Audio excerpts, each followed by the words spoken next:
All right. Live. We are looking at shit with Kid Not Kin, President Sunday. Please join up. Say hi to us on YouTube. Join the Discord. We're just mostly here fucking around, so enjoy listening to all of us. If Brooks, you're talking. You're muted. I know. Okay. I just popped my stream up because I had people annoying. So and I forgot because I was losing track talking to you. Are you streaming? Yeah. Okay, I'll try to watch my mouth. You really don't have to. Do you know what we spent 2.5 hours talking about today? Stuff that I can't repeat for your stream. Really, you should talk about it. Kill the competition. Whoa. Kill the okay. Competition. Okay. I'm not sure that any of us necessarily compete with each other very often. Oh, so you. What viewership wise? Probably not. No. I'm watching you all in terror, just waiting to figure out how to undermine you all. Need to mow the grass. Something like that. So here's where we're at right now as we hit in, because it's again 6:30 West Coast, 9:30 East Coast. This is when we start seeing precincts closing, voting coming in. Traditionally, the next 3 to 4 hours is when we start seeing numbers rolling very specifically and people calling big wins or big losses. And if there's anything close, we're going to know in the next 4 hours. You don't really find out at 1 in the morning. Not really. Yeah. Not often, at least. So these setups tend to be pretty simple. Early on, it's the red states. We got 177 for Trump, 99 for Harris, but that's just because of the nature of, the East Coast and the number of electoral sort of votes that get called, because no one ever thinks Harris is going to win Arkansas, Louisiana, Missouri, like, et cetera, Mississippi and shit. Like, those are gone. So Trump gets a bunch early on. That's just the way it always works. Just to explain for the kids out there, the big deal we're waiting on right now is Georgia and Pennsylvania. I mean, as far as I'm concerned, those are the only two races we're really watching. Michigan, yeah, but I'm more confident Michigan is going to go for Harris, so I'm less worried about that one. Iowa being as hard blue as it already is, only for 9%, I know, but usually that's not the case. Usually it's a little bit more balanced. So it's going to be interesting to watch. I think it's going to be fun. I'm excited for 4 years from now when we have a Trump in his 80s running again. Oh, I can't wait for his brain to start fucking deteriorating, dude. I can't wait to start. I want to watch him decay. He is not going to be running again. Like, no. He's going to age quick in the next 4 years. I don't see it. I mean, don't see it. Sorry. Yeah. Well, I mean, it's a sticky situation where it's like, Biden was senile when he ran, like more so, wide margin. It's because he's incumbent. If you're not incumbent, you're fucked. Yeah. Oh, not. Well, yeah. I mean, sort of. Yeah. He may run independent. Maybe. Yeah. He is. He's egotistical enough to. Who is? What are you talking about? Like, this is over. This next election is going to be, if Kamala wins, we're going to be talking about Kamala. Like, that's where we're at, right? An independent. And that's the setup. And if we're not talking about Kamala and Trump wins this, we're not talking about another election, so it doesn't even matter. Right? Like, if Trump wins, there's no more elections. And I'm not like saying that facetiously. We're going to have a very fucked up world in 4 years. And even if you do, the electoral system is going to be fucked. Like, if you empower that many fucking MAGA Republicans, like, what was that? There's a website that lists how many like Republicans in power are like election deniers. And it's something fucking crazy. 34% of the entire populace, I think. So it'd probably be about something like that. 60%. I mean, of Republicans. They clearly don't believe it, or else they wouldn't be partaking in a second election. Well, that's the belief is a funny word, right? Like, do they believe it or do they believe it? Yeah, exactly. Yeah. Like, well, it's accurate. It's when people talk about these things. I just mean, I would not equate the prevalence of election denialism amongst the Republican elite as a rhetorical tool to not being willing to completely fall back into some semblance of the status quo once they're in power. On that front. Oh, Like, yeah. I don't think there's genuine, quote unquote. I hate talking to you about this, Brooks. It's like, genuine? Well, what do you mean by that? No, I'm with you on this. What did you- PTSD that Fuck made us you, fuck up. liar. I am with you. Because I think what they're going to do, and what I mean by saying, because there will be more elections, they're not going to eliminate the electoral process. They know we have to keep up appearances, but they will absolutely introduce draconian laws about voter ID when Yeah. those things can happen. They're going to eliminate minorities from having votes in whatever way they can. They're going to limit votes just generally in blue No counties. mail-in either. They're going to eliminate a lot of shit that is required for people who are more left than right. And so they'll do and that. they literally have to with Yeah. like the way that things are moving right now. Like the future looks really, unless you have like really extreme policies like this. The future looks really, really grim for for Republicans maintaining being able to win in general, especially if our plan of flooding the country with illegals and getting them to vote works as it should. Then they're fucked. I tend to think this is the case.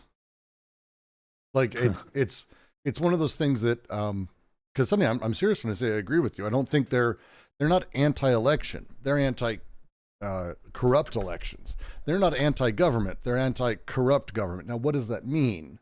Well, it means kind of whatever they need it to. It's the nature of fascism is it's fuzzy. So they want to make sure that for example, RFK supposedly is going to get Health and Human Services underneath him.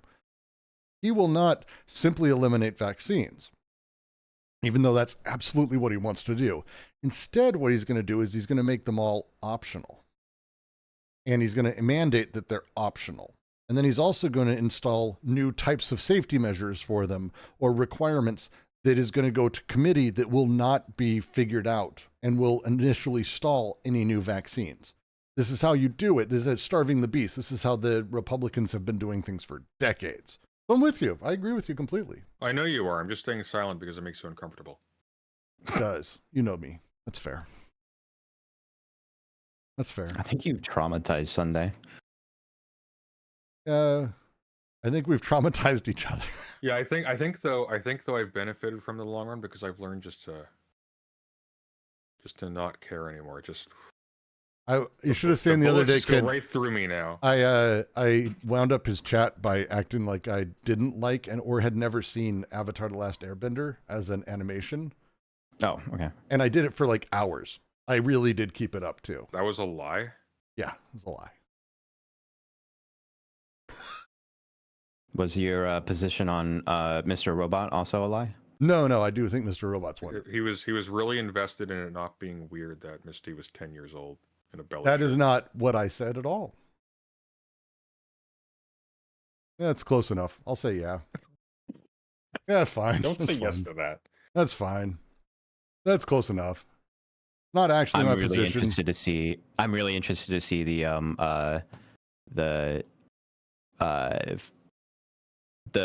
of women that turn out for this election when this is all over. It's apparently significant.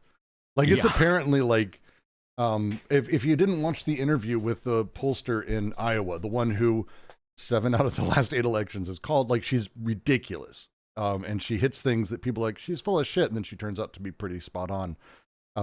She's like, no, people don't understand. In the last month, this is what happened. This wasn't early on. And she's probably right. What you tend to find in early election battles, especially primaries, is people vote for things that are more intellectualised. The abstract elements, economy, or this person's doing this type of policy. As you get closer to the actual election, the realities of your direct interests become just hitting you in the face. And abortion and reproductive rights is kind of one of the biggest.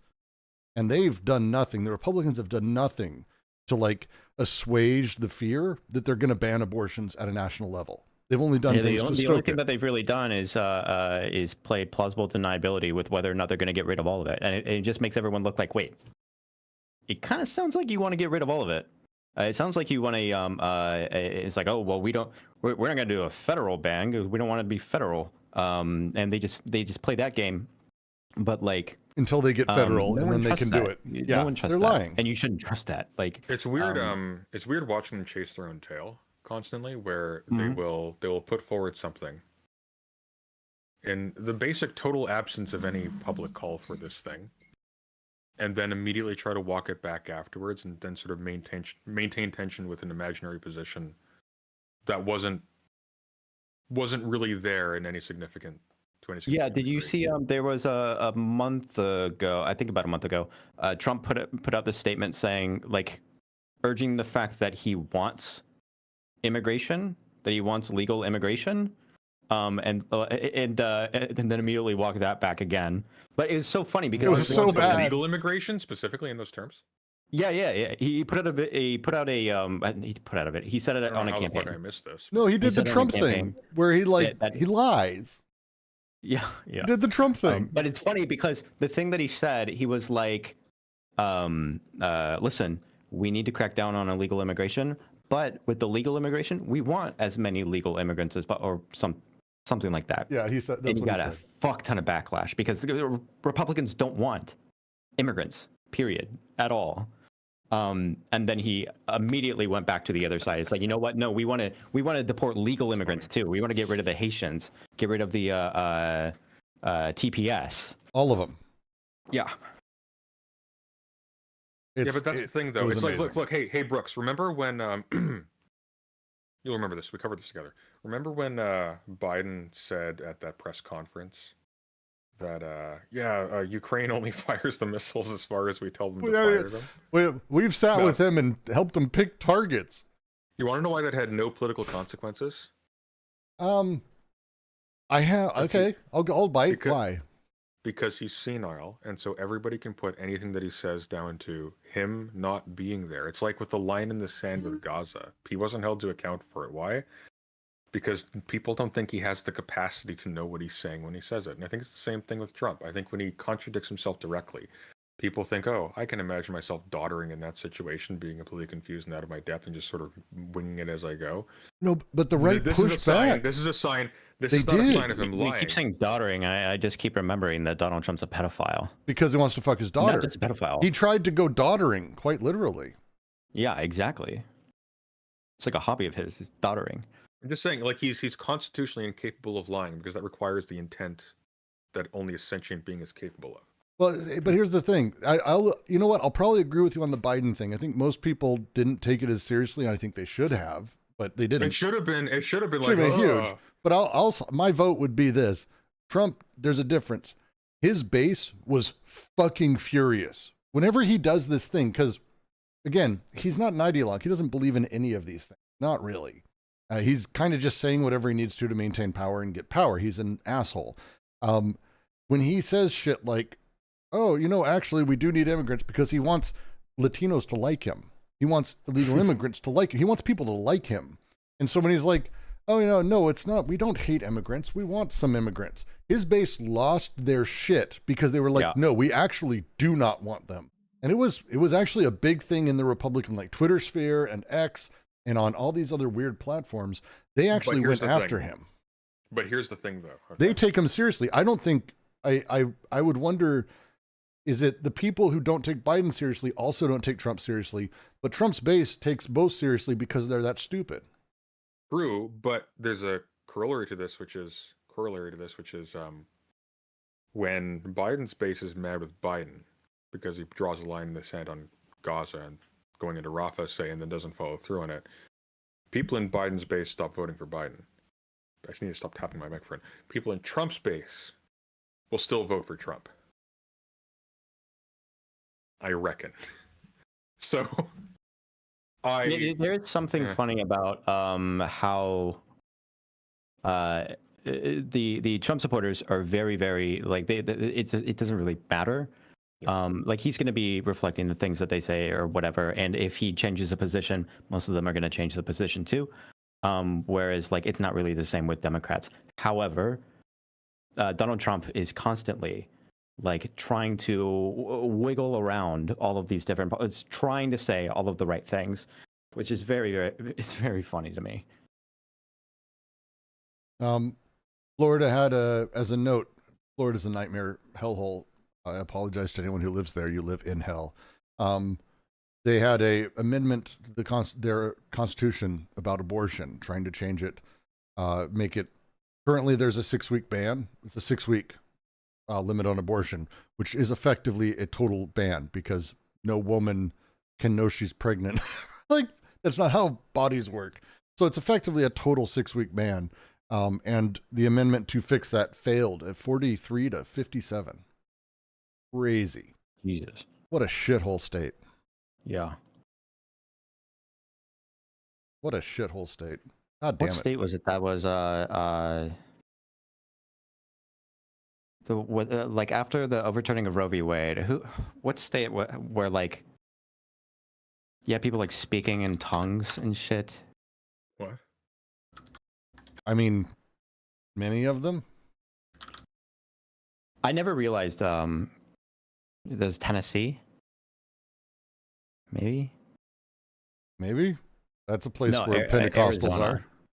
Pentecostals are everywhere. Senator led a prayer speaking in tongues. This shit looks so weird. I never realized. I ended up doing like a little bit of research on like how I'd never realized how prevalent that sort of shit is in the United States. I'm not plugged into the religious Oh, my friend. people in the United States at all. Like, You know what might be fun? If the world starts falling apart, we should, all three of us, we could do a road trip and I could introduce you both to real religious people. Like the people who like no thanks. the movie Jesus Camp. Like the people who watch that and go, pussies. Can we just go to Disneyland? Like, why? Different do we type need to of do religious this? people. I mean, Disney adults are their own thing. Better though. No, I'd rather go get a Mickey bar than. Yeah. It's depends. like it's like that picture of Donald Trump when you had all those people like praying for him. Like to me, that's like it's damn near like culture shock type shit to me. I guess it's. I grew up in a deeply religious area where like evangelicals, Mormons, and Catholics were basically everybody. There wasn't really an atheist contingent. There was the Jewish girl at school. Like, it just wasn't a thing. And the Pentecostals were the ones people talked about. Yeah. Yeah. And the Pentecostals, they were the weird ones. They were the ones who had the snakes and the fucking, venom and all that shit. And Well, the best part tongues. too is like you can tell it's all just a peer pressure thing. They're all lying. It's like no, it's like that's not a language. You're not speaking words. They're Nobody can there's understand something. you, so it doesn't satisfy the conditions in the Bible or whatever. But my brother it's used to the get cultish paid. Shit, yeah. My brother used to get paid to go record sermons because it was the only way you'd make money as an audio person or anything. I did video for church services to get paid because churches will pay, and there's a fuck ton of churches everywhere. And my brother, he'll never forget, he went into one church. They had signs on the walls that literally said, "Don't think, just pray." Like just straight out saying it. I love it. I love it. Oh Jesus. That's the spirit. I love it. If you ever get a chance, if you can find, and we won't up here, you're near, none of us in the Pacific Northwest will ever experience a true tent revival. But if you ever get a chance, a revival preacher, like in a proper tent, proper setup, is amazing to sort of see how it works and how the crowd operates and how people are within it. It's actually really amazing. Not in a good way, but it's amazing. I feel like you're really trying to sell us on like the educational experience of having cancer, Brooks. Yeah, pretty close. But it's when you talk about how people are existing in our space and how they're produced, if you're not aware of these types of things, if you're not really tuned into how religion gets a person, I and wouldn't builds even them, say it's local. I wouldn't say it's that localized to the United States. There's a lot of tent like one of the preacher things tent that- revivals is a very American thing. Yeah, but one of the things that a lot of these very American organizations have done since they've become very, very, very rich in the last few decades, like to an extent they never have before, is they've started investing a whole ton of money in trying to imitate the format in other countries. And so you have like places like the Bethel Supernatural Ministry School place, just setting up little things everywhere. They even have their own translation of the Bible now. Insomnia, 'Cause I it's got a love lot of you. weird- Thank you very much. It's got a Also, lot of weird. I will make right by someone. It's very Very strange. who I didn't get a chance to. Appreciate it. Love you all. It's a Okay, what, fascinating thing. Someone actually, inform me on the. Someone inform me, like, where specifically does Kamala? Kamala. Thank you. I'm never gonna get that in a fucking. Any way you want. It doesn't matter. All right. As long as you're not saying it hatefully, it doesn't matter. Which runnings does Kamala have to win? So we care right now. There are Yeah. really 3 states we care about. I mean, there's others, but the big one is Pennsylvania, Michigan, and Georgia. Those are the 3. We're going to care later on about Nevada, Arizona, and a handful of others. Iowa, I think, is fascinating. I don't think Texas is already closed, even though I see AP's already called it, which is interesting. It's interesting because the precincts that are out in Texas specifically are the big, large city precincts, which is where the blue votes are. I hate when they do this shit. So what's the deal with like, you know, I keep seeing these articles that are being posted about like North Carolina just called and it just called Trump. Everyone calls, and it's like so media organizations all have poll watchers and election experts and teams of people, like literally 20, 30, 40, maybe 100 or 200 people who all they're doing right now is they are in big buildings in New York or in studios somewhere, and they are looking over the data, poring over numbers, looking at every minute thing they can, and they're doing their best to call, because everyone wants to be the first to call correctly, and they don't want to have to undo a call. So when they say AP, blah, blah, blah, Fox News calls, this is calls, we're ready to call for this, they're putting their reputation on the line to their viewers. It doesn't actually work like that, but this is how they feel. So right now, AP has called Texas, but they haven't called North Carolina or Virginia or any others, despite the numbers being 64%, and it's less of a margin than other places. So it's, again, everyone's got their own thing. They all have their own process. Some are a little bit more mathematical. Some are more gut checky. It's pretty interesting to watch. I watch AP because they are very apt to undo calls. And so it makes it a little bit more interesting. Like 4 years ago, they did. So when was it? This was 45 minutes ago. The last thing that they have posted on here just says is polls closed statewide. The AP is not declaring a winner in the race. I guess for the race for president. You would think if they called it, it would be on the page here. No. Someone has to do a thing, and then someone else has to do a thing, and someone else has to do a thing. But it's called. AP called it for sure. Now, again, they're going to undo it. It may not be fully called. Someone may have hit, like, take it with a grain of salt. What really matters is as we get to the end of the night, when you start looking at all the guys, you flip through CNN, MSNBC, and you see the same call for everybody, that's when it starts getting a little solid.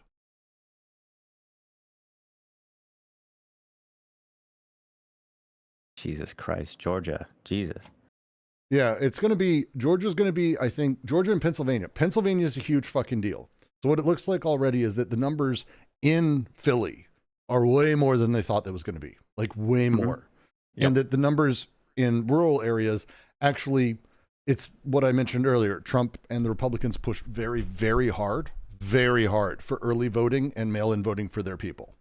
And that type of thing means that you shoot your load early. And if you don't have sustaining, then the numbers don't keep going up for you at the same rate. But they are in Pennsylvania and with Philly. Your mom. Yeah, very nice. How late are you going, kid? As late as I have to. I'm going to be here the whole time. Yeah, I'm not going anywhere either. What I'm getting at is if I, for example, were to dip for a couple of hours and get dinner and then were to come back, I'll be here. We'll be here. For whatever reason. Okay. Yeah. No, as late as I have to Sunday. Why don't you know about my schedule? Well, it's not a schedule. It's election day. I mean, it's my job. We're not gonna. Your job. Yeah. Who's looking over your shoulder, kid? By the way, if anyone wants to donate, by the way, if you want to help me make money at my job, consider donating directly. There's a link in the description of the YouTube, and you can also use the dono command in chat, and that will give you a link to the best way to support the channel. And I'm just gonna Namaste. Thank piggyback you off everyone that who has for mine. done that. Stacy, thank you. I'm just gonna Tell you let what, let if, that be mine. That's my call for money, like that. Hey kid, have you seen the new Dono goal feature? Wait. We Sorry. don't- I Zonia don't says have it. hi. Zonia says hi. Hi, Zonia. Where the fuck is Zonia? Oh, he's on, yeah. Zonia, come hang out. What the? No, I think Yuki sorry, said. what did you say, Sunday? I think Yuki said Zonia says hi. Yuki's friends with Zonia. Yeah. Have you seen the new Dono goal feature? I don't have it. The Really? new Dono goal feature is on on YouTube. I think I saw it Look on in your yours. look in your YouTube studio page. It should be there right now. It's just at the top of the chat. You can put a Dono goal. No. Oh shit. Well, that's because you're not. Are you even monetized, Brooks? Oh yeah, you are. You got memberships today. Yeah, I'm monetized. You I'm a probably partner. have fully monetized, right? You gotta. Yep. You got the AdSense and everything. Mm-hmm. Oh, weird. Uh, They base. might be rolling it out inconsistently, but you have a kid. I don't see any. I don't see that shit. It's a little gray like oval at the top of your chat window. No, and, I got delay ads, and I have on top of the chat. It's in the chat bar. It's like at the very top. If you've moved your chat bar out of your studio browser window, it might not be there. I don't have it. Oh, It'd be a weird. cool thing to have. I do have Hot the. Car Pocket, yo, thank you for the $20. I really appreciate that. Thank you for that. Okay, if Kidnot Kin gets $500 tonight, I will donate an official President Sunday bikini to Kidnot Kin. What the fuck? No love for Brooks. I get it. That's cool. Nobody wants to see that, Brooks. I My wife have would wear it though. I have a live Not for figure. chat, but for me. I have a lithe figure. I'm feeling so heterosexual right now. I'm gonna go for a walk. You guys have a good night. I'll come back later. Cheerio. Bye. Zonia, what's good? Hey, good to see I you. love it. Fix this shit now. Zonia, the VC's open if you wanted to hang out. And someone is pointing out that Nebraska has 2 blue districts this year. It's going to be an interesting. This is the other half is when we start talking about like Senate races across everything and how it's going and how it looks like it's going to go. When it doesn't, if we get Kamala, we don't get the Senate, things kind of matter less because of what they did to the sort of. Well, it's going to be confusing. It's actually confusing on what that means. So when we start talking about like how are these going to land, where are they going to come out, it's going to be a lot. It's just going to be a lot. Yeah. It's going to be a long. But it's a long-standing thing. I think Sunday like made the comment multiple times. He's like, I think you're like I come off a little bit gayer, I guess. I have that side of me. It's fine. The gay side. Well, it's You're kind of Sunday gay. doesn't You got, put like, on the, dresses. You painted nails and I stuff, paint my right? nails. So- I like the makeup. I like doing up Yeah. my hair fancy, color and everything. The beard makes it more difficult. Not a lot of people go, oh yeah, that's a very feminine beard. But you haven't seen it in fucking glitter. So it's you laugh. It's fire. You do it right. You color that beard, you get glitter in there, you get it nice. It's amazing. Yeah. Gayest Winston says LOL. I feel like you're getting challenged. Jesus. Folsom Street Fair, Brooks. Yeah, it's fair. It's I lived on Folsom Street for a while, for years actually. Good long period. Way it is. Is there any fun news that's happening anywhere? Because I'm just sort of popping around, and it looks like this is literally nothing interesting. Like, I don't know how else to put it. There's literally nothing interesting happening right now. That's kind of the thing with election coverage stuff, is that there's some moments where it's just kind of lulls, and like it's funny. I was looking over at Wixstream or whatever. It was so funny. I don't mean shade by this.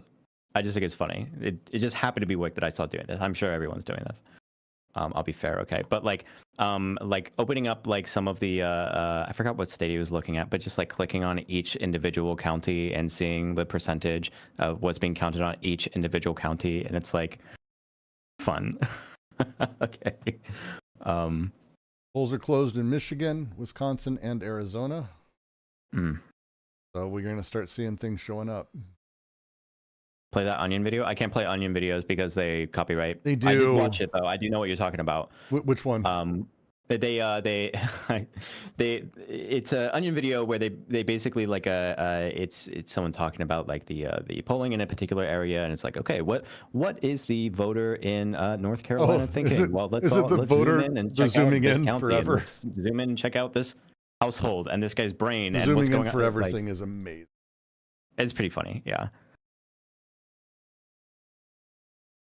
And I did like that part. They got to like inside the brain, and then they got into like, and here is the center where all of consciousness and life and the meaning of everything is stored. It's like, can you zoom in a little bit closer? He's like, no, I'm terrified. Yeah, it's like, no, because I'm scared. Yeah, It's so great. Yeah, it's this is actually because I'm burning through. I'm looking through MSNBC and everyone else. This is unusual. This is weird. There's not a lot of notices on like things happening or upsets. It's mostly, hey, yeah, look, these blue states had some abortion things pass. Hey, look. Like it's just like, oh, interesting. I don't know. Donald Trump media shares halted amid sudden and steep sell-off. Uh-oh. Stock for Trump Media and Technology Group stood at $34.35 per share Tuesday after falling 15% in roughly 15 minutes.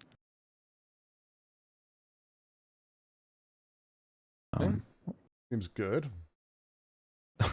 Good sign. The Trump token. Someone sent me a thing earlier about that Trump token thing. Oh, yeah? They got halted or some other shit. Like everything's fucked. Everything's getting so fucked right now.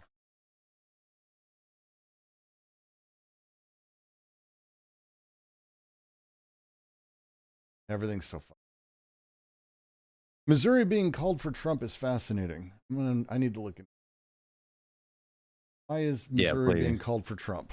Actually, is a really.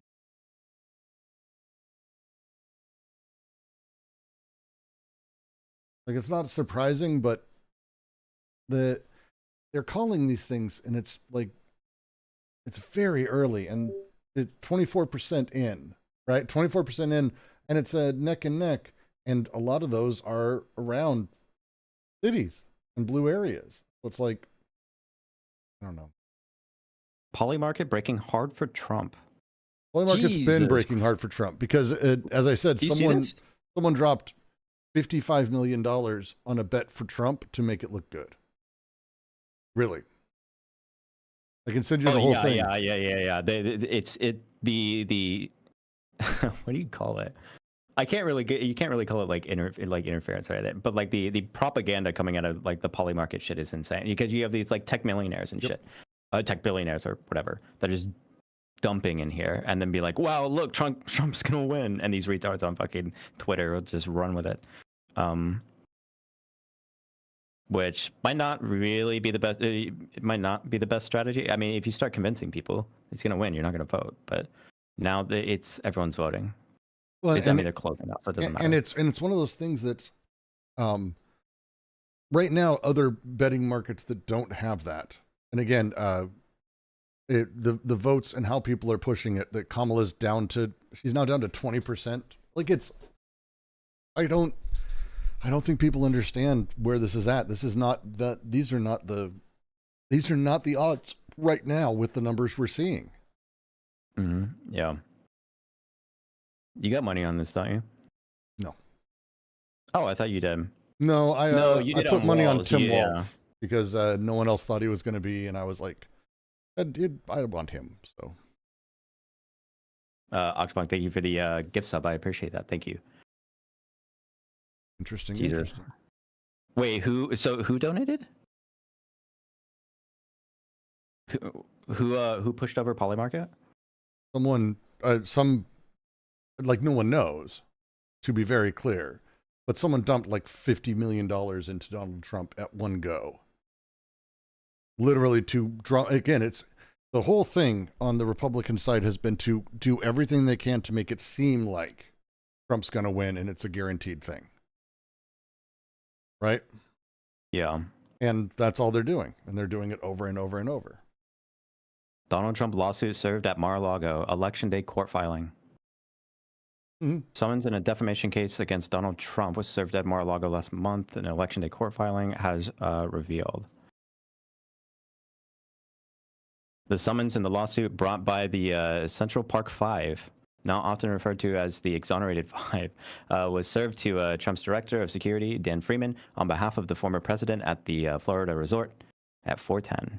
Trump was campaigning, don't care. Oh, what is JD Vance up to? I'm so curious. Here's a link. Like this. I like finding.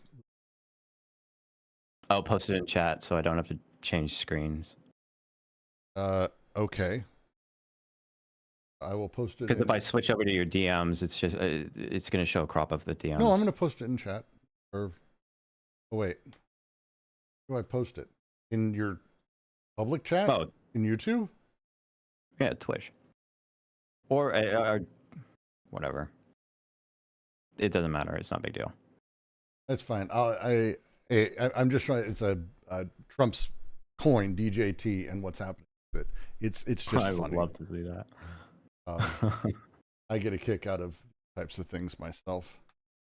Here we go.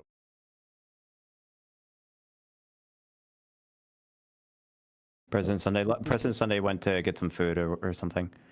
Yeah, he went to get lunch like a normal human. What's up, Glitterbell? Hello, you're live. Hey. Oh, hey, what's up? How's it going? I'm Hello. fucking breaking shits right now. I just want to Why? talk to somebody. How are you? You panicking? Oh shit! I'm doing the thing where I'm failing. I can't hear you. What's going on with my? I gotta fix Discord.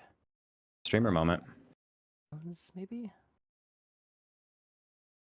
The conspiracy theory is international. Australia. Who would have thought there'd be conspiracy? Channel 10 getting ahead of themselves. America has decided Donald Trump has won the race to the White House. Yeah, I'm back. Hey, Holy fuck! Are you shitting yourself too? I'm so stressed. I'm not right now. No. I'm not. Okay. You're not? Um, Okay. It doesn't look terrible. I'm nervous. Sure. I'm nervous. I don't think it's over, but I'm fucking way more stressed than I expected to be. What do they To be call it? honest. Red Mirage. Yeah, That's probably. That's the phrase they've been using. Yeah. Okay, that's the same thing that happened with Biden.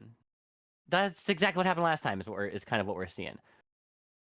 Some people are believing this. Yeah. Okay.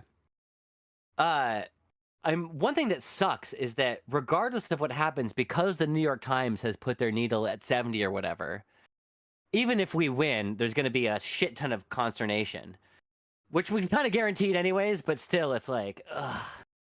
Big sigh. That was guaranteed for sure, no matter what. Like, there's no getting around any of that. The way that Trump and his people are going to sort of handle this has always been the same. The question is, ultimately, is he doing it from a position of winning or a position of losing? Like, that's what matters more, because the people who do care about it's this really fucked up thing that we care about, the peaceful transfer of power. Is he doing it from that position or not? Because there's every reality also that he wins and the violence gets worse. So You're not wrong. But yeah, the biggest thing with the prospects of a Trump win, when it comes to the violence in particular, like, I am terrified for immigrants. Oh that my shit god, is scary. it's not cool. Yeah. It's we have to get shit under control. And the other thing that sucks is that we have to keep at it either way, because like if he wins, I'm not ready to die, so like, you know what I mean? Like I'm still in it. Like I still want as good of a existence as can be carved out.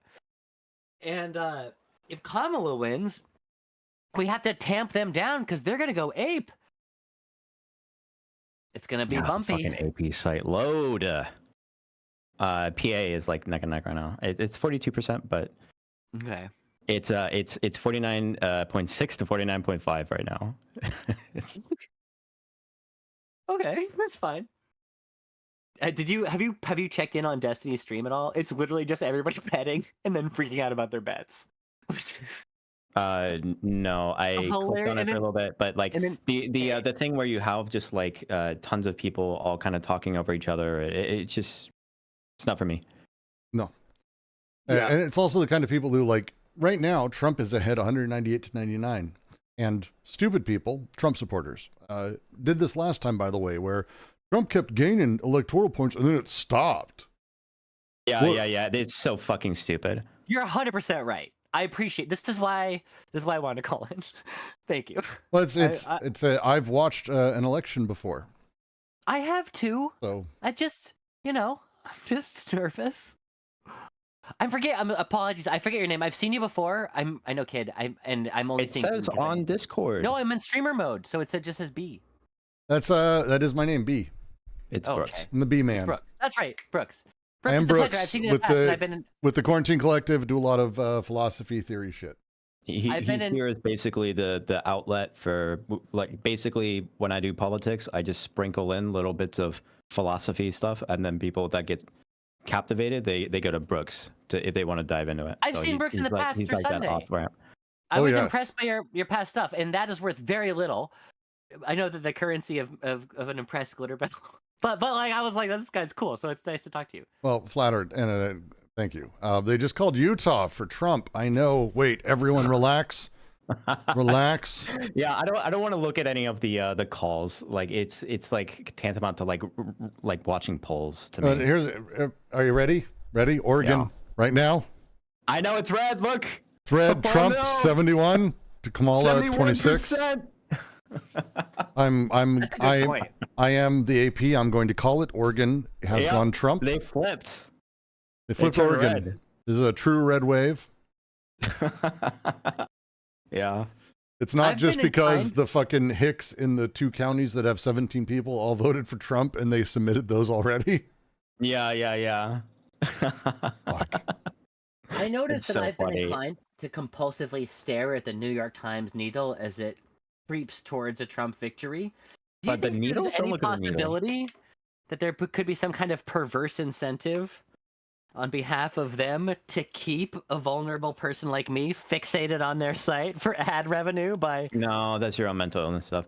Okay. No, it's just simply how it works. Yep. Just like Brooks was talking about, like you're gonna like the rural areas that have less people are gonna get their votes counted first. Period. Well, if that's the case, then there's not a 70% chance of victory. There's just like that's just where we are in the counting process. It seems Wait, to me I'm like the way sorry. they're framing What? the information, it might be a Wait, little bit where's the bad. 70% chance of Yeah, victory? what are you talking about? The New York Times needle had Trump at a 71% like a minute ago. I don't They think they have a have a needle live for needle. that. What do you? Am I crazy? I wouldn't say it, but 73% chance of victory. Go to NewYorkTimes.com right now and scroll down. NewYorkTimes.com. oh, they have a chance was- of winning thing leaning Trump. That's not Yeah. anything. Right. So that's what I'm saying is that it's interesting that they're saying that it's basically 3/4 likelihood of a Trump victory at this point in the evening, because that's even assuming that everything you're saying is true, which I do, right? And we win. This is fucking frustrating because this means that there's going to be a bunch of, hit conservatives who are like, yo, when I went to bed at 10 o'clock at night Eastern Yes. time, it said that we were at 3/4 Well, chance and this of, is the chance of winning no. thing is purely mathematical, and it's done via regression statistical analysis. It's not an interesting, like, useful thing. It's not quite the same as actually, it is the same as saying, like, what are the chances my next hand in poker is going to be a pair based on how the deck has gone out so far? It's that same level of mathematics, but it doesn't Okay, mean Brooks, I'm a Sagittarius. How does that impact this? it impacts nothing. Okay, cool. So these are equivalent, roughly Yeah. speaking. You're saying I can fucking forget this well, needle. no, so here's why the 70% just exists. knocked it up from 73 to 75. Here's why the 70% exists. Right now, the New York Times believes North Carolina and Georgia are going to go Trump because it's looking like North Carolina is, and it's looking like they think Georgia is. I don't necessarily agree with that. I think we're going to be seeing that till early in the morning. So if that happens, Harris needs to basically carry Pennsylvania, Michigan, The biggies. Nevada, and Wisconsin, specifically. Nevada and Wisconsin. And if she carries all of those, then she wins. But We still carrying win. all of those is a tough bet. According to them. Again, Michigan's very early. We haven't seen how the numbers are going to turn out. It's only 20%, 17% reporting, with Kamala having a minor lead. But again, that's nothing at 17%. Yeah, 70. That's not going to tell you. And roughly 50% with Pennsylvania, and they're neck and neck. Okay, I have feels another better. question if you'll entertain it. Sure. Last night, I ordered a "When We Fight, We Win" T-shirt from the Kamala store. Did I jinx it? No. Okay, good. Oh, see, this is great. I can't be the only I'm not person. validating this. Look, there's 60 people watching Kid. There's 2 or 3 watching me. I can't be the only person in the audience with these same concerns. I'm just voicing them to alleviate other people's fears because I'm brave enough to appear a moron. That's fair. And I will just say that this is the political discourse expected today. So well done for giving us that. You're welcome. I'm just. It's I not try a to The compliment. nicest way to call you retarded I've ever heard. I think I accepted it graciously. That's in this political climate, that is a very normal thing to say. It's very average and normal thing. Yep. What, do you want me to bring nothing to your stream? I'm an adequate foil. I'm here. I if you congratulate want you to thinking that perfectly- you brought something. You brought something. See, I'm just picking up compliments. know if left it's and the best right, kid. marketing This guy strategy, loves but- me. Yep. And you know what? I expect that level of analysis. It's great. So the Iowa's got 34%. And again, these are neck and neck. Again, we're early in the night. The thing that's interesting right now for me is Pennsylvania's neck and neck, and their polls are closing. Like, that's insane. That's insane to me. I'm surprised by that. North Carolina's, they're only up by a handful of percent, and they've still got a third of the state left to go, which is amazing. Virginia is 61% in, and it's coin flip. What do they have left? Like, I wish they went deeper into this. The New York Times moved the odds on Michigan just now. Is there so They like moved the odds on we talked Michigan about, like- towards Kamala, by the way, just now. Sorry? The New York Times just moved the odds in Michigan for Kamala towards Kamala, by the way, just now. Yeah, I would be really careful just looking at Yeah, they're playing with a Shit lot like of these that, yeah. things. I find it fascinating. Yeah, I do too, Brooks. Like, I'm very interested in the way they're presenting this information, regardless of how reliable it is. But yeah, also, for sure. yeah, it'd be nice if yeah. it were fucking reliable. Like, that would be absolutely preferable. So with the when you're looking at like the counties that are going to get counted first are going to be the people that have less people. They just that simple. I'm wondering if there's any provisions in different states to circumvent that kind of thing. What kind of thing? Because am I hungry? No, it's fine, thank you. So like, say for example, like New York, and with the mail-in ballots that was happening before, where it's like you get into some really weird territory when you get a lot of blue votes that are coming in at the end because people are stupid, they don't know how anything works. I wonder if there's any like sort of provisions in like different states, I just don't know, that try to combat stuff like that, like whether or not like I could imagine some kind of rule where you have to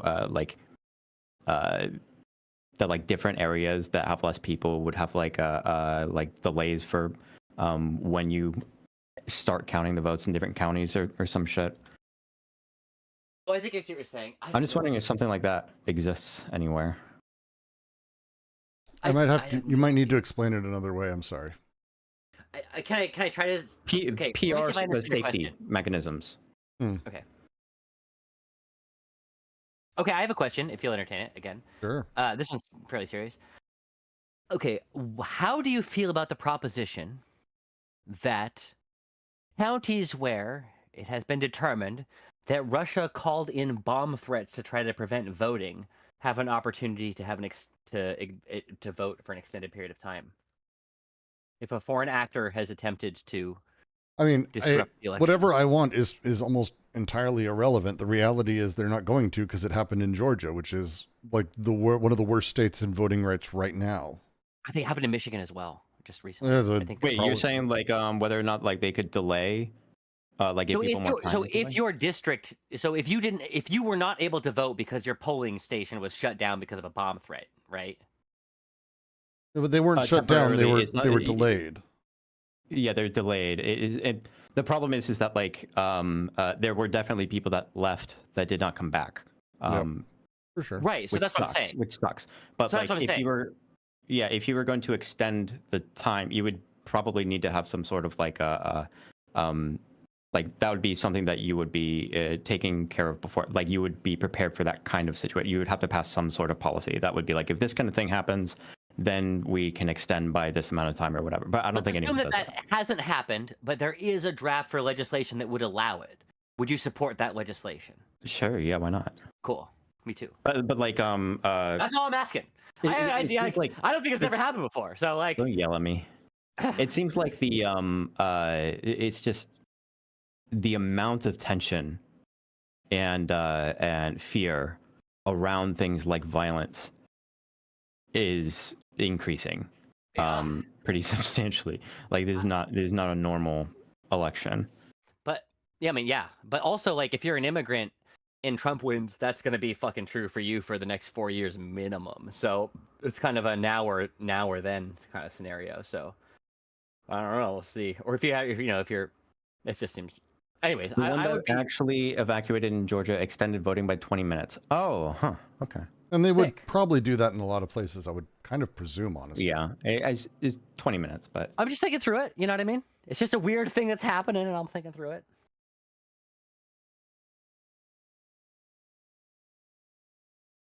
Why don't you ask a question? Come on, I can't carry this. Well, I'm Carry right it. now looking and I'm fascinated by the way that these things are being called and how people are viewing it. So right now, let's take, for example, Pennsylvania as a thing. Pennsylvania as it's set up. Sorry, No, please. stuck in this call. Fucking up. I get water. So the setup that's happening right now, and I think it's worth noticing.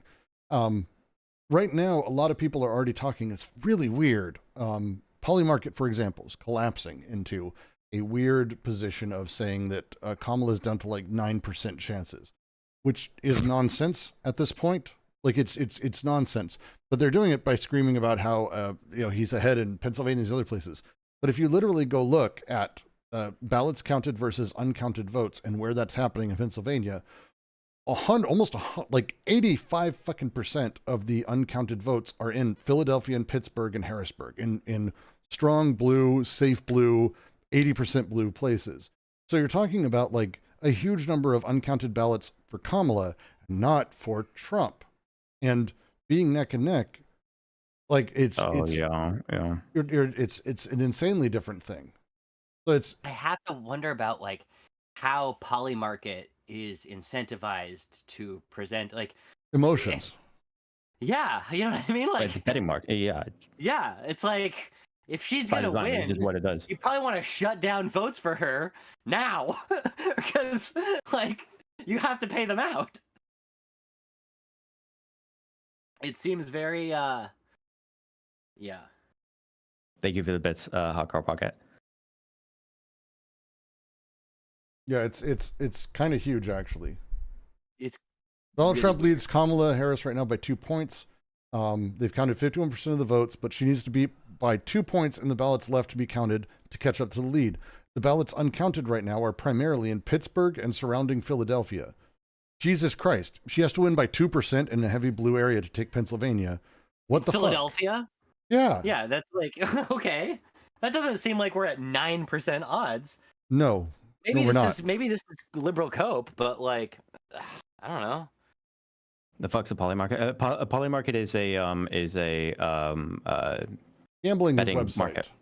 You bet. Yeah, you gamble. You bet for who you think is going to win. You put money on it, and that's it. It's literally it. Yep. That's it. That's it. We don't have much And else. it's That is literally it. it's I have an international. elevation. It's Wasn't this so fairly everyone recently bets from all legalized? around the world. Sorry. Has betting on U.S. elections always been legal, or is this a new phenomenon? It's not legal for. It is for not US. illegal. It is not legal at all here. But Yeah. Okay, but You can do it. crypto doesn't give a fuck about legal. So there you go. I see. Well, that's disconcerting. Yes, that's fair. It is. Hey, Polymarket's fascinating. I'm not as against a lot of things that happen in crypto as I think a lot of people are. I find it very interesting to watch. But the Polymarket thing is very, as I opened, kid, and I'm going to keep saying it. The big lesson from this election versus others is that the meta conversation is absolutely where everything's happening, and people are aware of it. The genuine or authentic side of politics is fucking dead. It was taken out behind the shed and a gun put to its head, where it's over. We're way beyond that. Everyone is No, very I'm much still living here. in that space. No, Hmm. you may live there. People may in the citizenry, but the people in politics who are actually working things are in that meta level, and that's where they're talking, and that's what they're doing. It's incredible to me. It really is. It's a very strange time, man. It's a very New York strange Times time. has Trump at a 78% chance of winning. Stop. Just stop. I report, you decide. I should stop reporting. But that, you know so what I mean? but the thing is here. So the Hey, thing Brooks, to turn your camera on really quick so people can see you while I go to the bathroom. I have it on my stream. Let me see if I can do that on Discord. 1 second. I need to actually get a VTube avatar. I should actually do that. Do you know how to use the virtual camera or whatever? No. I do, but it would share my entire stream, I think, wouldn't it? No, you can hit the little gear and you can choose what scene that you want. And so if you have a scene that's just your camera or something, you can just send Let's that. try that. Okay, scene, and it's going to be just Brooks. Okay, let me start that up 2 seconds. Let me find out if this works. I'm learning from you, kid. Thank you for the teaching. Kids and I'm a big OBS guy. Kid knows the ins Hey. and outs. There you go. Nice. I like that. Chat, how you guys feeling right now? You guys anxious? You nervous? You scared? Worried, nervous, terrified? Well, let's go through some numbers. While you do that, I'll do the boring thing and I'll go through some numbers. How's that sound? Yeah, awesome. So things to note up front. There is no chance of Trump taking anything on the West Coast. Let's start there. So right there, we've got California with its 54 electoral votes, Oregon with 8, and Washington with 20. The West Coast has always been right around 74 electoral votes. So whatever number you see for Harris, just add 74 to it, which probably would make everyone a lot more comfortable with how this looks. We just don't do that because they want to act like it's fair, which is stupid. That's a really good point.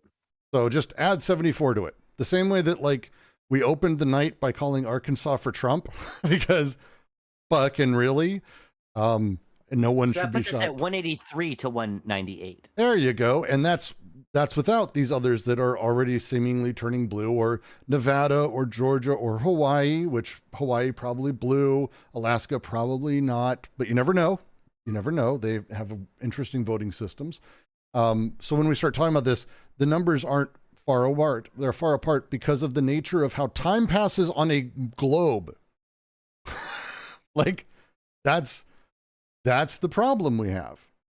Is not that the time same passes on time. a globe. Everywhere. I mean, it is, but yeah.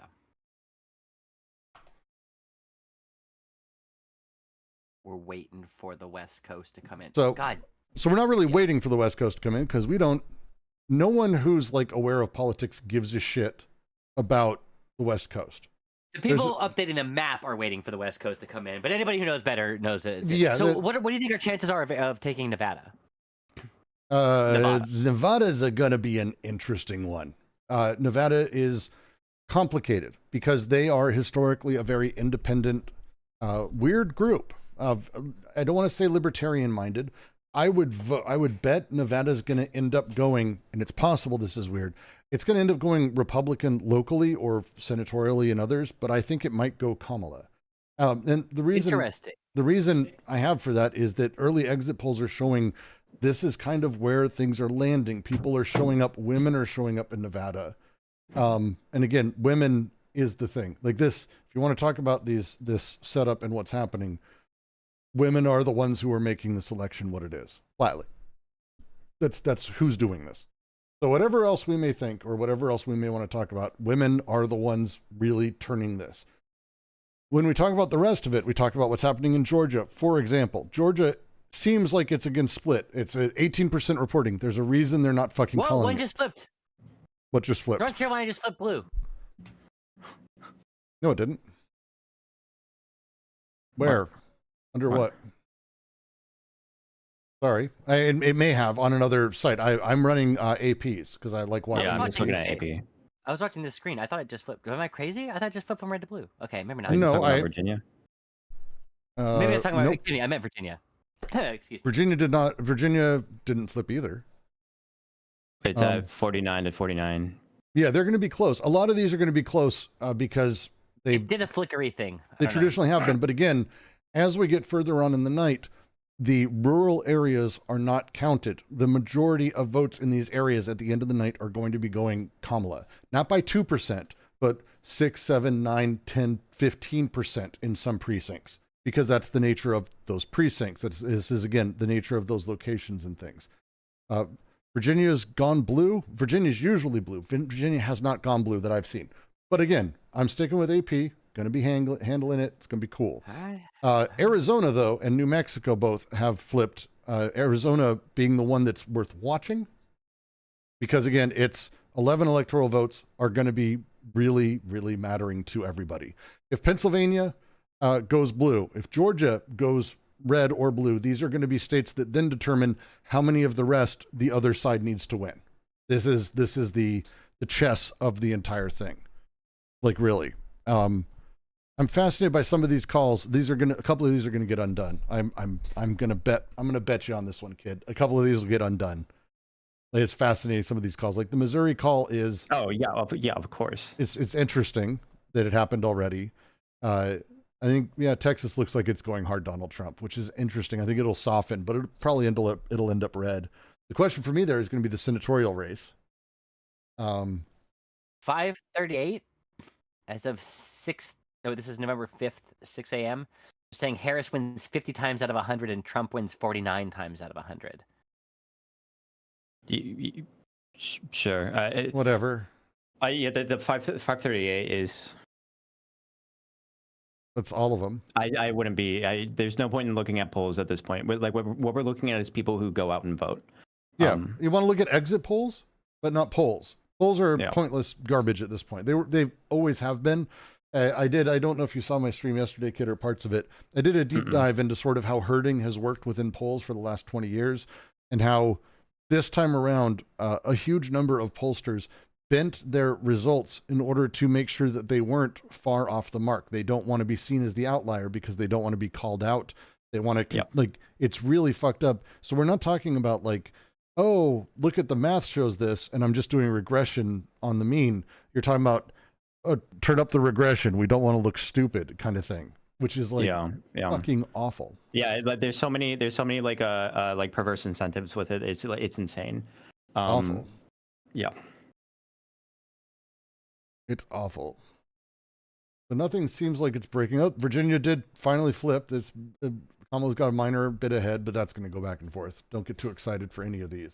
Yeah, looking at things that flip, when you're looking at things that are already like 50-50 and there's like 67%. That's the number. Is it's the combo, right? You want if they flip, but that number is like 95% reporting, that's a big fucking deal. That's a big deal. Once we hit the 95% reporting, that's when you go, these guys flipped. Holy shit. But for now, it's like, oh, great. Like, they're calling Texas at 69% reporting. I'm going to do a check on Texas and see where the ballots uncounting are, because I have a feeling, like, again, there's a lot of over presumptions that, and this is a thing that is happening, I think, right now that we're seeing.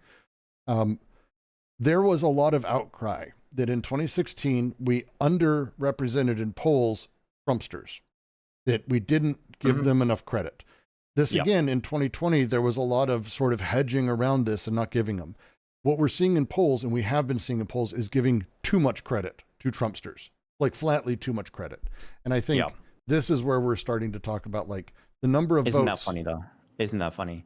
It's Giving Trumpsters too much credit. It's like it's well, that's you got to gonna be- give if some there's more one credit to thing that's pedophiles pissed me off because they're more- pedophiles. Yes, yeah. Just tuning in, kid. Is it Jover? No. Now is not the time to say.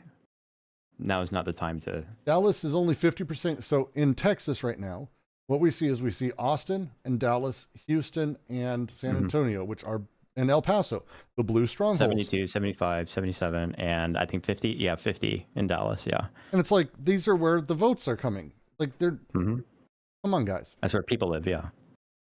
ridiculous. I think it's funny. The New York Times has upped its needle to 82%, but they haven't updated the text, which is just kind of hilarious. just stop looking at. Bring it up The again, needle. bring it up again. And I'm going to ask a kid to kick you out. So, because I don't want to be fighting over this. I'm Oh not look, I'm- oh no, because I'm going to No have to make the memes, argument okay? We're doing every serious time. Politics here. Where it's like, oh, the odds of this, and it's like those odds are not calculated on anything meaningful. They really aren't. They're gut checks, and they're very much intended to get people interested in watching and going nuts over these things. Yeah, that's where like you're meant to be nervous, anxiously refreshing and Yep. refreshing and refreshing and add revenue and add revenue. Like yeah, this that was what I was trying. if you want to dig deeper, you can start looking at the battleground states, and you can see what votes have been counted where, what haven't been counted where, and you can dive into things that way, and you can think a little bit more critically about it. But if you're just simply looking at a needle, I'm commenting on their presentation of the information. you're I'm just a not saying pleb. it's an accurate representation of that information. I'm saying it's interesting that they moved the needle forward, but they didn't justify moving the needle forward. That was my observation. Well, they just updated par differently. for the course. Like, again, you're talking about, it's not a web guy doing this. You're talking about, again, 40, 50, 60 people who are involved in this across multiple cities and states in different ways.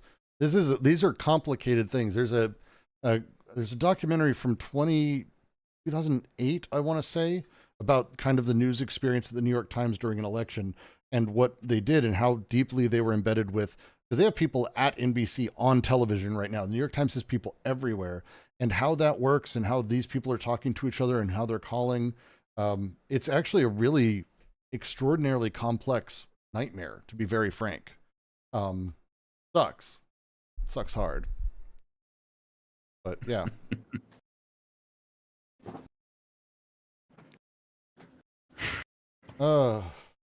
Yeah, but it's going to be, it just looks like these What numbers. did they do with Oregon? They took Yeah, they removed it took again. the votes Fucking- off. Jesus Christ.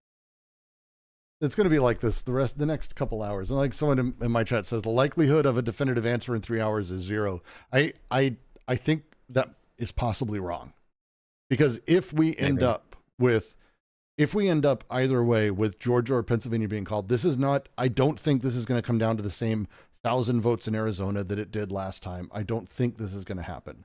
It's going to be this really wild, larger, hey, if these come out, if Pennsylvania, Georgia, and Michigan all go Harris, I think it's over. I really do. I think at that point, there's nothing, you'd have to argue all 3 states in order to get rid of it. This is where you start running into the same problem Trump ran into in the legal world when he was in power. So like this kind of stuff, where I think we might see something more definitive.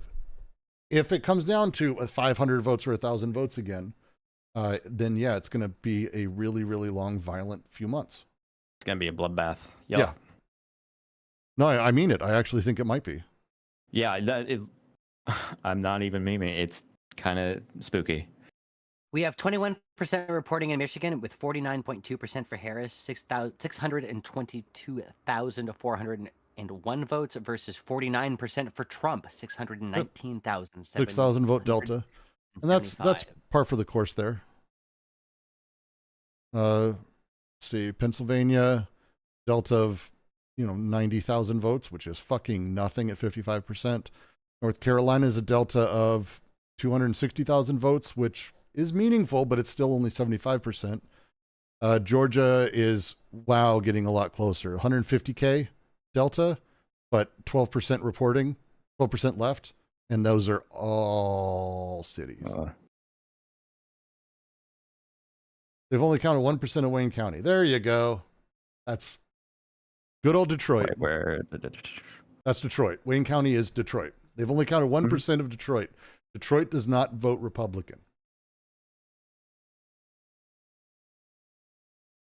So that's a huge number of votes. That's a huge number of votes. Why? What the fuck, man? It's just so odd. And then I'm like flipping back and forth on Twitter and seeing what Elon Musk is posting, and I just... Oh no, I haven't even looked. The number of like laws that are breaking tonight by a billionaire. Do you know what he started his conversation with Rogan about in the fucking eve of the trans people? It's even better than that. Illegals. Stealing the It's better. election. Stealing No, it's votes. fucking better. It's so good. I couldn't have thought of it. All right. What? The fucking richest man in the world talking to the most fucking watched English language podcaster opens up, and Elon Musk very carefully explains that if he plays video games and he's tired, he can tell that he's tired because he does worse at the video games. And Rogan validates that and explains to him that when he got COVID, his whole family got it, but when he got it, he knew that he got it because when he worked out, he was worse at working out than when he didn't have COVID. So the richest fucking man on the planet, talking to the most prolific English language podcaster on the fucking eve of the election, opened by saying, when I do the things I normally do, when I'm either tired or sick, I'm worse at them. And both just jerked each other off Viking style and acted like that was profound. It was fucking incredible. Welcome. You new here? The prophecies. Jeez, fucking kill me. I do have to point out someone in my Discord posted about the sadness of the Florida Senate race because it looks like Rick Scott has defeated Angela Also Brooks. That's her name, Angela Also Brooks. Wow. So, sorry. Sorry I lost. I see no reason that Destiny can't be a member of the House of Representatives from the state of Florida. What the fuck? He's a Florida man. That's, Okay, I'm sorry. okay. Sorry, I couldn't. Let me get you back on screen. What happened? Don't worry about it. What in the fuck?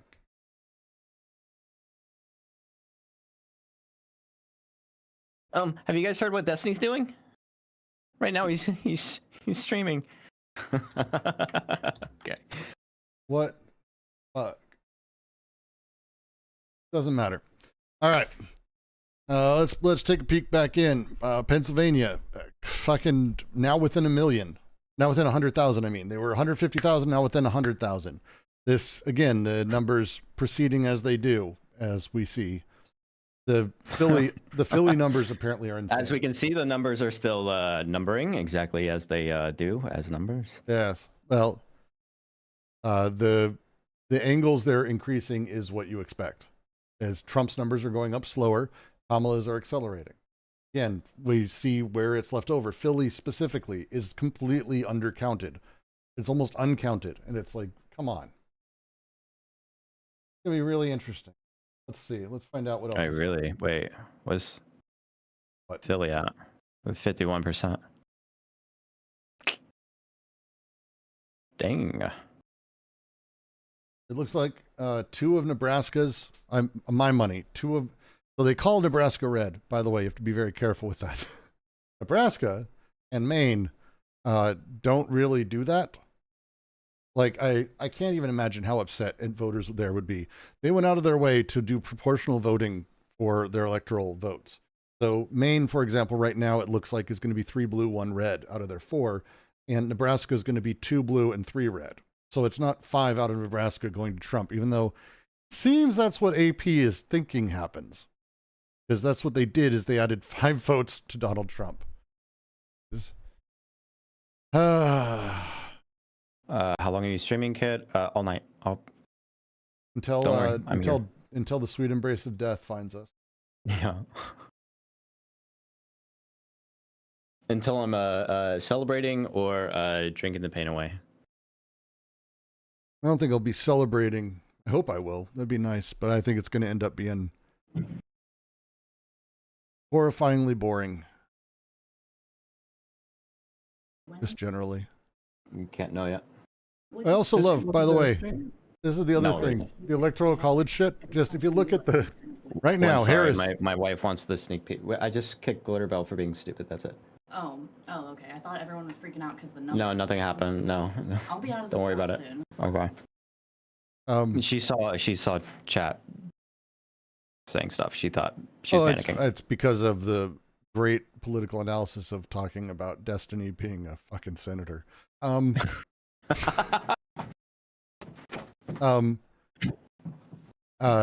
Harris with 112 electoral votes and Trump with 198.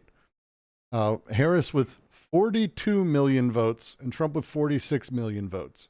Like that, I hate the electoral college so much. It's such a fucking crazy thing that we have. It's so One of stupid. the last remnants of slavery. Yeah. Just insane. Patently nuts.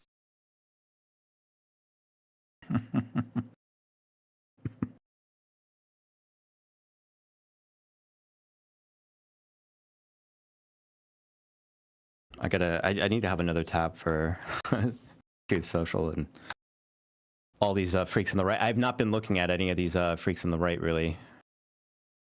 Elon Musk Alex is Jones. What is hosting this? right now an election discussion. Oh, he did earlier. Who? Elon had an hour and a half on X discussing the election. Oh, in the with- spaces, yeah. Here, wait. I'll share my screen with you. I want to see this. Alex Jones. The cavalry has breaking. arrived. Men are voting in record numbers. They now realize everything is at stake. Elon Musk tweet that I want to frame on the wall.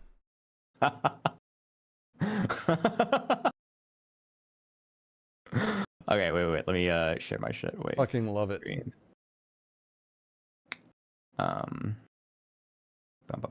Share on. Yeah, there you go.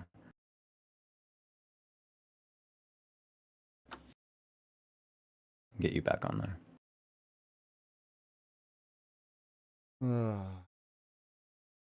Time for the fucking brain rot. No. Oh no, what are we watching? Alex Jones released a breaking something. I don't. All right.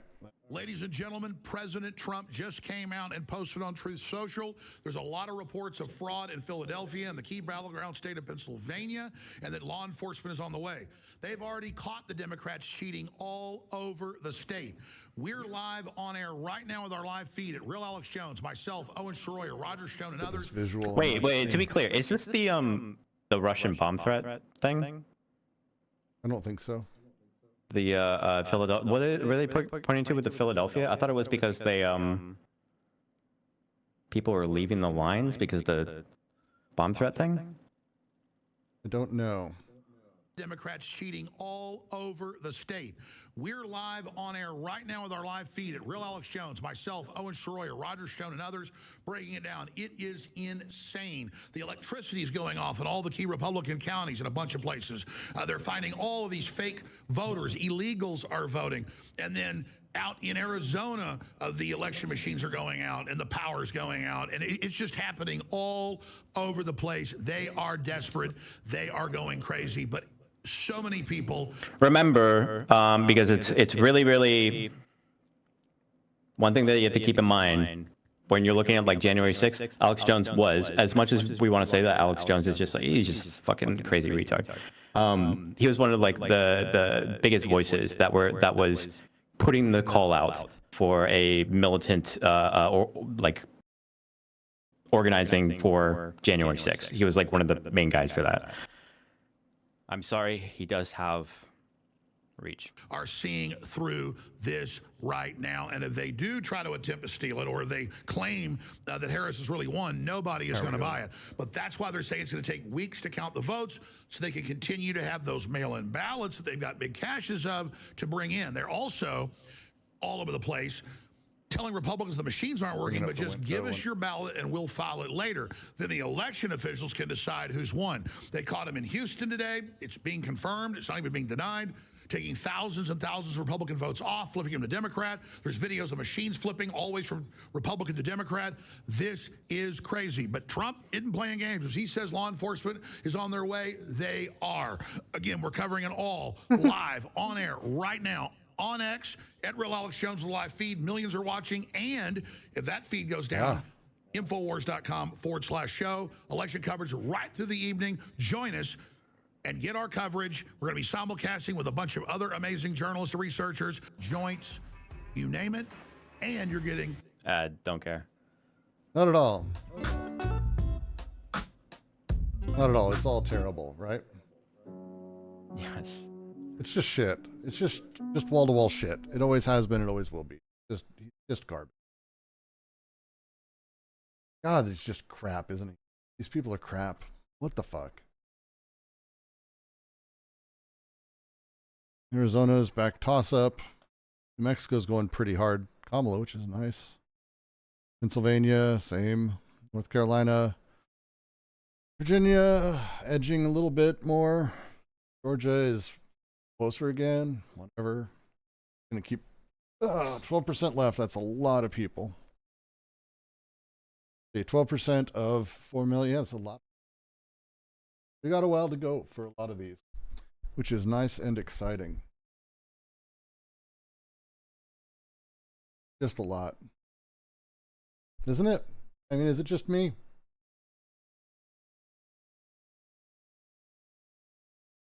Kid, are you there? Lose you? Oh, wait, one sec.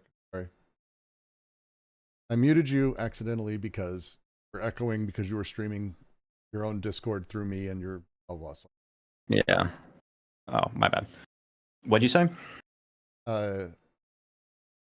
You said, is it just me? I don't know. Are we fucked? Like, I don't know what's happening. This seems like it's going to be just slow. What do you want to talk about now? It's going to be slow for like the next half hour. Yeah, I know. Because precincts are going to start closing in the Midwest. We're going to start seeing more Michigan. But again, Michigan isn't counting. Right now it's neck and neck, 24%. Wisconsin, 56% neck and neck. Minnesota, doesn't matter. It's 3%, 5% is garbage. Arizona, neck and neck. You know, those are already going where they're going. That's going to put Kamala at 74 more. So that's one. Trump's got 210. It's fine. We're pushing. Wait. Yeah, I'm trying to hold out. Like, you know, before this, especially with up until last night or yesterday, basically it's just toss up. It's just, if you were looking at any polling data or anything, it was just simply toss up. And so it's one of those things where it's like, it doesn't make sense to be defeatist at 50%. And that same feeling of like, listen, you need information. If you want to be defeatist, you need information, at the very least.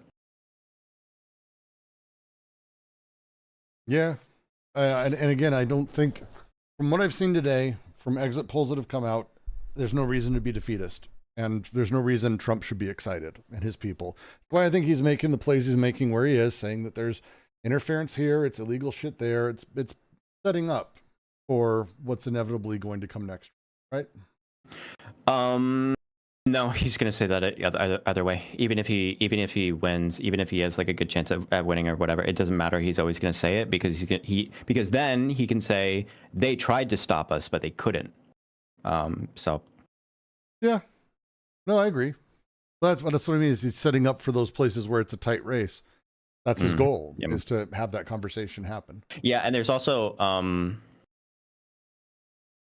I was worried that there was going to be more. I mean, it's pretty bad already, but like I was worried that there's going to be way more instances of like intimidation and stuff like that.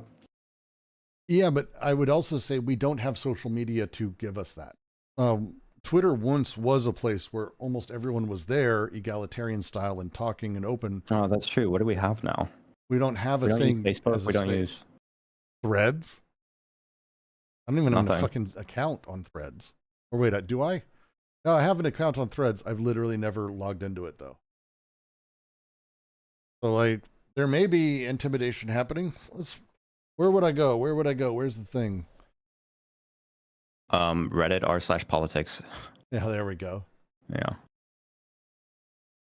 I don't think there's a lot to do. As Unicorn Riot's not doing a lot right now.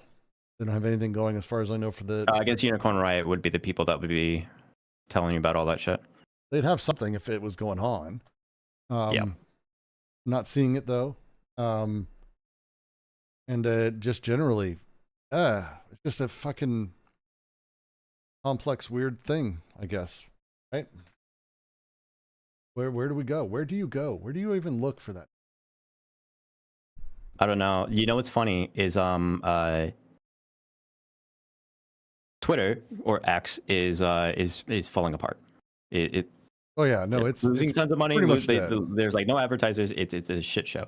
If Trump loses, X is done. X is like almost completely like organized around this cult of personality shit. And if you end up losing Trump, if he's out, Jesus, Yeah. you might actually get Mark Cuban buying it out. No, I don't think it can come back. I hope it doesn't. I don't think too. so. I hope it doesn't. I really. What happens next with social media, anyways? Like, Well, the I trend, remember the back trend when in social there was media like is MySpace, and then people would move over to Facebook, and then people would move over to Twitter or whatever, and people were just migrating in mass from like each platform. Mm-hmm. And now it's basically because of Elon Musk taking X, no one fucking uses Facebook except your grandma. Yeah. Insta, I don't think it. Does anyone use Insta? It's not. You don't post. Insta is a statuses really or weird anything. platform. In the US, it's not really as much of a getter. In the West specifically, people have it as like a sort of Facebook semi-replacement for like 20 to 40-year-old people. Like it kind of plays that role. But they've also, subsumed a lot in there. What the trend in social media has actually been is towards federated communities. Discord, for example, where there's a lot of communities that are themselves each sectioned off and wholly separated. And like your community and mine, we may have crossover. You may belong to mine, I belong to yours. And we may see that, but you don't see the content pouring between them unless someone explicitly does that. The federated communities. And that trend has been coming for a little while, but there's not a lot of people taking advantage of it because really Discord kind of took the cake when it came to it. There's not really a lot of ability to compete with that as a thing. So, and this is what you have generally with social media now, thanks to, 230 and all of the provisions around the internet that Al Gore ruined it with, Frank. So, yeah. Damn, Georgia is it's at 90%. And Most of the red areas are over 90 counted. Yep. And then you got Gwinnett County 72%. You the blue areas still under 90 and 80. But it's right there. Victories, I can taste it. It's right there. But Jesus. Yeah, Atlanta is deeply undercounted. Like everything around Atlanta, which is leaning Harris by 83%, 70%, 60%, 70%. All of those are still yet to be counted by large. Savannah, which is Harris 60 to 40, is what percentage is that? It's a very, very little counted, 34%. That's another, like, this is where it's going to go until the night. And this is, again, it's the same, if you go back to it, it's the same garbage that happened last time around where these fuckers went, I went to bed and the numbers were bigger when I got up. Yeah, that's how it works. Shithead. Really frustrating. People are really, really stupid with it. The Arizona numbers are fascinating to me too, because they're neck and neck. Like they are within 3,000 votes of each other, with half the votes counted. Looks like, yeah, half the votes. 50-50 on half the votes. Yeah. And Arizona's gonna be close. It's gonna be close to the end. It's gonna be within probably 20,000 votes on the high side, I would bet. That would be. They got a 94% on Polymarket. God. They think damn. the number, the 210 number, he's getting closer, and it's like that's not how it works, guys. Not how it works. They really do think listen. that. I bet you a lot of them are like, look, the number bigger. Trump's getting closer. And it's like, Yeah. guys. I see a good opportunity to make some good money, but I think that's all I can say. Yeah, I think I have friends who are very much wishing that they had a little bit of extra liquidity right now. Yeah. They're like, oh, god damn it, guys. Speaking of, by the way, if you're going to be hanging out for the throughout the night and you want to support the stream, if you want to support what we're doing here, consider donating. There's a link in the description of the YouTube, and there's also the dono command in chat. That helps a lot to making sure that I can maintain this job. Consider it. Thank you to Carl Pocket and Stacy for your donos today. Very much appreciate it. And anyone else who will be possibly donating in the future, I appreciate you endlessly. I will write your name. I'll have it etched into my gravestone. Thank you. 10 minutes, 8 minutes, we're going to have the West Coast called. Like, it's going to happen so fast. Yeah. And then they're going to be like, what the fuck? How did she get so many points? What are you, 70 fucking what the fuck? It's like, yes, it's 74, so that'll put her at 187. And then, again, Maine is going to add a handful. New Hampshire is probably going, I can't imagine New Hampshire going Trump, honestly. Virginia looks like it's going to go Harris, which would be really huge. Actually, that would be really huge. Mm-hmm. And again, Michigan, they haven't started counting Detroit. Pennsylvania, they haven't come close to counting Philly. It's just going to be like, this is the game. This is the game. The game, right? Yo, Gab, thank you for the 10 memberships on YouTube. I appreciate that. Thank you. The game. I get some YouTubers with some fucking emotes. Start spamming that kidnap masturbation 69. That is Thank not you. a thing in my chat, so don't do that. What's not? Whatever you just said is not a thing in my chat. That's the emote you posted the other day. I thought you liked that one. I have no idea what I post. I click whatever's the oddest looking thing. Yeah, that's the one. Okay. How's the live stream? You've been live streaming more on your? Yeah, no, I'm doing. It's been good. It's a lot more of the philosophy theory side of things, trying to bring back a little bit of that to this. And commentary did a few hours yesterday. I've got just a lovely 80 concurrence right now, which, you know, I'm always very excited to have new people, old people, all kinds of people. It's great, but it's been solid. It's I'm finding that the weird little space that I've got inside of this, the weird little space that I have in this has been useful. I have actual theory, and I don't spend a lot of time doing any bullshit stuff. Like it's not far. You joke about it, but it's not far from it. I kind of am sitting in a place where you and Sunday talk about theory at a good solid level, and then I'm Mr. Deep Dive. Like that's kind of what I do, and it seems like it's been going fine. Yeah, that's kind of how I want it, you know, where like I don't like going deep into, or I like going deep into philosophy, but that's not what I'm doing here. No. And I like being able to make people curious about things without doing any labeling or branding or anything like that. I like making people curious about good ideas, cool ideas. But I'm never gonna sit down and read Nietzsche on my channel. Maybe study groups on my Discord, but maybe if I'm not too Sigma grind set. Of course. And I probably need someone to help get me some emojis for my chat, because I was trying to steal from Discord because we have so many in the Quarantine Collective that I wanted to take. but then like none of them work because YouTube's setup is just different. I fucking hate. It's again, we get into this horrifying thing that these platforms are just not really meant to sort of work together ultimately, and they really don't like trying to. And so it's just this like, okay, cool, great, fuckers. Frustrating. Yeah, the backend on YouTube is it's terrible. It's It is. very, very bad.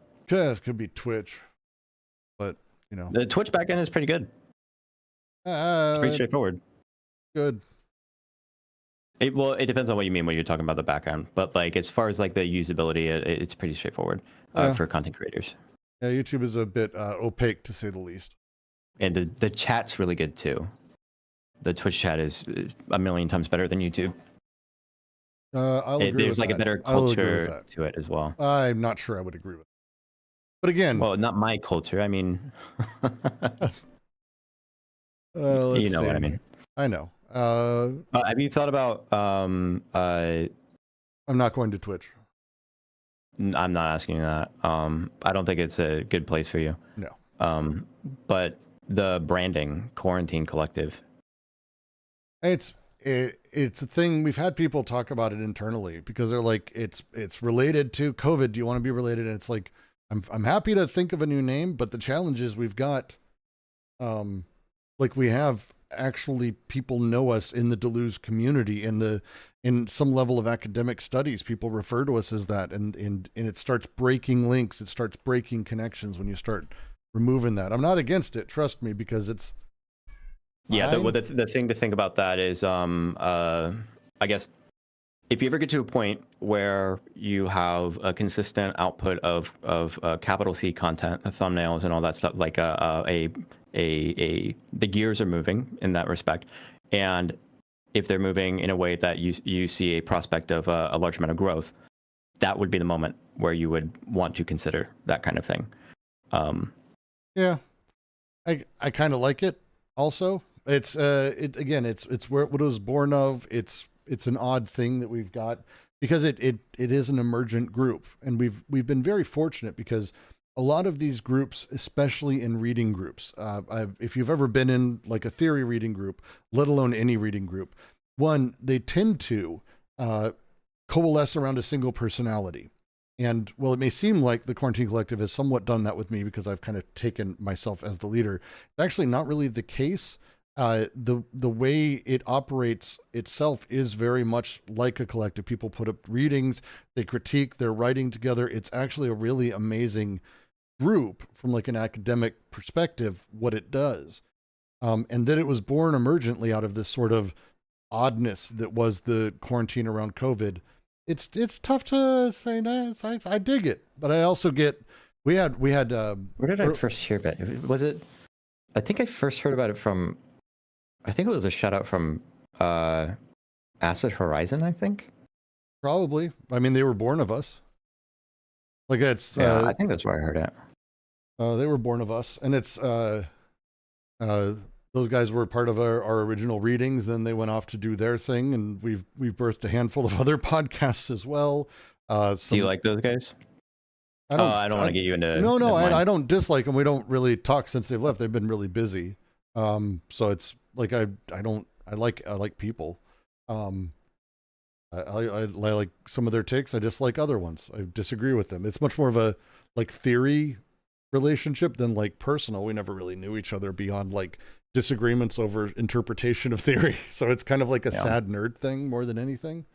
That is pathetic. It is awful. But it's not like a dislike or anything like that. It's a disagreement on other things, and it happens a lot. It's but then on the other half, like we've had really interesting interactions with people who like literally studied under Deleuze. Terrence Blake, for example, who joined us for part of our Logic of Sense readings. He's actually a Deleuze scholar in the world of like Corey Shores and these other guys. He's written books. He's doing this work, and we've affected how he interprets things, and we've forced him to like refine his theories on this or that. And it's been really kind of amazing to see the impact we've had in just the world of theory as a setup. And it's positive, and we want to continue being positive. So yeah. Yeah, I So- like that. I like that. I like that dynamic. That Yeah, it's. I guess a little assemblage you got going. Oh, California, Oh my God, California went. No, Washington. no. Whoa, look at that. It hasn't happened for AP yet. It's not over yet, Trumpers. Come on. I'm on AP, by the way. Really? It's not showing up for Yep. me yet. Yeah, I don't know why yours is behind. Updated at 8 p.m. exactly. When's yours? apnews.com/hub/election 2024. Yes. Oh, okay. I'm apparently on a different server than you. Yeah. That'd be Washington and California. Oregon, they haven't called yet for some reason. Yeah, they just call it right now. Yeah, they don't have anything. This is 0%. Just call it. You don't got to do anything. We know.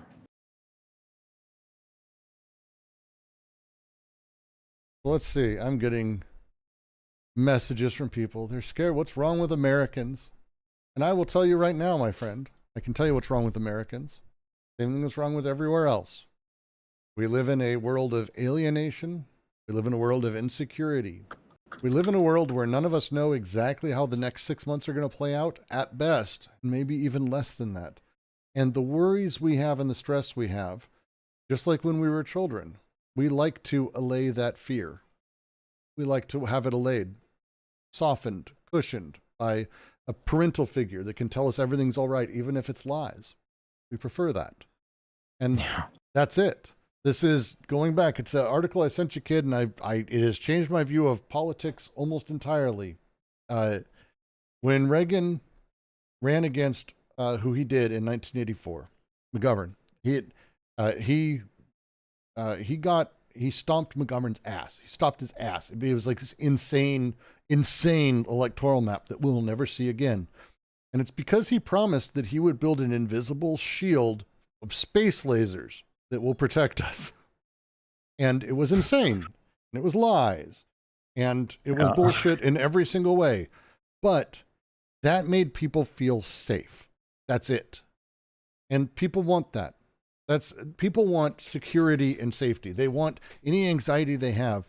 If you've ever experienced, and we've all experienced some version of this, anxiety around where your next paycheck's going to be, are you going to be able to afford food, what you're going to do 3 months from now when your lease is up, what you're going to do when your insurance runs out, et cetera, et cetera. Any type of anxiety of a coming worry.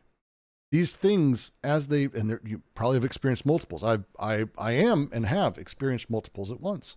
And these things collide in you and they build in you and they make it so you can't actually powerfully enter into the rest of your life. It's true. This is what anxiety does. You then are powerless and you can't, spend time with a loved one. You can't have sex meaningfully. You can't, do well at your job. You can't go out on the town with friends without being worried. Like, you can't just simply be. And we all just want to be. And if someone can fix that for us and make us safe again, we'll do that. We like that. That's it. That's America. Yep. It's the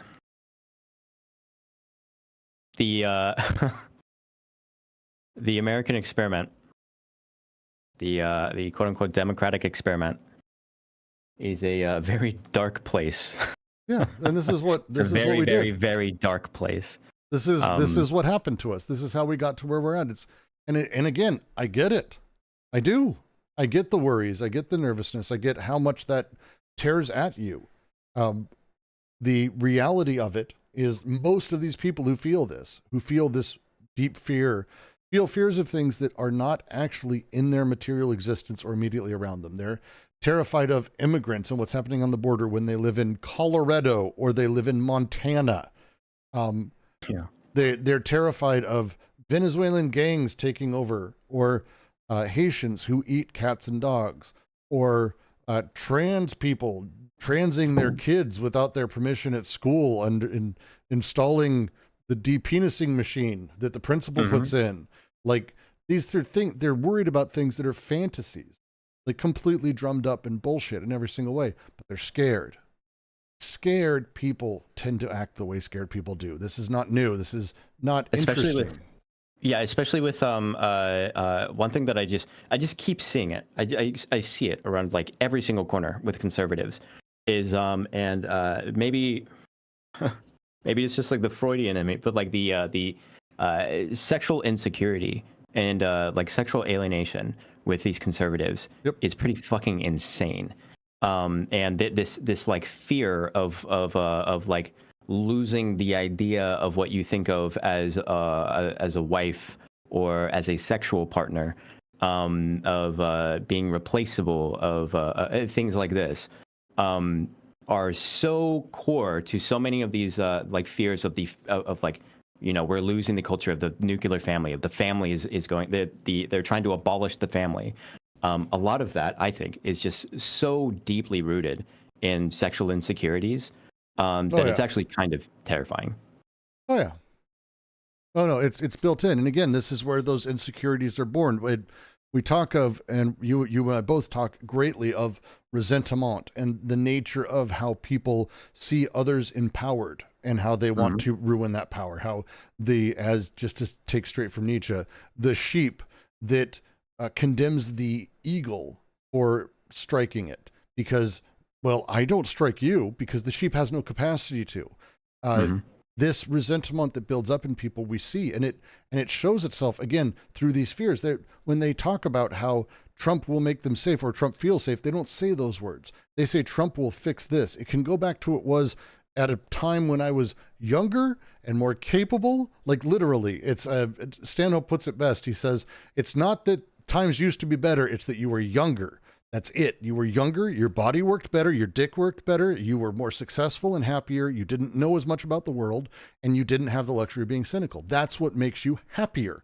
And so that's what you want to get back to, because all these things that have happened since then have caused you to lose power in the world.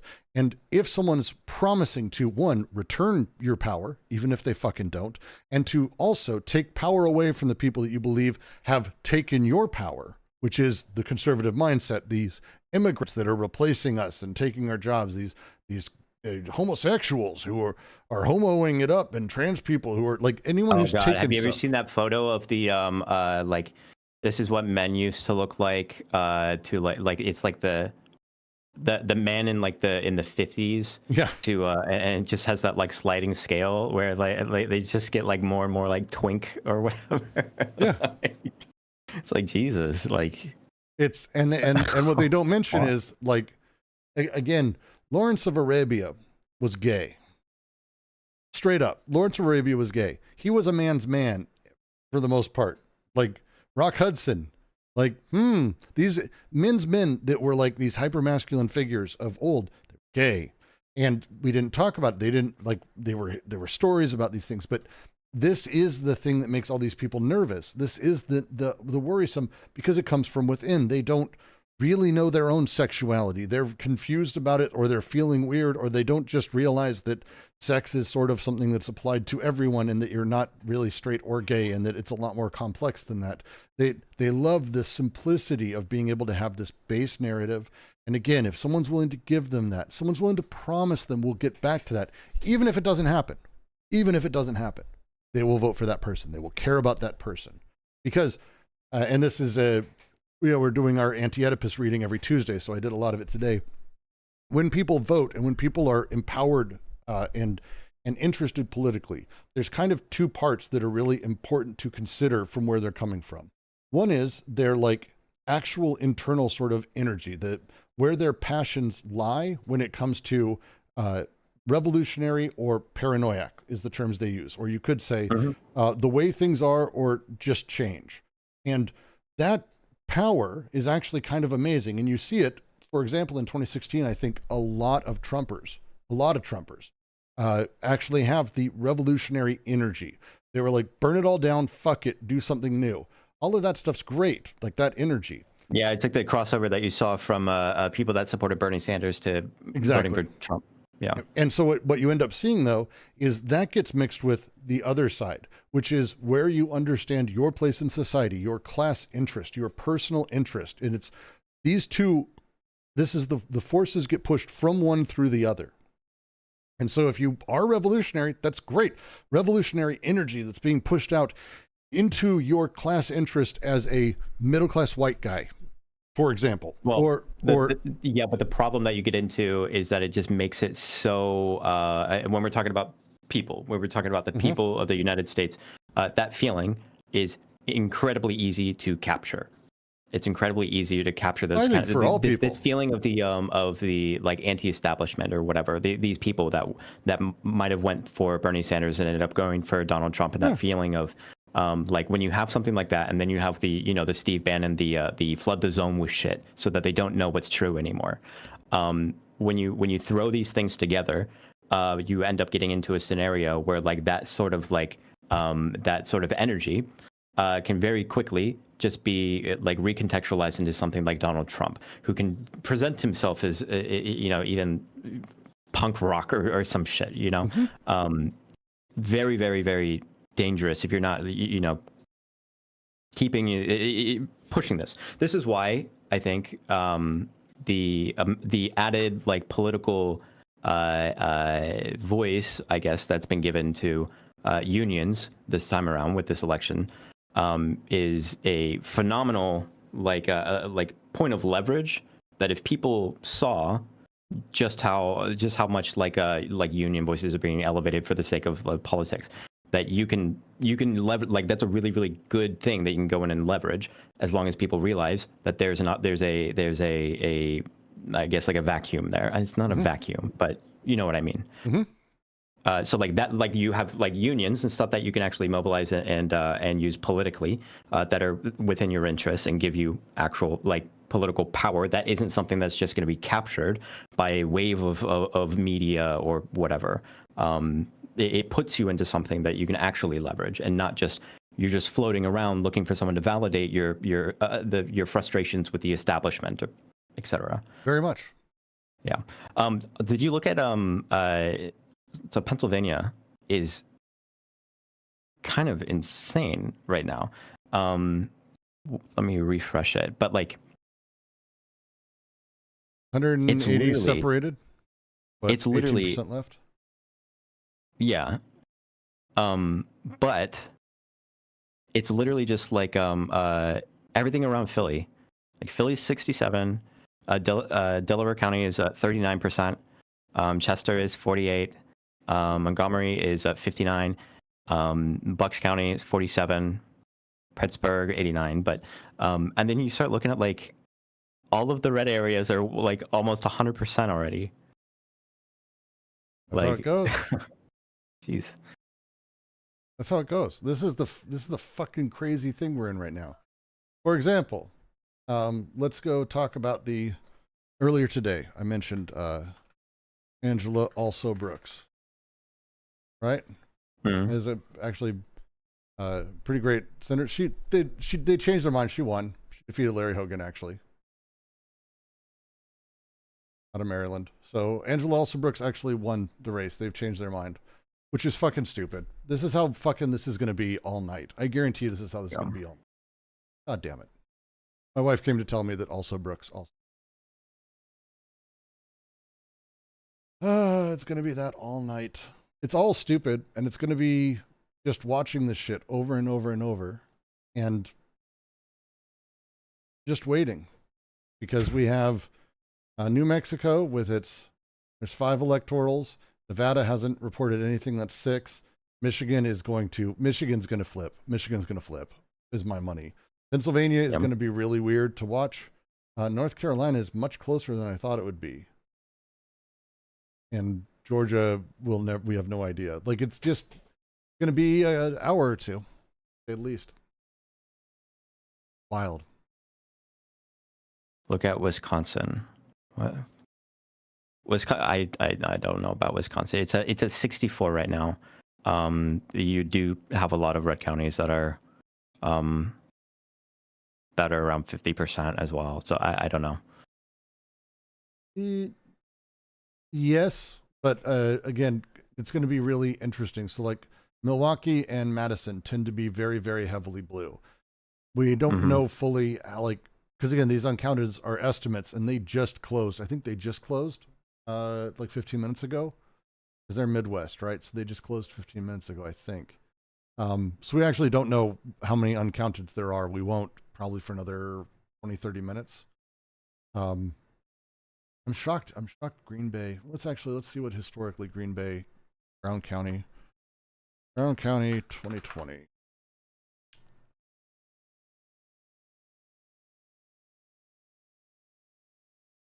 Where did they land? Trump. No, I don't care about any of those. Take me to the presidential. Why would you not have that in the PDF? That reminds me. Trump's a pedophile. Ah, yes, he is. Yeah. And don't what to say about people who vote for pedophiles? Yeah, I wouldn't. Yeah. Could you imagine having like a daughter and then voting for a pedophile? Can you imagine cheering on a pedophile and then like pretending that you don't kind of sort of agree with being a pedophile? Yeah, I know. Jesus. Like imagine you're the imagine you're imagine the daughter of like a Trump supporter and who's voting for someone who talks about how hot his daughter is, how she's always been hot, who owned Miss Teen USA, presumably specifically so, like he bragged about. He could walk in and watch them getting undressed and dressed. Who's a pedophile who thinks his daughter. So imagine the daughter of the Trump supporter. Not even to mention like abortion. That's the amount of shame that you should feel as a father in that circumstance is insane. Well, I mean, also he kept up a friendship. I mean, imagine voting for a guy and everyone. Years. The joke of the world is that someone says someone's an Epstein. I don't know if you saw, it was a great Saturday Night Live bit where Harvey Epstein is running for New York City Council, and he's like, "I'm not either of those men." Like, is the joke. It's like, he's not Harvey Weinstein and I'm not Jeffrey Epstein. These are two different people. And it's like on his political ad, it shows him with them. Like, it's pretty great. But imagine you distance yourself from these people because, Epstein's famous for being that guy, for being a child rapist who ran an international sex trafficking ring for wealthy, powerful people. And your name, imagine your name is not only like the most used in all of the documents, like you're just everywhere and there's tons of photos and you make jokes about how this pedophile likes young women. And then you become president and you keep up a relationship very strongly with this pedophile until he dies. Mm-hmm. And like best friends where you're telling him stuff that's about your inner circle and how things work. And it's crazy. It's a crazy thing that's, and so imagine being that person and then going out and saying that you're going to fight for children's rights. And then imagine being someone who believes that. Yeah, I know. Jesus. Did you see that story about one of Epstein's girlfriends at a particular point? She alleges that she was sexually assaulted by Trump because Epstein was walking past Trump Tower and was like, "Let's stop by and say hi to my good friend, best friend, Donald Trump." And then he can rape introduces you her to Donald Trump because he's raped. And, again, he's a rapist. Yeah. Mm-hmm.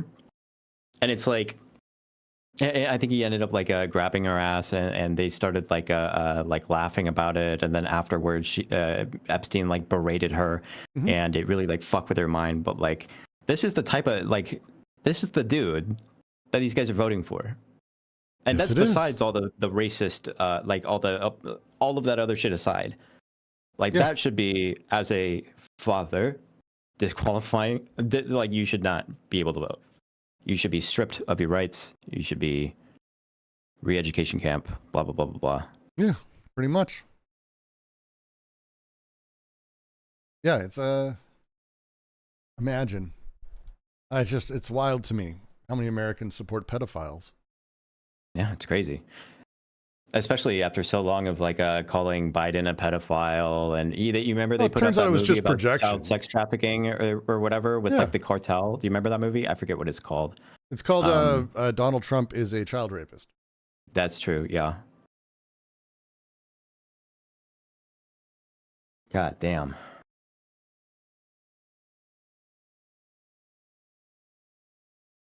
By the way, people in chat, the if you're in the Discord, if there's anything that you want to say or ask or anything, you can go into the waiting room, and more than happy to say what's up, see how you're feeling. North Carolina looks like it was called.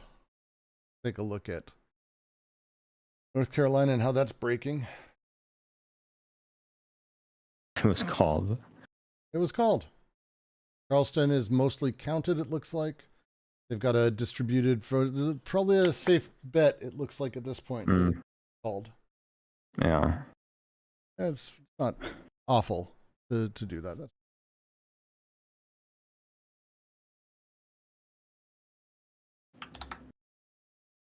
Was that AP? AP, yeah. So let's see. Raleigh, mostly counted. Charlotte, completely counted. Greensboro has some, but it's kind of off balanced by a handful of other red counties.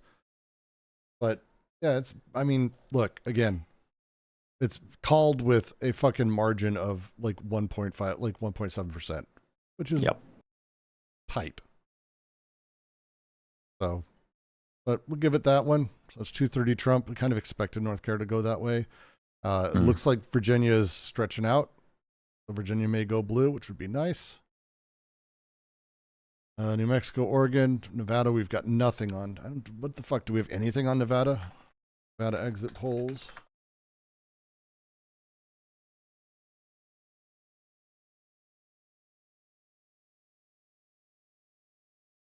Kid just wants people in Discord to farm them for content. No, I want to talk to the everyman. I want to.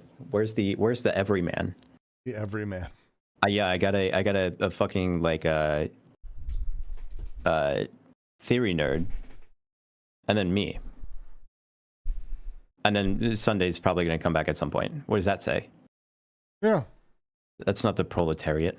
No, no, certainly not. I'll also say people in Sunday's Discord are apparently quite freaking out because, look, here's the reality. Really? The reality of this. Trump wins. Worst case scenario. Trump wins, and Kamala tonight, goes, oh, yep, you won. Here you go. And there's no more fighting. We know Trump's just going to come in. What this means is you're going to have to get involved politically if you want to have a future in this country. That's it. But here's the other thing. Let's say Kamala wins. You're going to have to get involved politically if you want to have a future in this country. So one is a harder battle, but neither one is like the panacea for all that ails you. So don't freak out about this. Watch it, be ready, realize this is about policy, realize who's being empowered, and get involved politically, locally, and start making changes. Like I've said this on every one of my fucking streams. I don't think I can say it even more.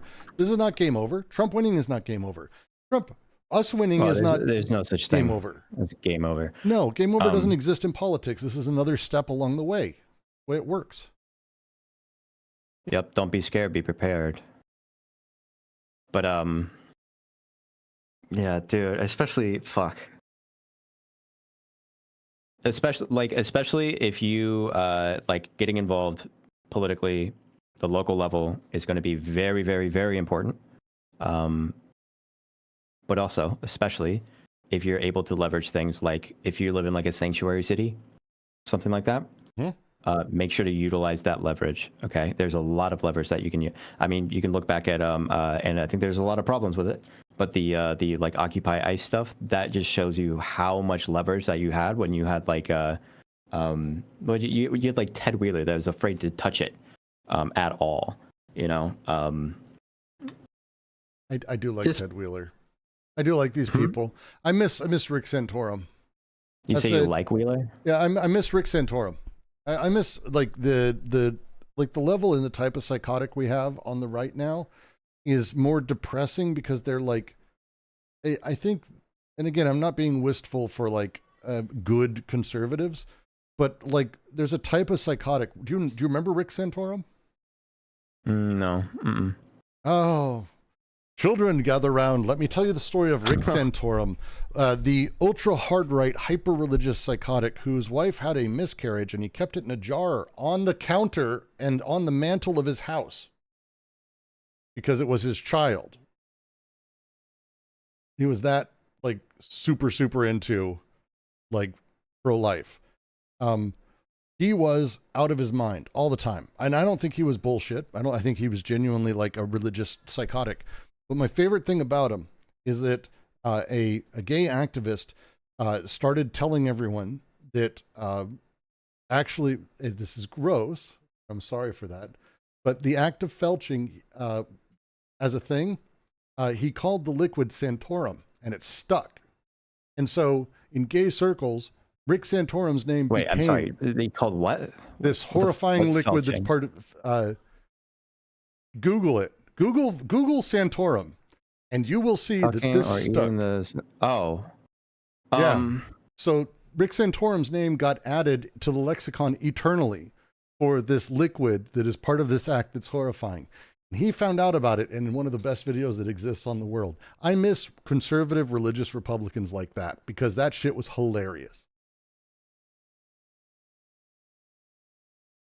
I do. Wow. Wow. No, that's Rick Santorum. You missed, that's fun shit. Like this was the era of like the Bush nutcases, like across the board, where the Attorney General, Ashcroft, who draped all of the statues of Lady Justice in velvet because her breast was exposed. So like he paid for this to happen with like expensive velvet because he didn't want breasts to be seen at the Capitol. His father, a religious, deeply religious man, a pastor, anointed him with oils when he was made Attorney General. Like that kind of shit we don't have anymore. We have cynical, all of that. I miss the religious nuts because they were wild, and every 30 days or so they'd be caught having gay sex and doing meth. It was great. What a time. Santorum. Santorum.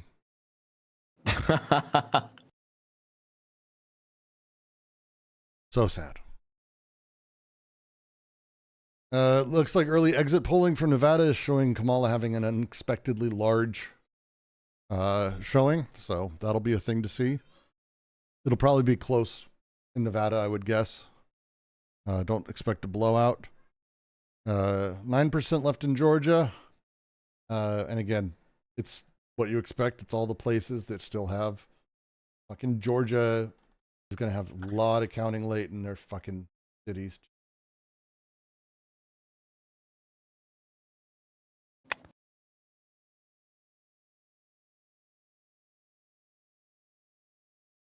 Let's see. I knew it was going to be close, but Well, like Kamala Harris at Fulton County, is Kamala Harris 70-30, and there's 10% of the votes left to count, and which is another 45,000 votes. And if that splits the same, that's crazy. DeKalb County is 75% of votes counted, and it's 82-17 Harris to Trump, and that's another 30,000 votes. Like ridiculous, it's ridiculous margins for what's left. So we've got a ways to go before we even come close to understanding where we're at. Like it's just, yeah, there's a reason they haven't called it. yeah. God damn.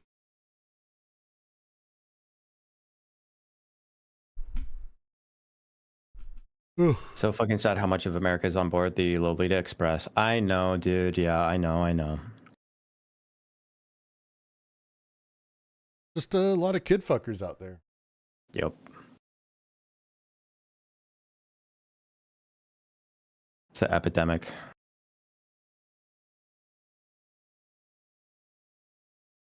Okay, let's check Pennsylvania's numbers. Still the same spread. Again, these spreads, we're not going to learn anything new for a while. Arizona, still neck and neck. Minnesota's, yeah, that's way early. Wisconsin, still close. And Michigan is only 34% reporting. This is going to be, these are going to be it. New Mexico looks like it's going to be, because all that's left is like bluer counties. So it'd be really weird. So it's, this is going to be something. Yeah, it's going to be something. I don't see how she doesn't get Pennsylvania. A friend just wrote me and he's like, hey, so she's 180 behind. As my buddy who does way too much time with statistics and financial shit. She's 180K behind in Pennsylvania. Remaining Philadelphia would be 150,000 gain for her if it comes through alone. The other areas left are all blue. I do not see how it can't be her. I agree completely. Yeah. And there's like one red county who's like sort of got votes to count left, but the volume of it is just not even the same. Oh, York County? Yeah. Yeah. The volume isn't even close. Yep. Like Pennsylvania, if Pennsylvania goes her, then it comes down to, again, Georgia, Michigan, Wisconsin, Minnesota. Like this is because Trump needs 40 more to go. That's all that matters. This is first past the post shit. That's all that matters. So if he gets Georgia, that's 16. If he gets Michigan, that's 15. So that's 31, 9 away, and he only needs one of the other states to do it. So this is going to come down to like really 4 states. I think Arizona, if I had to guess, Arizona will end up going Kamala, like from the way it's looking. But it's going to be tight. That's going to be a battle through the night. Arizona sucks. Yeah. What's it look like?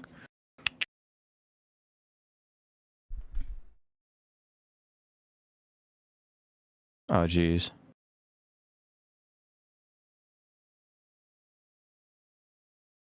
Can these Democrats just fucking vote faster? Jesus, they're so lazy. That's the fun part. That lack of work ethic. That's why they're all on welfare. Yeah, it's the fun part is in most of these areas that are poorer, they have fewer polling places, specifically to disenfranchise voters who tend to vote blue, which is just fantastic. I have someone in my chat asking the other day, I think it was yesterday even, I was talking through what I consider to be the best form of democracy, which is sortition. And they were asking just to remember what it is. Sortition. Yeah, you talked to me about that before.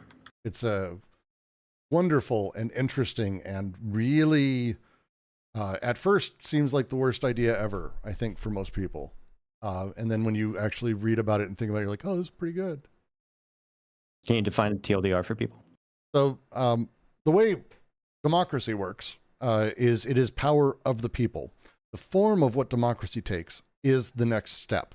All of these systems, for example, are democratic. If you do a proper republic, democratic, direct democracy, where everyone gets a vote for everything, democratic. One we've forgotten about, which is kind of actually the original version of democracy, which is what Greece had when they invented the term democracy. It's called sortition. It is the same thing as how our juries operate. Basically, you take, let's say in a city, you take a certain percentage of people, and it's like, it's a small number, it's 100, maybe 1,000, maybe a little larger than that. And every 6 months or once a year, randomly select 1,000 people or 500 people who are the ones who vote. And that's it. There's no legislation, no anything else. That's it. That you randomly choose people in a large number from a group in an area to vote on things. They're the ones who vote on whether or not law X happens or whether or not person Y is put into judicial, whatever it is. And those random people are changed out every year. Sortition is random selection, like a jury, of the democratic class. And it's a really fantastic system when you start breaking down how it operates. It is really interesting. It's fascinating. Hey, Fruit, good to see you. Glad you voted today. Hope you're doing well. It's been a while. But it's basically like jury duty. So there's a lot of ways it can work. Ireland has a sortition system. I believe it's called the people's, there's some term for it. But countries are starting to push back towards it because in a system of sortition, because it's random, you can't really have sort of built-in corruption. Because you can't. Who the fuck is going to come next? I don't know. You don't know. So that's true. And that's if it's pretty interesting angle. And it could be Bill Gates could be on the next group. He could be in the next 100-person council who decides laws. But so could you, in equally the same way. Everyone gets the same shot at it. And that thing that happens is interesting in and of itself. More numbies. Listen, right now we're treading in water, okay, waiting for a wave. There's there's only so much that you can say at this point. You can go through. It's we're really, really difficult. You have a lot of these situations where you're basically getting to a point. So a lot of these places that look red, it's not just this. They've been tending towards red, so therefore it's going to be red. That's not really how it works. The blue counties always come in later, and it's just really, really difficult to start making any sort of claims about what's going to turn which way. You do have some examples where it's basically like there's no fucking way it stays red, you know. like Oregon was red for a few minutes. Yeah, yeah, like Oregon, yeah. It was red. It was. I love when I see shit like that. It's like, oh, good job. It's like last year New York. But yeah, like they made Pennsylvania, New York basically, red for last example, year. But yeah, They made New York red last year for a little bit. I was like, really? And then they did the same thing. It's like, no, we're gonna call it. It's like Trump's winning. Call it for Kamala in the next bit. It was. yeah. But yeah, right now it's just you're basically at a point just like all right, we just got to count those votes. That's really like all that you can say at this point. Yep. It's really difficult to make any sort of claim about where exactly things are going to be going. There's definitely states where it's like it looks red right now, and I would bet on them being blue. But yeah, I'm sorry, I can't give you any strong claims. Like we've known this entire time is this is just how it works. You just simply have to wait to see these bluer counties come in and then see what happens. But just like all of the polling before all of this, we've known that it's close. This is a big deal. It's a really big. It's a big election. Yeah. Ooh, they pushed Minnesota. They pushed Minnesota over blue. Good. Maine. Looks like Maine actually may go more balanced, and they're proportional, so it's going to be one for each. But it looks like it depends. There's a cutoff for it. Proportional voting for this thing is. Yeah, and also keep in mind there's some of the so like if you're looking at some of these and it's like so like Virginia, like 80% of the vote count. Well, it's seems to be moving towards Kamala pretty quickly now. But like there was a point where it was these all accelerate 50-50, towards. You know? That's the thing is everything does accelerate generally towards Kamala. Like, and that's the underlying thing. So like Arizona, for example, right now is like dead fucking heat, right? Well, what's outstanding there, and there's a handful of counties, but it's really Maricopa County, which breaks for Kamala by, not granted, it's not a lot, but it's like 2.5%.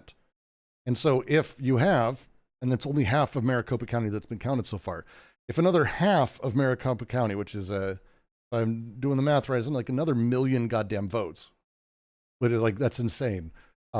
If that breaks for Kamala that way, 2.5% outdoes everything else that could be anywhere else in the state. If the numbers stay the same. Yeah. Which they do generally, but maybe not. But, more populous areas are just going to take longer to count. Yeah, and like I see you guys. I see people that are like popping in, and then they're like, "Bro, I'm scared. I'm depressed." There's nothing there's not really much else that I can tell you. Yeah, there's going to be people that are going to be,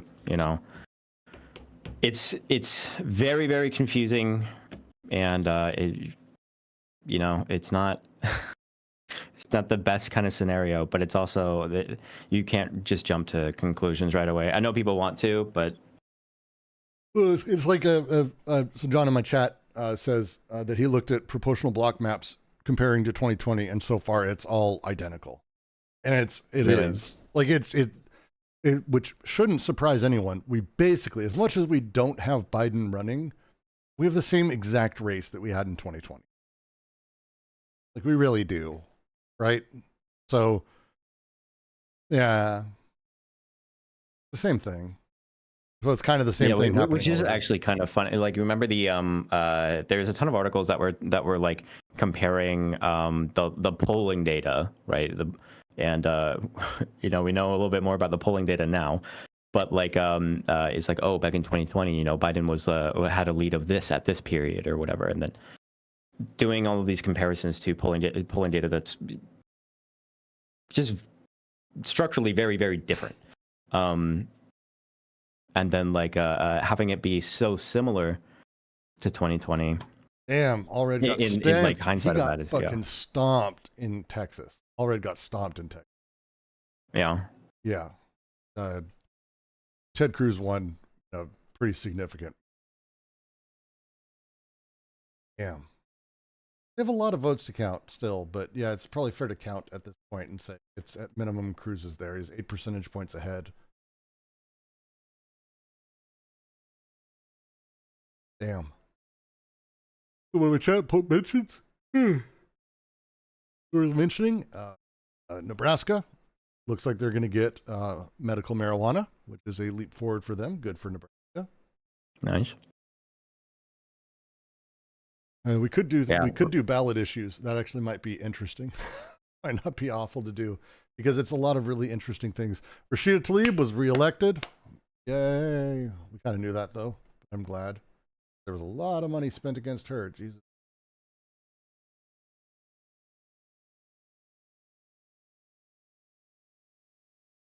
Starting to see House races coming together. Senate. Looks like Republicans are going to take the Senate. Yeah. Yeah. Damn.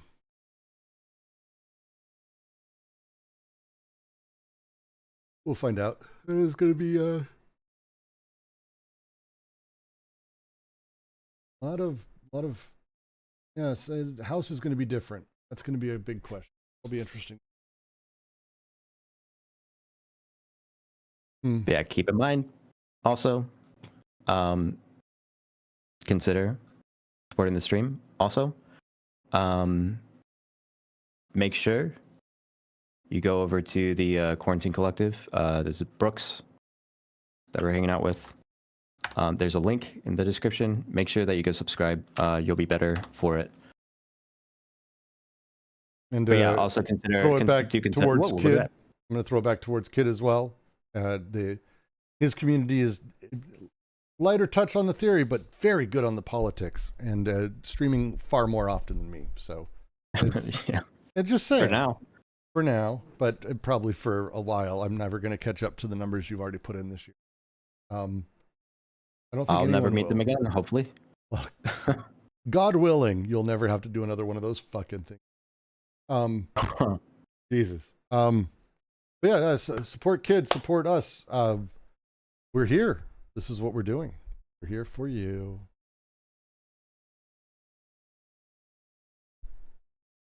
We're too smart for theory. Yes. Yeah.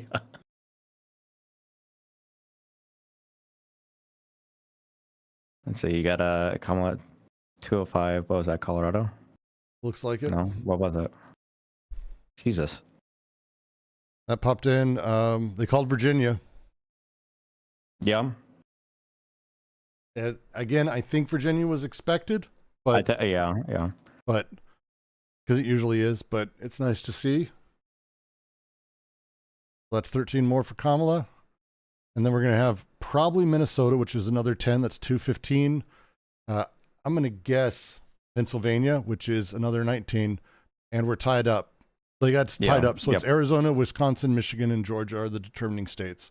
I think Nevada, Nevada won't matter. Nevada doesn't close for hours, though. Nevada, I think, is still going. Oh, really? When do they close? Sometime next year. I don't know. They go on fucking 10 p.m. Okay. 10 p.m. 10 p.m. Eastern. What? Oh, that's not true. There's nothing reporting, so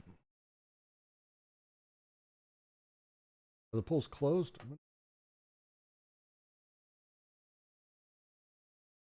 Polls close.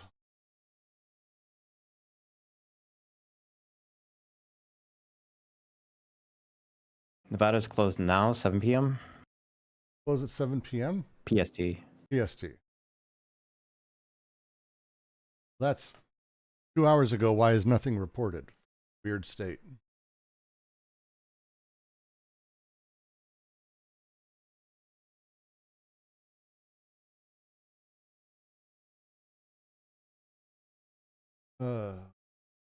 GTS. What's GTS? I go for coffee and everything is GTS. GTS. 10 p.m. Eastern time. State doesn't release results until the last person in line is voted. Oh, so they still have people in line. Okay. Oh, I see. Polls closing is not the same thing. That's what I was.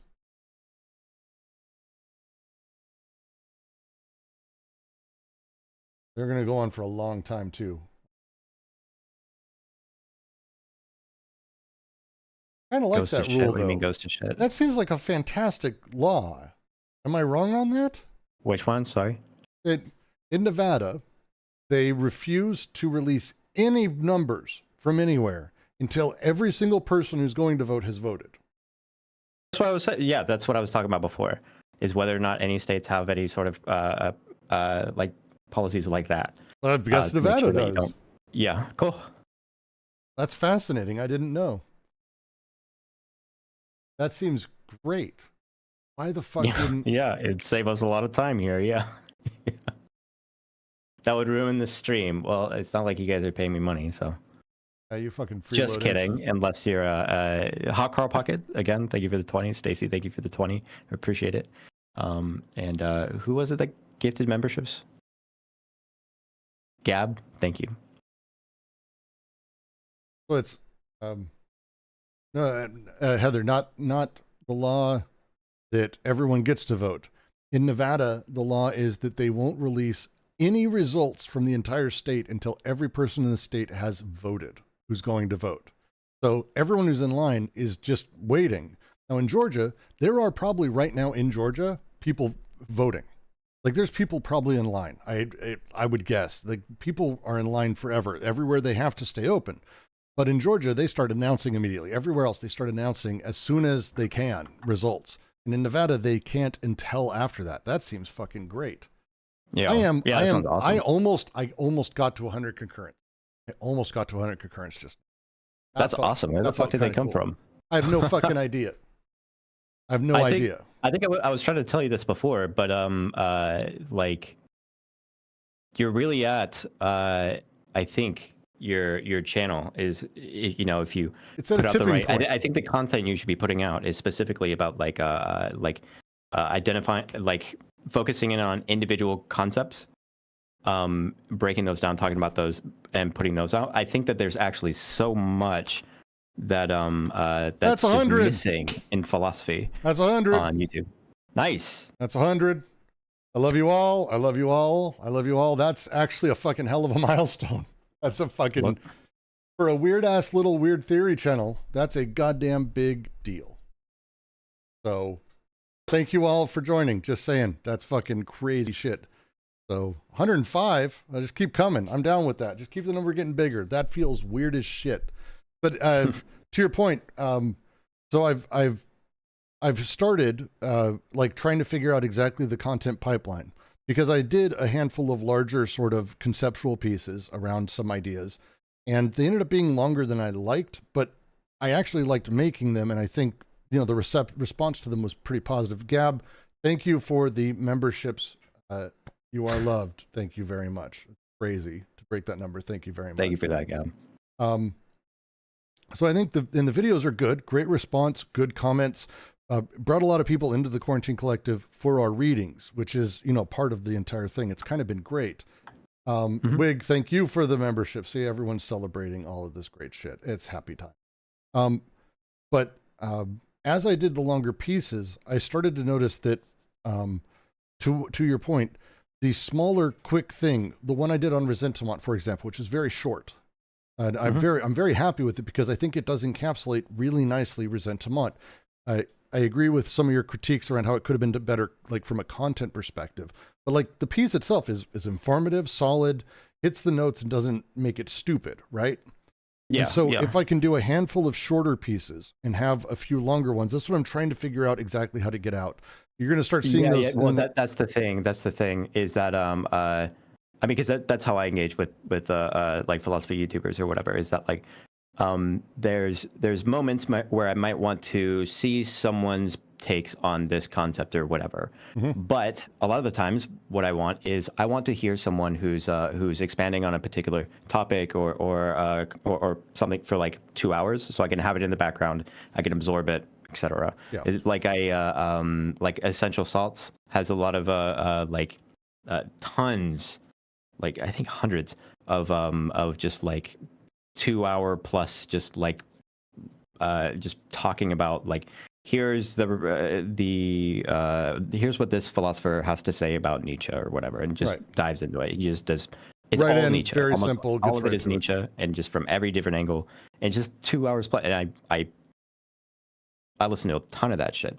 But yeah, sometimes I just want like there's a couple, I forget their names, but like I do like going through. It's like, oh, what does this person have to say about this concept or whatever? Yep. Like both of those things are really good. Being able to do both of those things while also directing people back to the Discord or what, I think it's a solid strategy. As long as you're and I again, think you need better thumbnails, but yeah. Well, yeah, Or and not, the Resentiment one is pretty good, but the Resentiment one is probably is great. And I've got a couple coming. One of the really, and it's again, this is where I'm going to start doing the longer pieces, but then breaking out smaller concepts.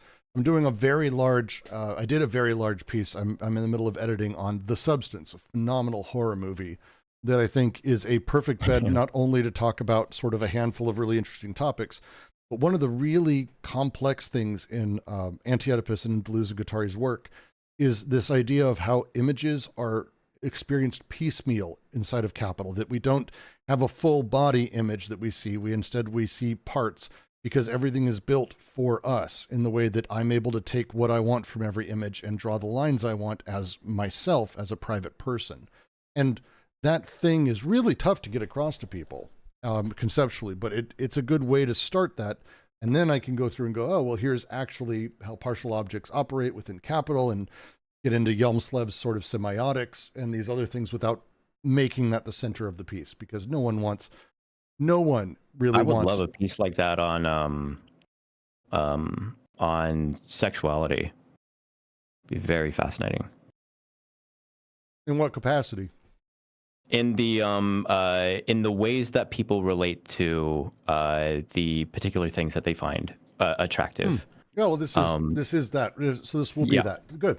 Yeah, exactly. But like, that's always something that like I don't think I've read anything that takes that perspective or that approach of just zeroing in on sexuality, especially because like it's something that I remember talking about with like some of the insane problematic reminder that Trump is a pedophile, and a lot of the people voting for him is a pedophile as well. Yep. You know, the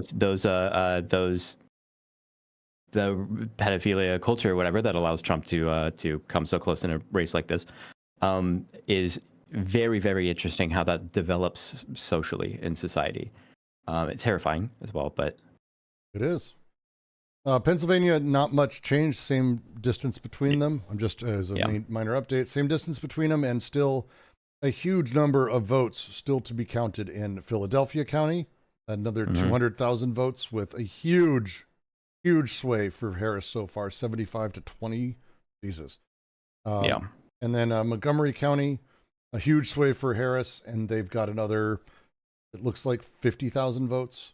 Like there's a lot of votes left for Harris to be counted, like just straight up in Pennsylvania. Georgia, let's jump into Georgia real quick. Sorry, just a bunch of shit just got updated. We'll jump back to that in a second. Georgia, same thing, same percentages, nothing major changed. Atlanta has more votes counted. It's going to be tight, but this is going to, the rest of the votes that are going to be coming in are going to go really heavily Kamala. The question is it enough? That's really the question. Yeah. God. And that's, I mean, they're not, it's 120,000 votes. That's not that many. God. Michigan, I won't even touch. 42%. All right, let's touch it a little. Touch Michigan a little bit, right where it likes it. In Detroit, where they have 15% of the votes counted, which is 120,000. So there's like 1 million people left to count. And Detroit is pretty much 65-35 for Kamala. So, and that's most of the people. Grand Rapids too, by the way, looks like half of its votes left to count. Spending hard for Kamala. Yeah, I mean, I don't know how I would predict Michigan on this, but it's one of those things you just gotta sit tight, I guess. Mm-hmm.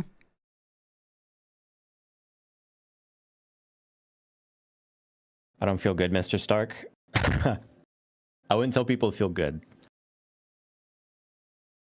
But no. let yourself breathe while you can. But, okay. but again, so let's talk about a big important concept, which is the theory of the great man, which is a lie. It's a huge lie. This lie that we tell people that a person will save us or harm us, that the Nazis were Hitler. That's it. There's Hitler did it. If only we could go back in time and kill Hitler. Those jokes and stories, they just reinforce the idea that Hitler did this.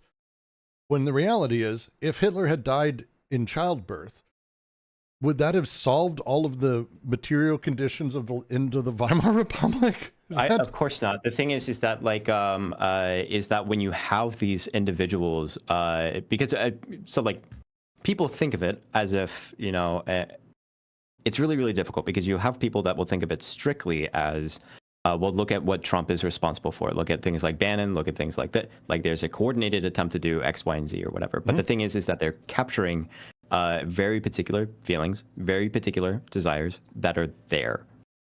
They're there. They're real. And so I can empathize with how difficult it is to, because the amount of impact that an individual like Trump has is substantial. But that impact is only capable if all of these things are there to be captured in the first place. And I promise you, when you have the interests that Trump is aligned with are real interests. The political backing that he's getting is there for a reason, a very particular good reason. Not good as in morally, but it's there. Yeah. And so like if you want to look at stuff like this, like what is it that made Donald Trump possible? It's not, you can't just simply say Donald Trump is what made Donald Trump possible. No. It just is not that simple. You have to be looking at this as like I was gonna say you have to look at it like as complex as like an organism, but I don't want to invoke an organism for a nation in that way. But it's complicated. There's a lot of moving parts to this, but the moving parts are not just floating around. They're not random. I would also Polymarket. Polymarket's completely fucked up. They had issues. People are trying to buy marks for Kamala, and they can't because there's fucked up with the deposit. No way. Shit's fucked up right now because everyone is like, this is one of those things that happens when everyone's paying attention how much money can be made, and at worst, there's a lot of people who have enough money that they're happy to toss at Kamala, even if they don't care if she wins or not. Like, I'll put 50 grand on that, but that transaction has to happen. Same with every other fucking transaction for $2 or $5 or $60. All the shit's crashing, everything's fucked up, and it's hilarious. It's kind of fucked. Yeah, Trump's at 97% on Polymarket. Yeah, it's because you're not going the other way. That's for sure, right? How much was dumped in there? A lot. Portland Birding, thank you for the $5. Says another Portlander, by the way, kid. I know. I got drinks with him. Oh, well, there you go. I moderated a debate. I put in extreme quotes between him and Sunday. It's extremely hard to see a viable path to victory at this point. Michigan and Pennsylvania are slipping out of reach. Democracy is on death's door. So first off, thank you for the support. Secondly, it's cool. It's actually cool. This is literally how it went in 2020. Like, if you go back and watch videos, like, this is Georgia, Pennsylvania. This is the same states doing the same fucking thing with the same kind of margins and the same, like, so first off, it's cool. Not saying it's going to end cool, but it's cool. Secondly, they're mathematically, Georgia is not counted out, and Pennsylvania is actually probabilistic. If I had to put money on it, I'd lean the other way. I'd lean that actually it's going to end up. I think Pennsylvania is Kamala. going blue. I really do. I would throw $20 on that shit. Yeah, I'm with you on that.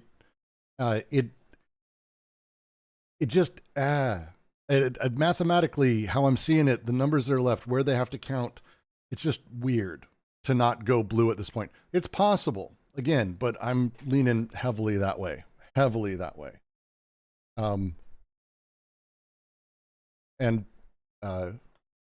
Portland Bernie, the Dem strongholds in Michigan are between 65-75% reporting, and Trump is 5 points up.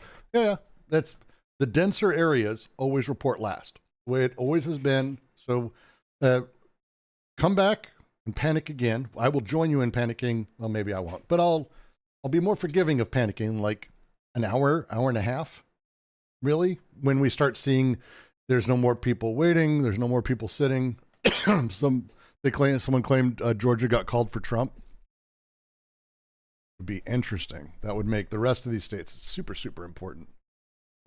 If Trump loses, what strategy do you think he'll use? The same as last year to claim Dems stole it or something? Yes. He's doing that now. They're already flooding the zone with shit. They're already, they're already doing that. Now, when it comes to January 6th, I have no fucking idea. No idea. If you're talking about that strategy, I have no fucking idea. No idea. It is looking, Georgia's looking more and more like Trump. Just to say at this point. 93%. Yeah. 99. Yeah. Yep. That's puts him 246. So Pennsylvania, if Pennsylvania doesn't go Kamala, yeah, we're getting tight. Everything else has to go Kamala. Like we can lose one more state, but then it's, yeah. But again, it's going to be interesting to watch. Michigan, I have a feeling is going to end up going blue, based on, absolutely nothing basically at this point. Oh wow, nice analysis. No, I'm just basing on the same thing. I don't want to repeat the same shit over and over and over. Yeah. The problem being is that there's people that are hopping around between different streams, seeing which streamers are saying what, and so there's going to be a lot of people being like, okay, are you guys panicking? Like, I see these guys panicking. Are you panicking? And it's like, we'll see if I do. Yeah. There's a chance I would will. say, I'm going to say the same thing again. Here's why you don't panic. No matter what, you should not consider this as anything more than you have to work less hard or more hard tomorrow. If what you do as a thing, you go, fucking Kamala won. Yeah, I'm done. And then you kind of check out of politics and don't do anything. You are the problem. You're the problem. You're a problem. You're a big fucking problem. You just are. Like, there's no reason to like panic or freak out. Tonight, it does nothing. Like, in the next 3 months, this does nothing. Like, this is not how politics works. It's a person being voted in. It's Congress. It's these other things. So next time, go out and campaign. Go out and vote. Go out and do more than just simply vote for a person. Like, this is the thing I hate about electoral politics, is being the debate of whether or not someone votes. Because on the one side, you have people who scream that voting is too precious and I won't waste a vote on someone I don't believe in completely. Oh no, I can't vote for someone who's also supporting these things, which is silly. But on the other side, you have people who think that voting is like the only thing they need to do. It's like, don't. Like, just don't do that. Like, you got work to do. Kamala wins, we've got work to do. Trump wins, we have a lot more work to do. But if you think the next, like, 4 years is like, okay, cool, I can check out, what the fuck? Well, it's so like tangibly, and to the thing that we were saying earlier, all these little red dots, all of these little clans of pedophiles that are taking over the the political system. Like, the thing is, they are there. They exist for a reason. Yep. They are still there if Kamala wins. Those people are still there. Those people have the same ideas, same feelings, same desires, and they will act politically still, locally as well. It is especially really.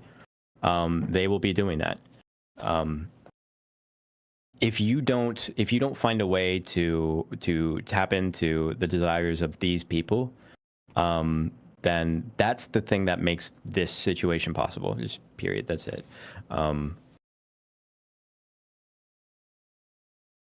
That's it.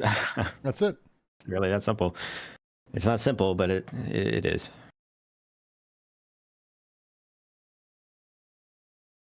Voting is imperative to do, and also the least significant thing that you can do. Yeah, I guess. Yeah. Yeah, and Chomsky had it right. His voting is very easy. Go do it, and then go do other things. And he's spot on. Yeah, I like the way that he said it too, where he was like, "Listen, like, I forget the exact way he said it, but he's like, listen, all these people that are debating about whether or not like they should be voting for this person or that person, like that was never a thing for like back in the day. It's like people that are like very seriously politically like organized or inclined and active, like those people know, okay, when the elections come around, throw it into the fucking blue so that you can disempower people that might try and get in the way of doing actual political work.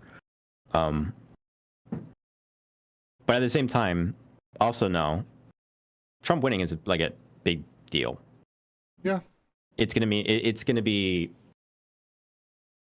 like imagine the situation of a like I don't know, like an immigrant family. You have family members that are undocumented, ones that aren't or whatever, and like this idea that like it's plausible that your family's going to end up getting split up, and half of them are going to go this way, half the other way. Like all of this kind of shit is like, and not even to mention the type of like humanitarian crisis that shit like that can cause. Or the prospects of like the right to an abortion and stuff like this, like that is going to affect real people. And what? My AP just erased. Election interference. I'm not saying there's not material realities to Trump's victory, but what I am saying is that the work, like the idea that it's a lot more work. There's a lot more fighting that has to happen under Trump, and there's a lot more danger for us. But it doesn't start tomorrow. It doesn't happen immediately. This is not, and the world ends tonight if this happens. This is just the marker of who's going to be president and the work we have to do in the next few months to prepare for it, to set it up, and to put things as much as we can in a position of empowering people to do better work. That's how I view it. This is basically, think of this as like, this is basically going to tell you what your job is. Yeah. Stacy, thank you for the $5. I appreciate that. Thank you for that. Thank you. And also for the 20 before stream. I appreciate that. But yeah, I don't know. I think it's going to be interesting. Georgia, they're saying, is flatly too close to call, which I buy entirely. Like I really do. And then at the same time, it's very close. We're seeing in Pennsylvania flatly too close to call, and it's going to come down to the wire. Michigan is going to be fascinating as that rolls out. Nevada is going to be a big deal. I think Arizona is going to be a bigger deal. So far, we're having good signs in that. Again, a lot of these numbers are not wildly off of where they were in 2020. Just as a thing.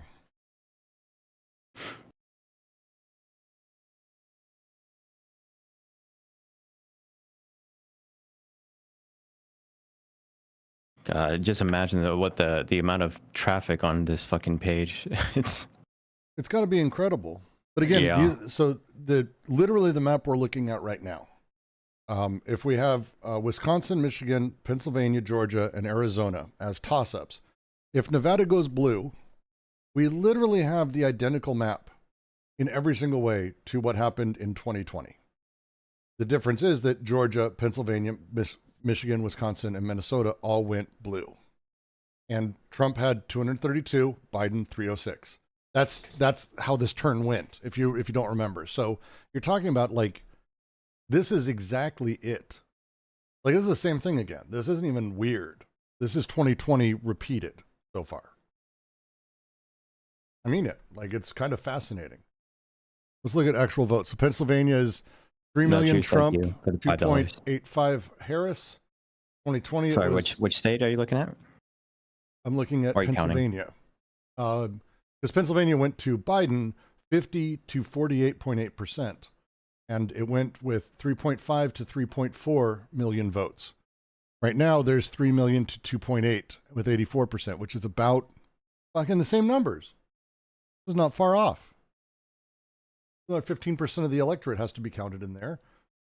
These are not wildly off numbers from where it was. Let's go Georgia. Georgia is 50.1, we'll say 50, just round it, 51 to 49%. Donald Trump, Kamala Harris right now with 2.6, 2.5. Georgia went 2.5 to 2.5. It was very close for Biden. It was very close. Like, literally, Georgia ended up being decided by, it looks like, 12,000 votes. So that's how close it was. And that, if you don't remember, went all night. Arizona was same. It looks like 11,000 vote difference. Like, again, this is all just the same shit again. Same shit again. Same people deciding the same fucking election every time. God damn it. Yeah, but however, Wow. that's not it's not exactly soothing with how close to the fucking wire it is. No, it's not. I'm not trying to make No. it soothing, but I'm just saying, like, it's intense because we're going through it right now, right? And it's, Yeah. you don't think Trumpers right now are doing the same thing? Like, everyone's like, oh God, but it's like, look, this is the same shit in literally the same states with the same spreads. And we're not going to know. We're just not going to know. Not for a little bit as these things close up. What do you think Trump is doing right now? I think he is eating a Big Mac and staring at what we're staring at. I think that, yeah.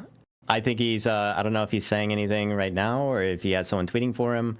There's been little videos on X of him walking around. Like, he's kind of doing stuff, and it's tight. He's probably getting validated by his friends and shit. And no, so Mike, Sam, it is not that she's down. She's down from where the night ended, but I would hope that we would be like, I would hope there'd be more voters, but everyone's down from where they were, like, because the night hasn't ended. Votes haven't been counted. There still is, by the way, overnight, like, because right now, when we're talking about like votes left to count, we're not talking about mail-ins. There's a whole bunch of other stuff in a lot of these states that's going to be counted as things go. Georgia made some rules about it that change that, but like, there's a lot of stuff happening. And so this is the process. It's kind of amazing as a thing. It really is kind of fascinating. North Carolina went to Trump, by the way, in 2020. I saw someone in my chat. We did not win North Carolina in 2020. We lost it in 2020. I think in 2016 we got North Carolina. It's really CNN just reported that the county in PA isn't reporting anything until they have most or all of the votes in. Jesus Christ. That's why we're stuck at 50. So right now it's 50.9 to 48.1. That's a tight margin with 15% left and they're all blue. Again, do I need to do math? I can do that. Like, just like, I can show you. STV Philly, now do you realize how important it is? For Pennsylvania to fucking vote. It is very.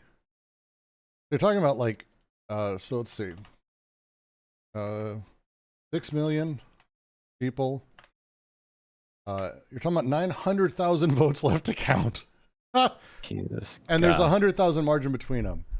That's 100. Think about that. That's fucking crazy.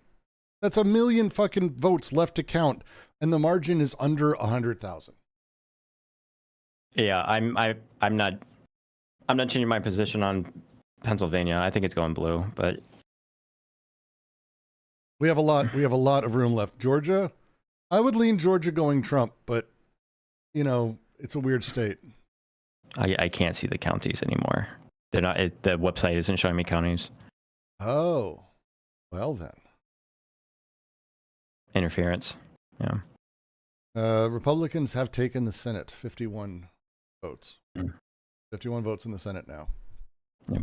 So here's hoping it is a lame duck Kamala presidency. That would be at least something. Fuck. I'm gonna run to the bathroom. Okay. Yeah, it's kind of fascinating when you get into all of this. And again, there's a reason I'm not doomer about this. I'm not excited about a Trump presidency. Don't worry.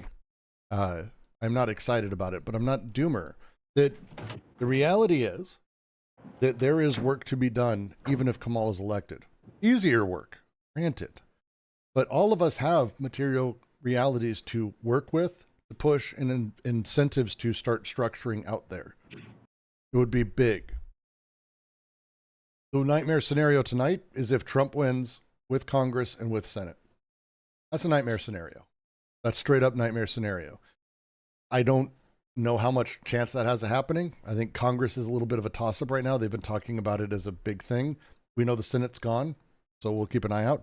Then you might get me to panic a little bit more. That's when you get me to panic, I think. That would do it. But right now, it's not worth panicking. We're not there yet.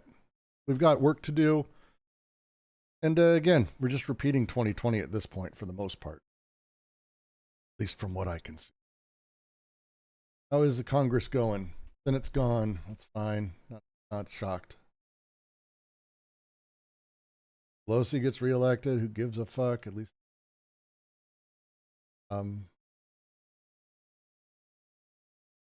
They've called a bunch of races, but looks like Senate, not so much as much for the congressional seats. There's a lot of seats to be called for Congress, too. 113. That's going to be a fucking thing. It's going to be a fucking thing. Jesus. That'll be a long night. But again, at the base of it, we have work to do. If there is a thing to learn, I would say, from the last couple of years, it is how much it matters for every person who does get involved and the impact they can have. I mean that. I don't mean that like sarcastically. We have just tons of examples of people getting involved in minor ways or large ways that are driving all of this. Minnesota is looks clearer, by the way. That looks like a clearer, safe bet. Blue. It's good. These margins mean that everyone actually can make a difference. That's how that works. It means you can actually get out there and actually campaign. If you were in Pennsylvania and you did not actively work to get out the vote or to inspire people or to do anything, like this is where the failure comes, and we can work on that. Again, this is the good news. We've got work to do. Either way, if Trump gets everything, reassess and rethink about it. Yeah, Bossett says, even if Harris wins, this is way too close to not encourage the worst of MAGA. I agree. Yeah. I agree completely. Yeah. I think if Trump wins, it's not, like, I think encouraging the worst of MAGA is at this point already a foregone conclusion for the next couple weeks. Yep. So the question is whether or not they know they can do it because they have the president coming in, or whether or not they don't. Like that's it, right? Let's see, math it out. So Nevada exit polling is mixed. We can't call that. Minnesota, we can start calling. That's another 10. I think we can start calling Minnesota. I'm confident. Like it looks like what's already showing up and how these it's bending. It's going to bend Kamala. People are talking about it the same way. We'll find out. Wisconsin is 78%. How is that spread? Let's find out what cities that. Wisconsin.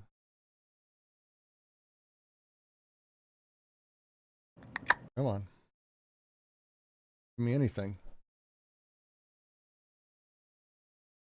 It is, the data has died for me. Yeah, AP is struggling right now. Like I said, I can't even look at I can't most imagine. interesting data, which Yeah. is, but Can't imagine why. You think people would be hitting can you refresh imagine like how mad? many people are just refreshing the same page over and over and over again?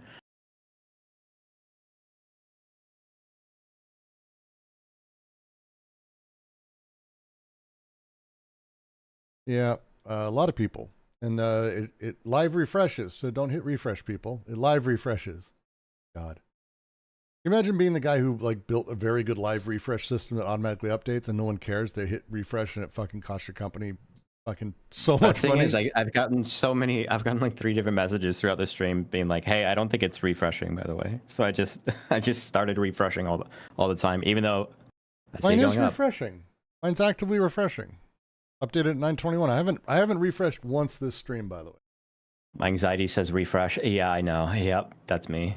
See, Yeah. need to do the non-doomer stream. That's what I'm doing. I'm doing the non-doomer thing today. Got to relax with it. Chill. Yeah. It's all good. It's all good. Well, don't turn the non-doomer into a cope stream.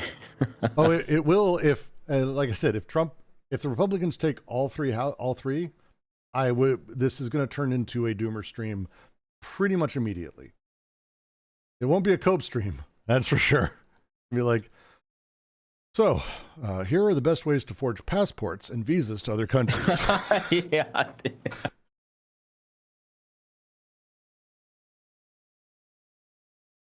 Top 10 countries to smuggle your children into. That kind of thing. Fuck. But I'm not there yet. I'm not there yet.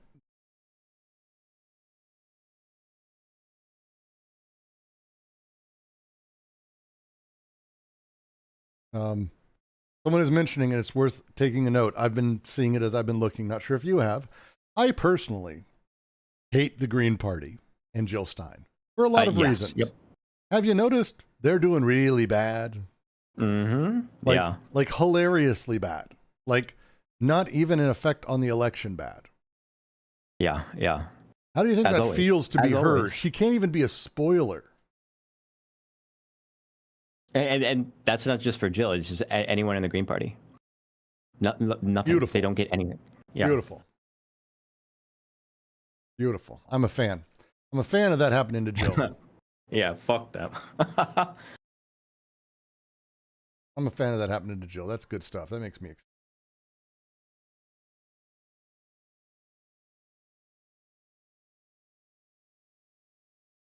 This will close the Greens down, by the way, for sure.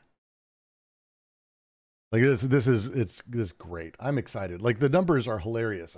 It's worth just taking a second because we're not going to get any updates, and I really want to revel in at least the one. Oh, wait, what do you good think would news. have the most for Green Party? Washington and Portland? Washington. Like, Yeah. what do you think? That's always the answer. What do they got? Let's see. Washington, I can't. Stein got 0.5. 0.5. 0.6. 0.6 in Oh, Oregon. good lord. Good lord. Wait, can I see Multnomah County? No, I can't see counties. I hope they give me my counties back. I need the fucking counties. See, Washington. Are counties working for you? Yeah, counties are. Well, I'm on the Times now. Oh, What county do you want to see? Multnomah. Oh, yeah. They're not even putting the Green Party on it. Wait. Oh, no, New York Times. They just have Kamala and Trump. They just don't have anyone Oh, okay. else. Like it doesn't even count. Like Fair enough. So it's a 79 and 18. That's where they're at to round up things up. So it's a 7, and it's a high 79%. So, but I feel like that's Sunsis, I feel like Bean says, I feel like even that 0.5 is annoyingly too much if it comes down to Kamala needing that edge. Well, that's for Washington and Oregon. It doesn't matter. Like, they're blue. But if you were to look at, let's talk about 0.3 in Georgia. But the amount of people that just simply didn't vote yep, in comparison is like, simply didn't vote. And Lurch, thank you for the Supporting Machines membership. We love having you. Thank you. Welcome. I'm fascinated by this. These numbers are interesting. And again, I'm watching how they're matching up. Man, this year did not have the turnout. And I'm very curious as to why. Like, it just, number one reason, by the way, the push to mail-in ballots and then the Republican push back against that is easily the number one cause for this. Like the gutting of the Voting Rights Act, so that way none of it had to be reviewed by the Department of Justice in Georgia. So when you're talking about like the numbers in Georgia versus 2020, let me pull up. yeah, what are 2020s. those? 2 seconds. I want to make sure I get it right, because it's. Let's see. Boop boop boop boop boop. Let's see. Oh, Georgia. Actually, Georgia's having more votes. Oh, Georgia. So Georgia was like 2.5 to 2.5 basically. And we're already like passing that. We're at 2.6 and 2.5 with 7% left to go, which is, again, let's do some math. Pull out the calculator. So we've got in Georgia right now, we have 2.6 and 2.5. So it's 2, 6. Boop, boop, boop, boop, boop, boop. 2, 5. Boop, boop, boop. And then that, we are looking for 7% left. Is that what they said? Yeah, 7%. Which is still 400,000 votes. Just a huge number of votes. And they're all in blue areas that lean heavily Harris. For a gulf of, right now it looks like 120,000. So they need to almost all break for Harris in the way that they already have. And it's going to be that close. Like, it's just close. It's just going to be close. That's crazy. Georgia's not a good place for that too. I'm just imagine the conspiracies. Georgia reset up its entire electoral system to be able to displace electors that it does not like based on a partisan committee. Yep. So the reality is, it may not matter if Kamala wins Georgia because they can undo it. Did you know this? Like, I don't know if you That's went through insane. like the law. They fucking awful. That's why it matters to go out and vote, folks. Absolutely matters. Go out and vote. Please go out and vote. Please, every time, go out and vote. Go out and vote.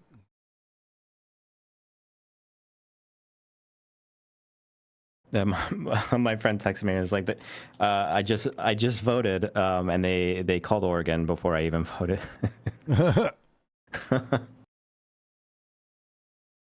I'm just glad Colorado went Kamala, so that way my parents' votes don't matter. Good. That's the nice thing of the day for me. That's all I care. Like, because if Make it sure to went, send them a nice GIF in response. if it went Trump by like 2 votes, Some I dancing don't minions. I don't know how I'd handle life after that. I don't need that shit.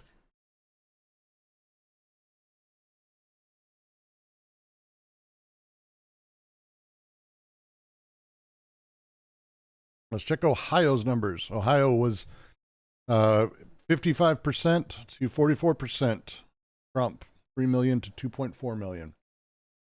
So let's see what the numbers were in 2022. Let's compare. I find this fascinating. Actually, pretty much identical. Fewer votes came out for Biden for the Blues this year, but otherwise the numbers are almost the same for Ohio. Like, I was like, he was saying, this is a 2020 all over again. It's ridiculously repetitive. Michigan was 2.8 to 2.6 for Biden. Right now it is 1.6 to 1.4. It's not even close to fucking being done counting. Jesus Christ. See, would you vote if there was a bomb threat? I would, but I understand the hesitation. Well, I would, because I don't believe bomb threats. Yeah, pretty much. Bomb threats are like the easiest. Yeah, I'd never believe a bomb threat. I don't know if that's the best advice. I think the best advice is to, but no, I would vote absolutely me. But sure, yeah, I understand people being paranoid and scared. I mean, Trump supporters are literally fucking insane. So Yeah. Wig asks, I don't get this. How is it so repetitive again when we have abortion in between? If I may introduce you to the question heard at the beginning of Anti-Oedipus. Why do men desire their own repression? Reich, psychoanalyst, wonderful psychoanalyst, who survived the Germany, and he survived people it not. desired fascism. They desired their own repression. They desired fascism. He didn't like the idea. There was a very common thread, and it's still said today that Nazism tricked, or the ideology tricked the German people into doing what they did. He always found this deeply unsatisfying, because the idea that like it's tricked feels, one, it's not a material concept. It's kind of a shitty way to put it. But two, it also means that you have exclusive access to the truth in some weird way, which is not also satisfying. So why is it that people desire their own? They must have wanted it. They wanted to be repressed. They wanted this. Why? And that's the question to be asked. And there are a lot of women. There are a lot of women in America who absolutely desire their own repression. There are. There's not as many as there used to be. Yeah, There are. yeah, well, especially with the abortion shit is so fucking. There's so much ideological baggage with abortion. Like yes, women are you know, in large part pro-abortion, and they're not happy, but you have women who have very, very strong feelings about, obviously, about abortion, about what a you know, like mothers or people that have given birth, and like the experience that they have as they relate to this this body that is growing inside of them, is going to be much more. It's going to be a lot deeper than a lot of people might even suspect. And there's a lot of ideological baggage there. Mm-hmm. It's just so fucking complicated. And the thing is that we never actually get far enough in the conversation about abortion to ever actually deal with any of it. I understand why, because it's very complicated and people have very complicated feelings about moral values and life, and it's one of the most complicated. But as it comes to voting, it really shouldn't be. It really shouldn't be. It's just simply with the like question of like you know, I like that you'll have people that are like Sam Cedar in the debate with Tim Pool the other day. He was making a very clear distinction about like, listen, the problem is that when you get the government involved, is that you end up creating a lot of scenarios that can really harm people regardless of how you think ethically about the conversation. But the conversation is always stuck in that ethical. You know, a lot of people can understand. A lot of people have really strong feelings about like the death penalty, for example, right? But it is a lot easier to move the conversation towards maybe the government shouldn't be involved in that. Even if you're like on some level you're in favor, you want these evil people to die or whatever. Even then, you can move people on the idea of maybe the government shouldn't be involved in that process. So that's where I think the conversation should be going with abortion. But it's not, and it is really complicated. I've always and I do appreciated empathize with people, but yeah. Susan B. Anthony, you know, origin of the suffragette movement. She actually was deeply pro-life. But her take on it was always interesting to me because she always voted 100% to have totally legal abortions without restrictions. She believed in this. And her reasoning was interesting. She's like, it wasn't a live and let live, but instead that if you have laws that prohibit, how did she phrase it? If you have laws that prohibit sinning and stop people from sinning, then God can never actually judge them. It was this really weird, Yeah, so if the reason I don't do a thing is because of the law, not because it's good or bad, it for her, the religious side of it never gets tested, that you need to allow people to be whatever they're going to be. I always kind of appreciated that. And it's a sentiment you don't see a lot in the pro-life world at all now. Dear Lord. Yeah, it's a good angle to have as well, to remember that no matter where you're at on the debate, like you can really you can take some really pro-life people and be able to push them with that kind of rhetoric, which is pretty effective. Speaking of abortion, how fucked are we, guys? Welcome back, Sunday. Hey, We are withholding a lot. There's just so much, like there's so much we just don't know. not that right bad, now. huh? There's a You're lot of- coping already. Okay. Yeah, that's what we were saying. There's a difference between like the hope. Someone called it the hope to cope pipeline, or somewhere in between maybe. Although I've seen she's been bumping up a little bit in the last hour. Yeah, and I think we talked about it while you were here before. But the problem is that you count the Democrat votes last. It always happens. Yeah. Every single time. And when you get these places that are like super close, it's just simply hard to say. It's okay, guys. They're counting us last. That's all. It's fine. No, That's how it works. it's every single year. Look, guys. Listen, Canadian. It's really not that important. It's not that important. It just means we got to work harder. That's all. It's fine. Well, the Canadians panicking. Wow. I'm not panicking. I'm just enjoying the show. I mean, a little bit, because this isn't a real country. We're basically just an appendage. So That's fair. Big, no one gives a fuck if big we're cold supporting, American state. No one gives a fuck if we're supporting settlers in the West Bank. Sunday's loud. I'll turn them down. Am I loud? Sorry, lad. No, it's me. I should be looking at my. Oh, I'm quiet. You're That's quiet? why. Jesus, that was your job, kid. What the hell? I know. Have some professionality. I know. I need to project my voice Fair. more. That's I fair. really do. Get you bumped up a little bit Sunday. Good. Nobody's watching you. It's all good. I mean, I have Actually, you were doing pretty good the other night, Brooks. I was kind of surprised yesterday when you had your thing. I think you had like 70 concurrents at one I point. have 140 He's concurrents. doing good right now. Do you actually? I have 140 fucking concurrents. Eat it. Nice. Being a dick to me, you motherfucker. You got 137. I'm watching right now. Oh, it went down slightly. I peaked earlier, 146, about 10 minutes The amount ago. of fucking numbers watching that Sunday does, he deserves every little bit of shit talking. Actually, here in this like is a fucking fair. month when you He leave knows him in the every dust, yeah. when we talk, he knows everything. He's like, oh, dude, yours did this, it did this. Your stream. I'm like, really? Fuck, I didn't even notice. I'm learning. Well, you know what, Brooks? I for one, am very glad that you have so many of my viewers on your show. Oh, that's actually fair. Is that soy over there? Theory YouTube is not a large group of human beings, No, it is not. and it's incestuous and tiny.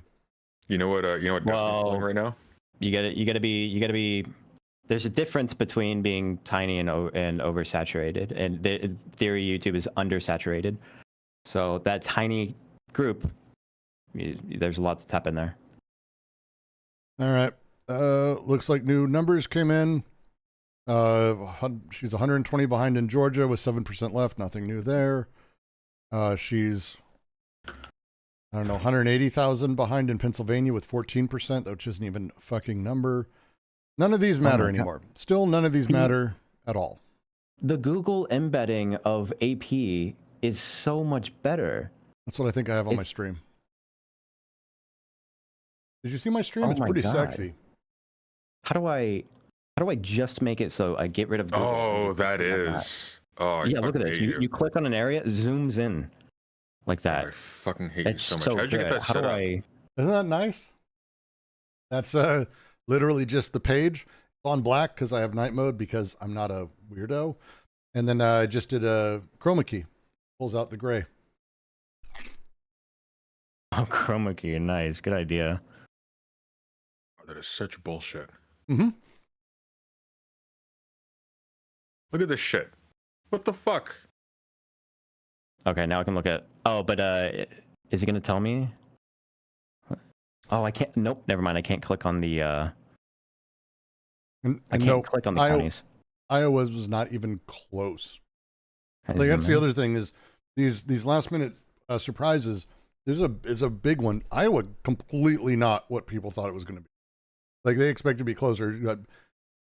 Harris got blown the fuck out. It's crazy. She got blown the fuck out. 56-42. Like, that's a fucking spread. 7% left, but that's not enough. But again, who Timber cares? says, "Are we fucked?" Fucked is not a word that we can use yet. We're only treading water. fucked. We're only fully fucked if all of both houses and the presidency all go to Republicans.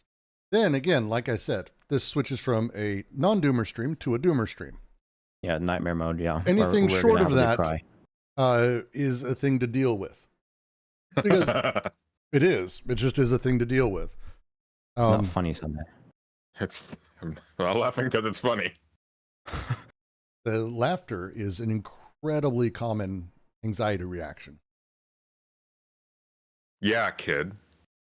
I'm sorry Bigot. for not validating. I will consider your apology. I don't need it. Let's see. Were any of the red states even close, or is everywhere an embarrassment to humanity? Please show me. Yes. Okay. North fuck. Carolina I was got my phone. close-ish. Couple points. 93, 99, 88. Fuck, Otherwise, where we no, at? it's all the places that are just not a place you tend to fight to live. Yeah, Hey, It's I'm I really don't think we're looking forward to getting- buying that big house in Alabama. I don't think we're getting Georgia. Oh, I broke 150. Hello, everyone. How are you doing? I'm Brooks. Most of you probably do know me through Sunday, despite that being a funny joke that he made. I'm going to pretend like you aren't.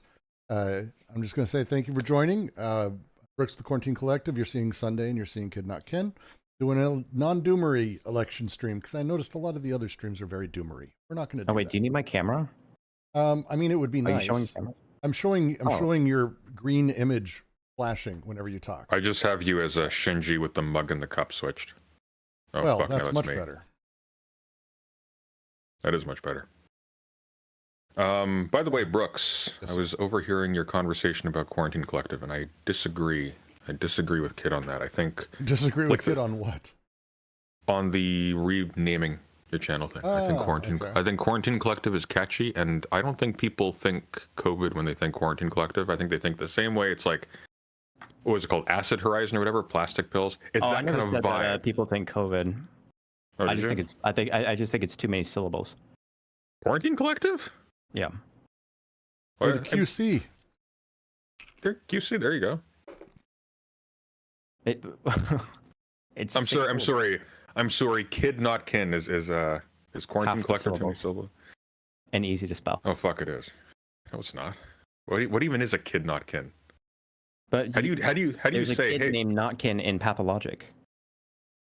It's a pathologic reference. Oh, there you go. So technically his name is not like Kid the, Not Kin. The anti-Oedipal references. It's Fucking Kid nerds. Not Kin. More or less. It's about an emphasis thing. That's why it kind of the first time I heard it, it stepped past me and I didn't get it. And then someone was like, Kid Not Kin. I was like, Not Kin. Oh yeah. Yeah, when I first said it, I like the idea of the ambiguity between Kid Notkin and then a pathologic reference for the nerds. But then also I really liked the idea of like at the time I was thinking about things like anarchism and in almost as like this, I called it like a childish philosophy, but in a way that I wanted to embrace at the time. Almost like a child play or whatever, almost like Ubermensch type thing. And then the not kin, as in not familial, as in like anti-Oedipal. Those are all the different things I liked playing with. But it's mostly just pathologic, really. Which is an amazing game. And the DLC for The Bachelor is coming out very soon. Goddamn yes. Not DLC, standalone. Pathologic 3, my friend. Yep. Is that actually Pathologic 3 or is it like? Yeah, it's Pathologic 3. Ice Pick Lodge. Knock Knock. Play Knock Knock. Play Knock Knock. Knock knock. Knock Knock's I phenomenal. need to go through and play all their games. Like it's all of their games are wonderful, and you start seeing how they think of games very, very quickly because they're very unique, very, very unique. Oof. Nothing's I'm getting- changing, anyone. Sorry, nothing's changing. I know it's super exciting. You're waiting for us, but it's Well, gotta I was tell you. looking at the counties in PA. Yeah. And Delaware's at 93%. Philly's at 78%. Montgomery's at 79. Chester's at 85. Yep. Pittsburgh, yeah. So it's getting, we're getting there. It's Well, getting that's down to the helpful. wire. Yeah. yeah. This is that thing. It's doing it I'm again. gonna lose my theoretical $20, I think. What did you bet $20 on? No, it's the Pennsylvania. theoretical 20. On Pennsylvania going blue. And on the way out, Portland is Burning offered to buy us dinner if Kamala does come back. So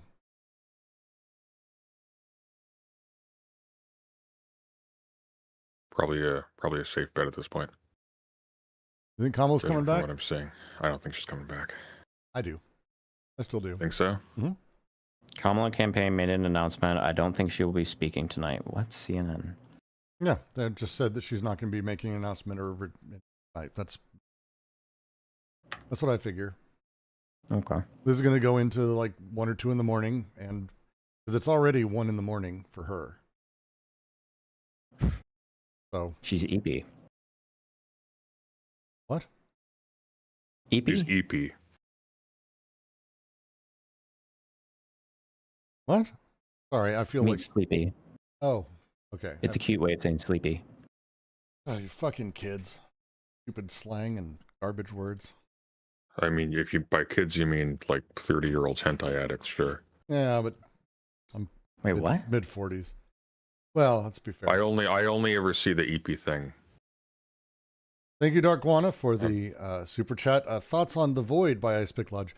I think everything Ice Pick Lodge has done is wonderful. I found Oh, did they do the Void? They did The Void, and it's wonderful. It is. My favorite thing they made. Now, granted, Pathologic is like I almost don't consider made by them because it's one of those that like it's a game that shows what games Aw. can do, kind of thing. So it stands in like an artistic category, very uniquely on its own. It's a Of the rest masterpiece. of their products that they've made, I would say Cargo is my favorite experience I've had with their game. Easily, without a question. One of the more absurd, weird things I've ever played, without even a slight question. Hands down, worth checking out if you haven't. It's very difficult to describe what it is other than Incredible Machine meets physics toy meets acid trip. Spent a lot of time kicking 2-foot tall, round, fat men who are naked. So that's basically just YouTube. And then they sing you sea shanties when you kick them. It's also like YouTube. Yeah, it's pretty close. Pretty close. Basically every Wick panel. Yeah, fair enough. So the question is going to be 10, which means I am like Sunday. So it's for me, I tend to wait until the evening. I don't wait until the sun rises to start drinking. But I figured it's time for me to grab a beer. So what do I grab Sunday? Do you want me to grab something fancy, something simple? You get to pick. Dealer's choice. Give me a direction to go because I have too many options. Something shitty and weak because we're probably going to be up late. And save the fancy don't- one for when. I don't have that. No. I'd take it into the spirit with some dead guy ale from Rogue. Rogue's not bad. I'll be back in 2 seconds. I'm going to sneak off. Well, I'll just go fuck myself then. Keep chatting You into miss him? everyone happy. I'm getting okay. So I'm going to get myself a beer. Sunday, keep chatting. Keep everyone entertained. Or at least look pretty. We're all doomed. What's there to chat about? We're never coming back from this. It's over. okay. So PA, Yeah. Pennsylvania is having a hard time budging. And there's not much left. I'm getting a little bit doomer on PA. Georgia. I think NBC called Georgia Same. for Trump, no? Did they call? They did call it, didn't they?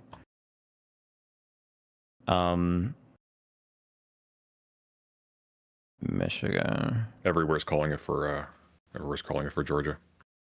Bloomberg's calling it for Georgia as of 13 minutes ago. Pretty unanimous.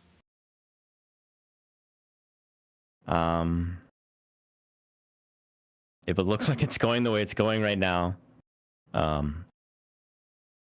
think it's going to be Trump. Think you think Biden would have done better? No, No, either. I don't think he would. We needed women. We got women, but the women weren't enough. Would have been nice if we weren't involved. I say we, I mean you. Would have been nice if they weren't enthusiastically abetting the murder of thousands of brown people right before an election. What Yeah. are we doing? Sorry. Betting. I'm saying it would have been loverly if the Democrats weren't abetting the mass murder of thousands of brown people right before an election.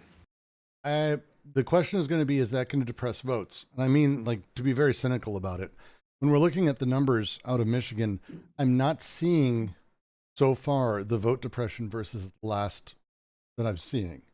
I think it probably didn't help in a significant way, but Trump's numbers aren't significantly higher either. There's a general voter depression in a lot of this. It's kind of interesting. to Yeah, sort but of that see. also means that like smaller changes have a bigger impact, right? Yeah, So- that's fair. That is fair. That is fair.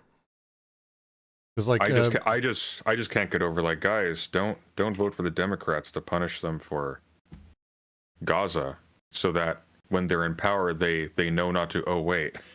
It's like- Yeah, I know, and like I could soy out about that shit all day. But there's just no point. there's no point.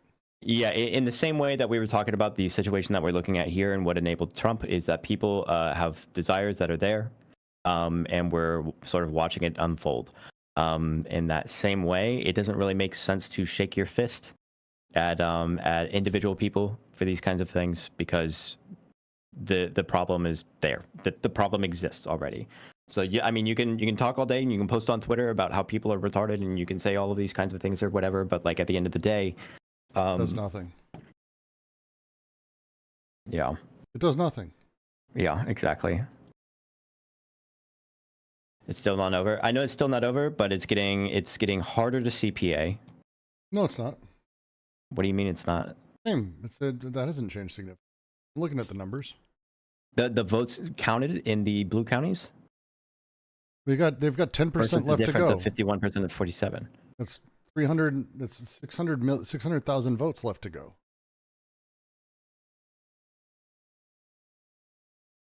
And Yeah, I guess you're right. I'd say this is how this goes. Sucks. It's frustration is That doesn't mean anything. It does.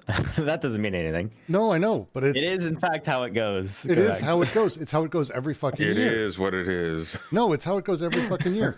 It's the same stress, the same nightmares that everyone's screaming about until the numbers are fully done. And as the numbers are actually sort of actualized, until then, we've got nothing to go off of that says either way. In fact, we have leanings that if really these 600,000 votes break heavily 70-30 for Kamala, which they did in the rest of that county that has most of these votes, she wins. Like, it's tight, but she wins. So is it that close? I don't know. It's a little worse than tight at this point. You're basically, I don't know. It's you're counting on a big discovery of votes, right? So we'll see. Let's find It's out. done, guys. Come on. Well, you need to have an argument. I'm sorry. It's done. Sorry to be except that for guy. mathematically and also the way that it went down last time. Like, come on. Like, literally, Biden. We didn't know Biden the night of. like this sucks, and it sucks, but yeah. Yeah, and also Vanessa says, spot on. Unlike Georgia, I'm more worried about nervous right now, but Pennsylvania also has all of their write-ins, the mail-in ballots that are coming in that they do tomorrow. They didn't. Oh, thank God. Okay. They don't do them good. today. Like they're doing in-person votes today, but they've got a lot of votes to count tomorrow. It's exactly like in Return of the King. Okay, it looks dire until the army of the dead shows up. That's the mail-in ballot. I ended up going with Russian River out of a lovely brewery out of I want to say Northern California, Santa Cruz area, I believe. Fantastic brewery that sort of specializes in sours, unique types of fermentation. Temptation, which is a Brettanomyces bitter, hyper sour. But you age it right and you let it sit in the bottles long enough, it loses a lot of the sour, and it's just. I'm gonna see if I have any wine.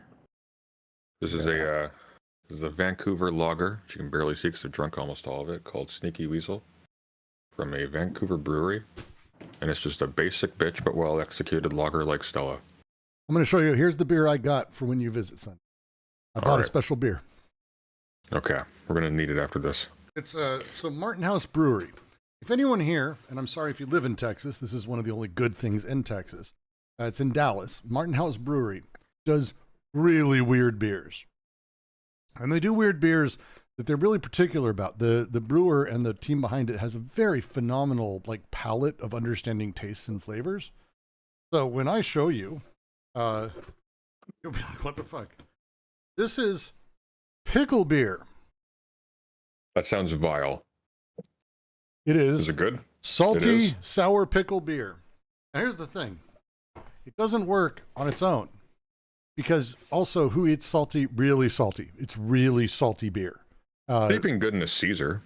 It is great with the right things, as if you were eating a really sour pickle. So if we have a Reuben, for example, it's phenomenal. It's phenomenal. But not just a regular. They also made blackberry pickle beer,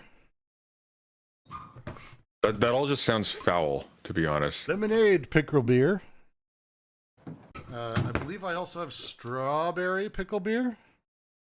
Come on, strawberry pickle beer. Huh? What the fuck? Pickle beer? That sounds gross. Pickle beer. And then I think those are my three. Oh wait, no, orange. He doesn't just sound. He bought the whole pack. He couldn't. He needed I it. bought all of them. I already bought a 6-pack of the regular salty pickle beer. It's fantastic in the right setup. Genuinely.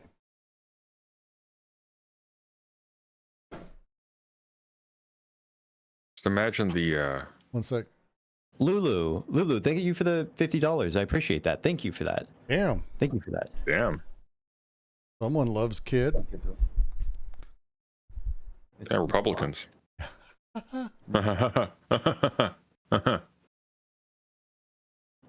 Thank you, Lulu. I appreciate it. Thank you for that. It's gonna help get me through. Yeah, in my chat saying the same thing. Arizona looks like it's leaning R, and all the guys are saying it's leans R. But if you look at the numbers, Maricopa County is all that's left, and that leans heavily Harris. So Arizona is actually probably going to lean pretty hard. Wait, pretty how fast. could you? Wait, how could you say anything for Arizona right now? It's 50-50 and 50 Yeah, on but, half the vote. but where is that 50%? Arizona is not a spread out state. It's in Maricopa County is where Wait. like I want to say fucking 90% of the ballots that are left are there. Well, it seems like it's like 50% everywhere, but yeah, but Maricopa is. Well, the votes counted in Maricopa right now is around 50-50. I don't know how you say anything about Arizona. In Maricopa. They're just based on How trends. do you say it's heavily Harris when right now? Oh no, it's it literally leans split heavily down the middle. Harris. It leans heavily Harris. It's split down the middle, I 60-40. think, with a slight advantage. No. Trump is. Wait, hang on. What are they showing? But yeah, it's 50-48.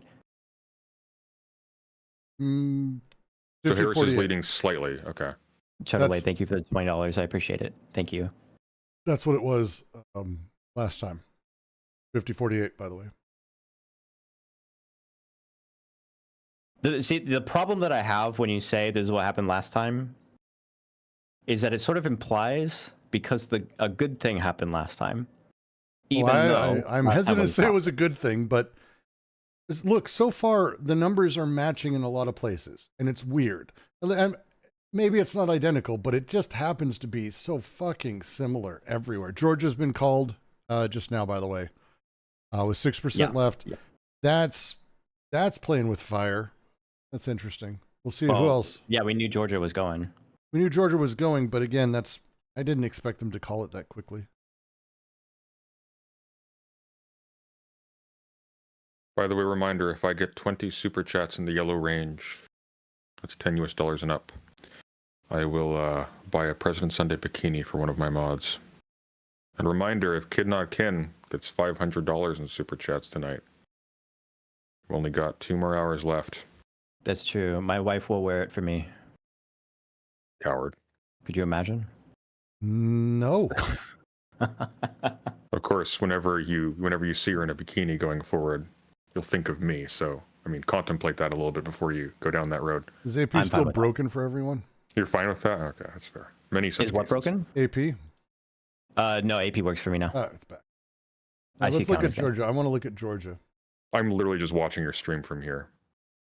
Let's see. Wait, I thought you were streaming. I am streaming. He's I'm just not doing streaming any your work. stream. He's just stream Do you sniping. think I'm in this group chat right now because I wanted to like solo a stream and do all the work tonight? I am dead tired.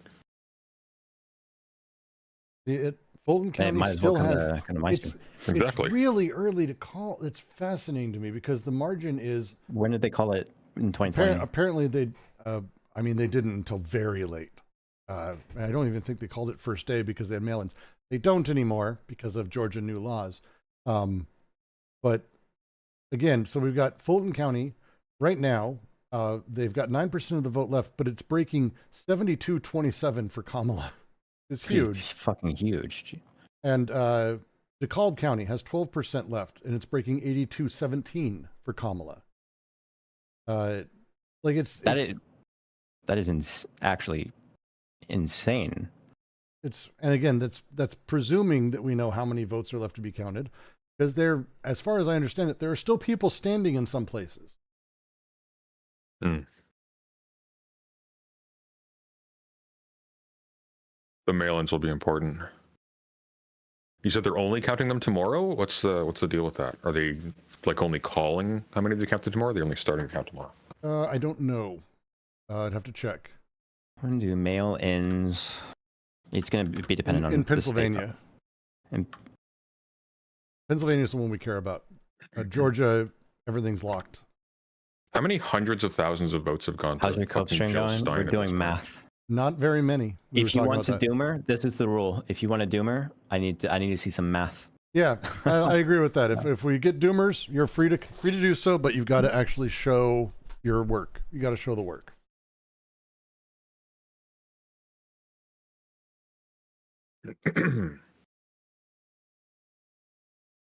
Mm, Alaska's still gray. Really? Well, that's because we've got a while and no one cares.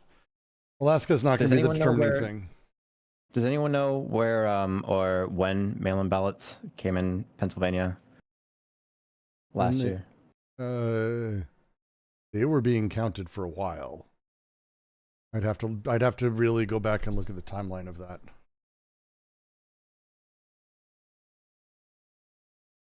My math is Trump bigger number equal.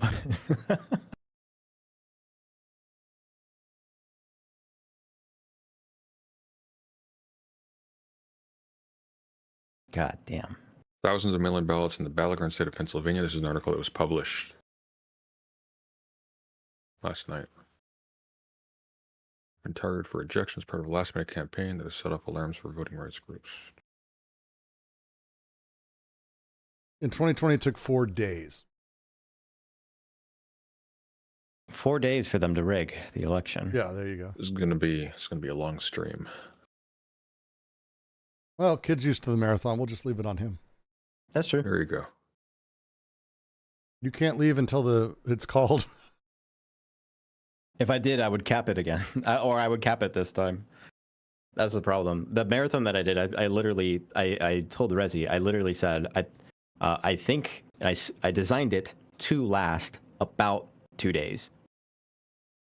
State law And there was prohibits 150. counties in Pennsylvania from counting before Election Day. Results cannot be published until after polls close.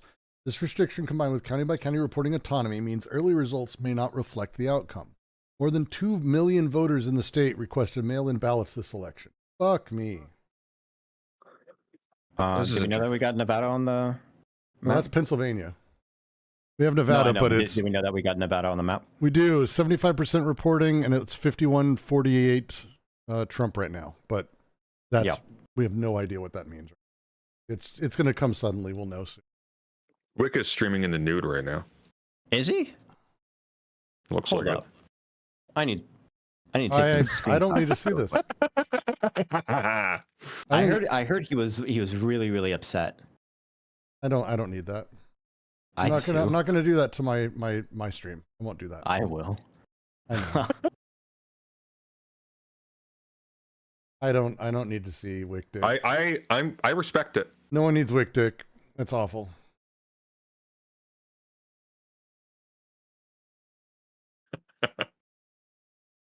Oh my god, he is naked. Why is he naked? Wait, here, don't worry, guys. I got you. I'll tell you. Well, why aren't you? That's the real question. Go big or go home. I don't want to listen to his voice. Can someone tell me what he's saying? I'll listen. Hang on. Can I get like someone give me a TLDR and report back? I'm just so curious. Why is he naked?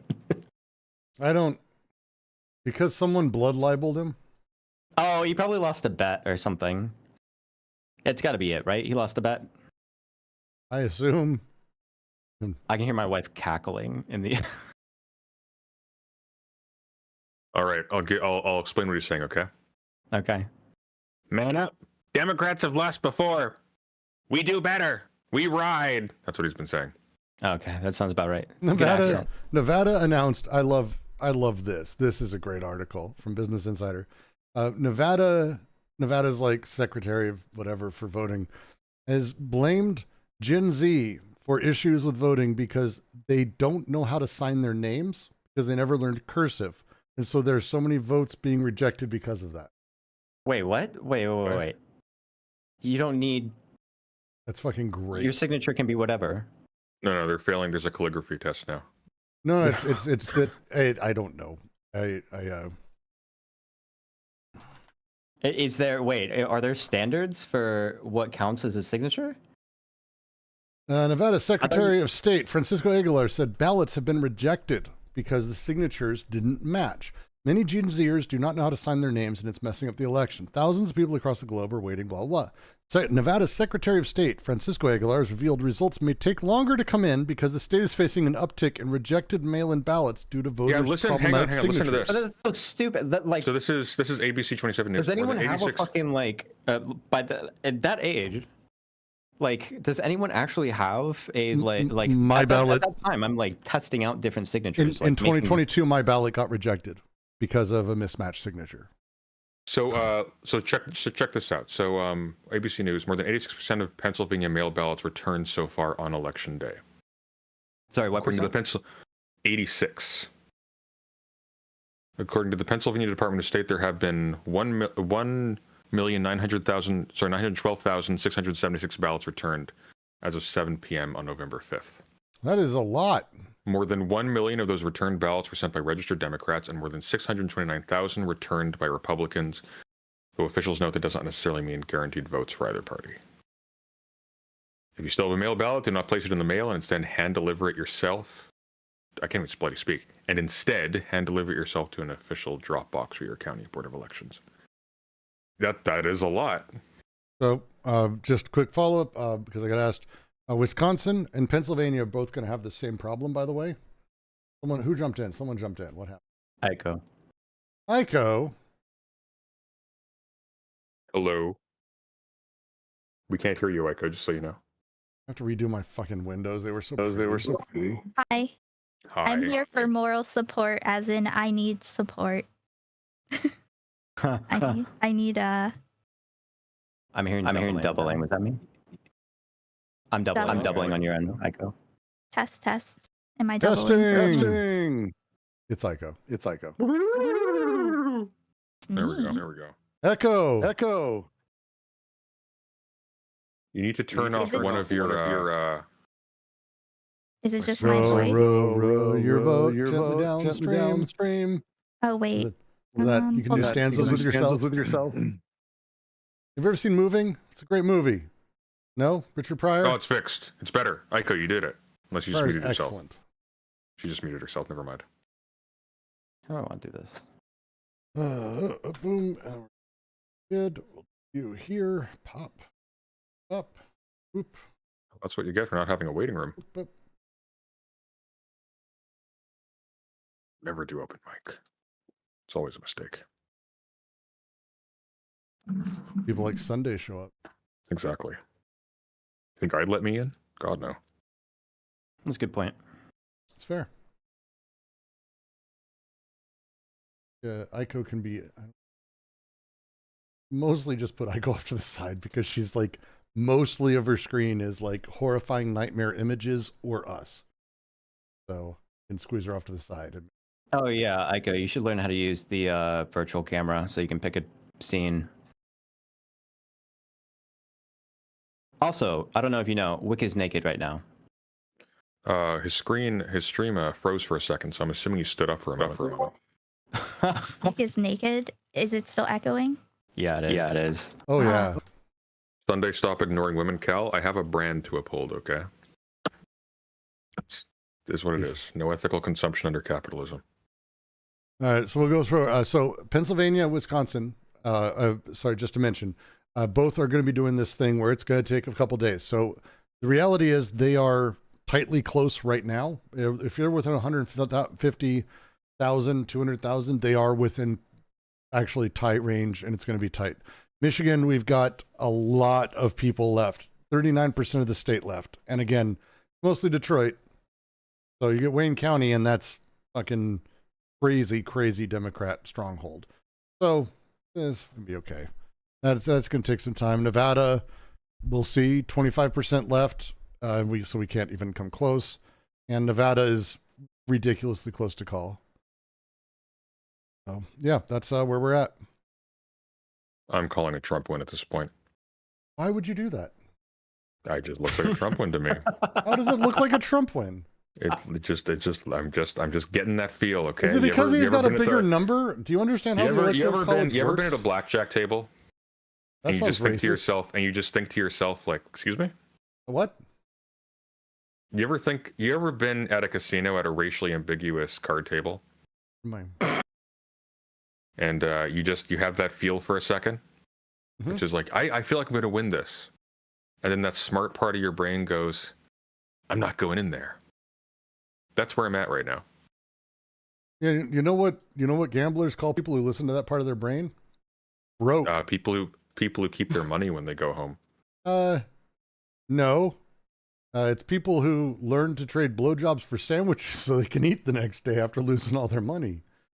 Like So it you is- missed like a part of my story because I'm the one who didn't listen to that you know, part of my people brain. who listen. I've got it's- another part of my the brain. gut, I've got many the parts gut of my brain. the brain is not a thing. This is so. Let's go back 2020. Oh, really, Brooks? Is the brain actually a holistic organ that has many interconnected parts that are only divided arbitrarily? Is that where we're going with this?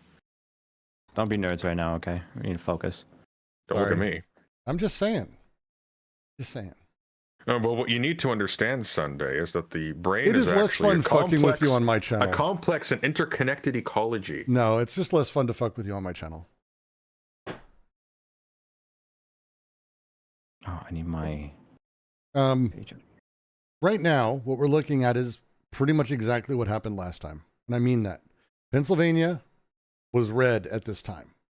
Arizona was red at this time. Wisconsin was red. This is how it goes every year. 2016 wasn't far off from this. It was a lot more of a brutal landslide because she lost more states because she sucked at campaigning. But last time around, this is what this felt like. I don't know Oh. if you guys watched it the same way I did. I stayed up all night. It was wild to watch. But it's I just got. like I this. was too drunk to remember what exactly happened. You can see me get really trashed in 2016 if you watch the 2016 Joe Rogan podcast. Really. It's a long story, but that's where I was 2016. Wait, there's a video of you. Wait, you were on the Joe Drunk Rogan on Joe podcast? I was in the podcast. 5th row, and I ended up being on it for a few minutes at the end because I was there with Okay. friends. It was great. Someone find that for me. It was fun. It was fun. You can find a lot of little weird Brooks moment clips. I get people like, because people in QC, they don't know like my history. And so someone was like, I was Yeah, watching. he's Hollywood game dev Kramer. So it's weird. So people Just- are like, I was watching the Ubisoft keynote. Be right back. The Ubisoft keynote. I think I saw you. I'm like, you probably did. Like it's like just weird little shit all over the place. It's strange times. And it's it was fun. So 2016 was great. So Stanhope invited me out because he's like, it's a big election thing. Everyone's showing up. It's just people are just going to be so drunk and having a great time. It's at the Comedy Store. I'm like, fucking, I'm not going to miss the Comedy Store. And it was Rogan and Stanhope. And then everyone, Bill Burr showed up. Like it was crazy, the comedians who just started showing up. And then at some point in the night, when it was clear that Trump was winning, and it was really funny to watch because like Bill Burr and everyone, like they were looking over this one laptop refreshing, kind of like what we're doing. And suddenly the tone changed where they were like laughing about it. They all started yelling at each other. Just like, fuck you, you're the reason he won. Fuck, like mad, like genuinely yelling. These women were on stage screaming at him. It was this whole thing was wild. It was wild to watch. And everyone just I saw kept that there was a getting bunch of drunker. videos of Joe Rogan that were going viral of him, like just a ton of videos of criticizing Trump. One I gotta second. mute. One second. Muting, Oh, am I doing it muting. again? Yeah, And- you have two inputs, I think, and you need to turn one of them off. He's using voice meter and crossing wires. Yep. And I have muted Aiko. Let me know if I can turn her back on. I muted her too. Wait, is this server mute? Personal mute. Me. And I need to put kids somewhere because everyone got rearranged. You're holding on to a solid 140 concurrent viewers, Brooks. Well done. Thank you, Sunday, for the compliment. Now, please You're welcome. engender me with the ribald insult that tends to follow such politeness. You just capitalized You're on welcome. here right now. You're welcome. The reason why you keep saying stuff about like, oh, we saw this happen before. The reason why you're doing that is because you're selling copium to your You audience think so? and monetizing it. Yeah. Well, I'm not monetizing it very well, but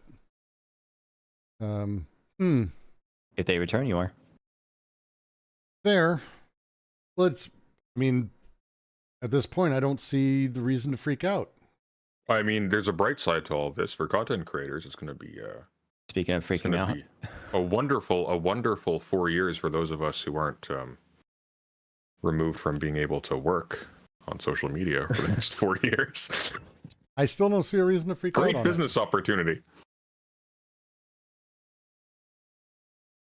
I mean, we get to be maverick radicals for the next 4 years. It's kind of cool, it. Yes, I did as mute. opposed to don't do the classic lefty thing. What's the classic lefty The thing? classic lefty. The thing that bothered me so much about a lot of these lefties that got like super mobilized during, and I get it. Okay, I have empathy, but the moment that that Biden got in office and everyone just stopped any organizing or getting politically involved or whatever, and all those people that were like building up their ego around being like revolutionaries, and because fascism is around the corner, and they got to fight against Patriot Prayer and the Proud Boys and a lot of the LARPing that was happening. But I'm in It'll be good Canada, content. kid. This is all I have. So again, Okay. not I guess, yeah. not copium. Just to add as a thing, right now it is looking like the Dems will hold the House, if by a slim margin, that they will hold the House. So that's cool. It looks like it's not going to be a wild bunch of swings for that, which I was worried that there might be a few. People were talking about it. It was thought to be that they were favored to keep it, but you never know night of, right? Never fucking know night of. Senate is a different beast entirely, though. Keep telling yourself that. I mean, it is. It's they lost it. I know the Senate's a different beast. I was just running the previous thing. Fuck. Republicans flipped Ohio and West Virginia. So that sucks. That sucks a lot. A lot.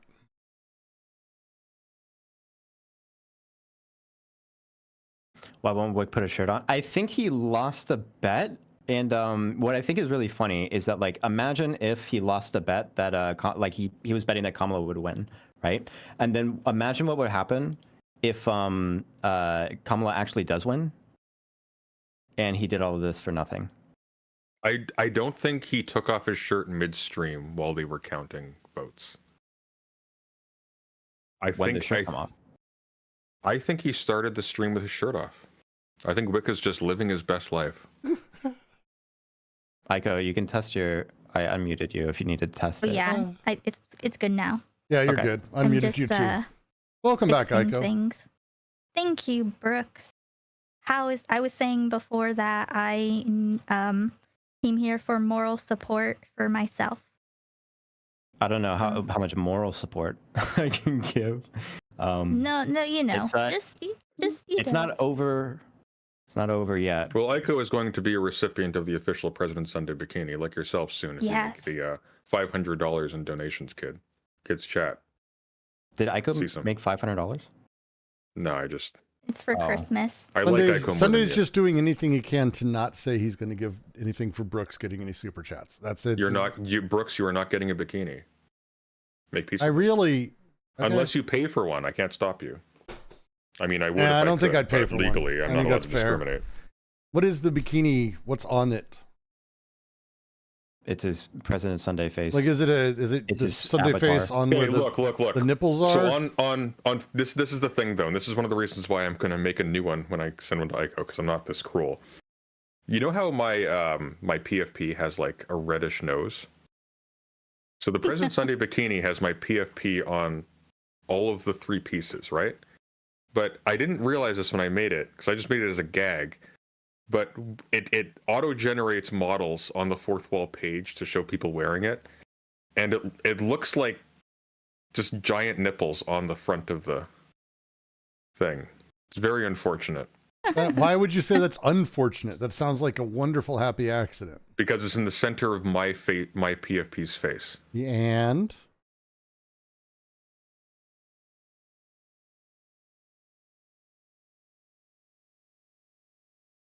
so, This is a Christian channel, sir. I mean, I think it's fair. Okay. There's a problem is I've had a beer and it's stressful-ish. Drink your pickle booze. This is not pickle booze. This is Temptation from Russian River. This is one of You the guys are greatest in- beers ever made. Do not put that in your mouth. You talk about this. You give reverence to this beer. Hey, look. Cal's going to get a President Sunday bikini too when I see 20 donations in my chat. That's how it's just running a business, guys. Running a business. I'm sorry. They've called PA apparently. for Alabama Trump. also offered to model one. It says they call PA. someone said they called PA for Trump, which is really early to do. I'm not seeing it for New York Times, and AP. I'm not seeing. You move the goalpost. Business, capitalism, etc. Apparently, Cherry from JStock was going to buy one, but her husband refused. That's unfortunate. It is unfortunate. That's a shame. It is a damn shame. God damn. Well, Uh-oh. I'm not seeing AP calling Pennsylvania. Sorry, guys. I got to get rid of Wick. I have too many things open. Get rid of Wick. Yeah, I had him shirtless on stream this whole time. someone should invite Wick. I think Oh. Wick being here would be fun. No. Oh, come on. Never gonna grow with that attitude. What? I don't. Why not talk to Wick? Let's talk to Wick, Brooks. Fine. When has talking to Wick ever been something you've regretted? When has it ever been a bad idea? I mean, every Great guy. time. No, Wick is fantastic. Wick is one of those people who is fantastic content for everybody else. I should love be Wick. exploited. I love Wick. I don't think listen, there's for a me- reason why my bot is literally like his voice is literally Wick. It's That's like I because it's branded funny. Wick's voice into my stream. Wick has a stage presence that he is woefully underexploiting. That could be Yeah. actually very effective. Like genuinely, he actually is really good on screen, which is weird to say. Like even right down to missing the front tooth.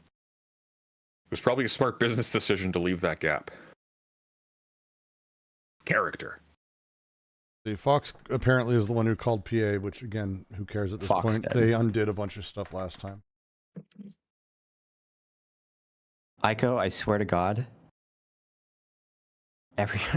She's Please ruining stop. my Just fucking every formatting. time. I every swear time. to God. Ruining sorry. everything I do to I'm arrange on my sorry, I space. didn't realize. I'm very sorry. Hold on. I'm just gonna not do anything until you reconnect your camera in some capacity. Sorry, I didn't realize it was I didn't realize that it was fucking this up for you. Okay. You're free to just That's let it. me know when you're That's it. done No, messing no. around with shit. I'm That's- happy to have you this is change it. it up. I was Okay. trying to figure out how to do the thing that kid said, but I didn't realize it was fucking it up for you. It's all Yeah, good. Pennsylvania they called, but again, they have 10% left with only 200,000 vote difference. That's unbelievable. It's We just they're doing everything they can to make sure that people are like, if Kamala comes out ahead, they're just like, oh look, why did this switch? It's so fucking. With 10% left, but 630,000 votes are remaining to be counted in areas that Harris is winning by 80 or 70%. And currently Trump is ahead by 51 to 47, and they call it. And also mail-in ballots for the next 3 days, which is like, come on, guys, what the fuck?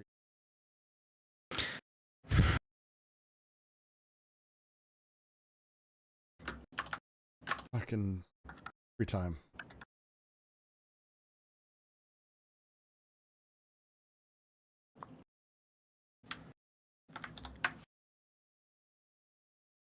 Feel like waiting for surgery. Maybe maybe Finish. it's Fox calling it, right? Maybe they're just preparing for the narrative that maybe they think. Oh it's no, gonna they're go to preparing Kamala. for the narrative like everyone else on their side is, that it was stolen.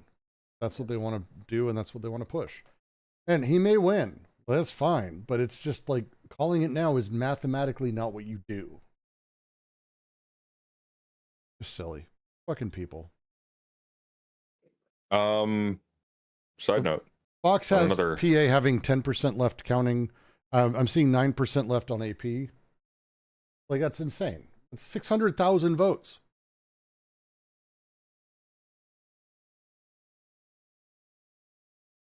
Yeah, they're probably all dead illegal immigrants anyways.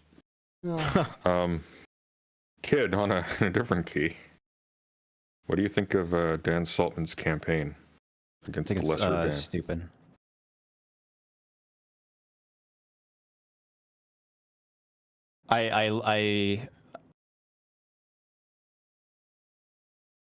I don't disagree on basically anything about or I don't disagree that Hassan should be dealt with, but like the entire like campaign is just built. It's a castle of lies, and I can't vibe with it. And also, like, a lot of this narrative that it's being based off of is literally just like trying to conflate the like the anti-Zionism with anti-Semitism, which is very, very like not only is it stupid and inaccurate, but it's also very dangerous. So I can't respect it. But He doesn't even know what. yeah, I mean, he doesn't even know what Hassan gets Zionism banned, is. It was cool, kind of but yeah. It was weird talking to him. He was a weird dude. Dude, Dan's a fucking nutcase. He's kind of on one right now. He I had I had a private VC chat with him before we had the debate. Wait, And so he you knew was- that he was going to show up and you acted surprised? No, I didn't know he was going to show up, but I had a call with him before. Because I've talked to him before, and he's been historically kind of okay. Don't hate Dan. But it was weird. It was because I think I commented on. I think I was commenting on your debate in like Chud Logic server, Mhm. and he was. How do you think you did the $10? He was tense. He was really tense. Like he was stressed out. What about my debate with him? No, just generally. Like he was reacting like somebody was going to go for his throat or something when I was talking to him, like just his voice. It was like, what? I understand you probably have a problem with this. It was that kind of tone. Oh, Yeah. okay. And yeah, I don't know if it's like a midlife crisis or if he's just new to. I don't even Might think be I don't in even too think you need deep. to. I don't think you need to read into any of it. It's like I think it's just kind of straightforward. I think it's straightforward. I think there's a lot of resentment for Hassan, which a lot of it makes sense.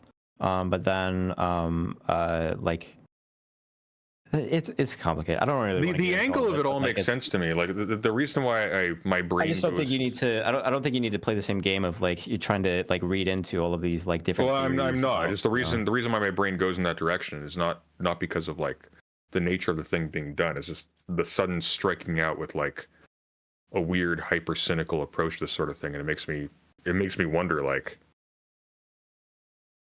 is this like someone who thinks he needs to do a thing and is just jumped into the deep end way deeper than he could swim, just right off the bat? I don't know. I'm not diagnosing him. I'm just saying like there's a desperateness about the whole thing that's weird to me. Yeah, I don't know. It could be a lot of positive attention. It could be maybe a sort of like a acceptance that like as long as the thing is working, then you can validate just continuing on the campaign. Maybe he doesn't care to be careful because it's working, or I don't know. Say the thing about tactics, how when he was talking to Devin Nash, I think, and he was saying how it would be The fine first to time? like mix. Yeah, where he was talking he said about that he like was making Batman? stuff up. Maybe he was saying a bunch of wild shit. We was talking about making websites for Oh yeah. his loved one- That first conversation. I think Devin Nash put out a statement saying that he didn't want to get involved with it because it was just so malicious, I guess. I don't and remember. it got really personal too. It got you individual minded because okay, he said that he would make websites about like employees and their friends and family or something, their loved ones, or was he talking about Dan Clancy's loved ones? He was you talking remember? about both. It was Okay, both, yeah. yeah, that's what I thought because it wouldn't make sense to go after his. I mean, he loved ones. did I mean, to be take clear, that back. I watched maybe the first like 5 minutes of that conversation out of like 2 hours, and then he jumped in. I never watched the whole conversation. He took it back after the fact, so he did. Yeah. He also said that it would be fine to make up lies about Dan Clancy, like unironically, just make shit up. That's bad. Just like the no bad tactics, only bad targets thing. Yeah. So that was pretty wild. So I don't know. I think he's probably in a little bit too deep. He's gotten swept up in the what do you call it? The current. Yeah, I think that's what it is. Do we know when mail-in ballots, not when, like how many we're gonna be looking at?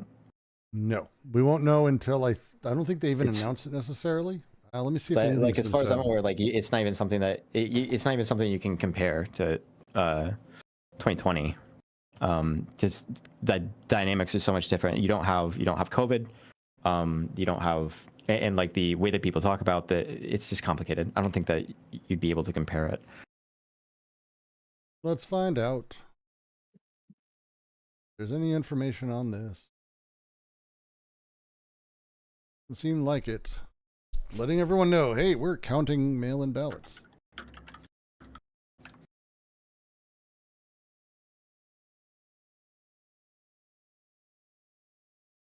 expected to be the highest in person since 2016, which is like, there's only been one main. What the fuck is that? Hey, the other one where we didn't allow people to be in person, this will probably be more in person than that one. That's fine. Right. Arizona has allowed voting by mail for over 2 decades, and approximately 80% of their voters in the state vote by mail. Ballot processing and tallying in the state can begin when the ballots are received by election workers. 80% seems like a lot. So 6 hours ago, Yeah. Guardian article published, first clash with North Korean troops, say Ukrainian officials. I heard about Oh this. yeah, because yeah, that's a weird dynamic. Yeah. Very strange day.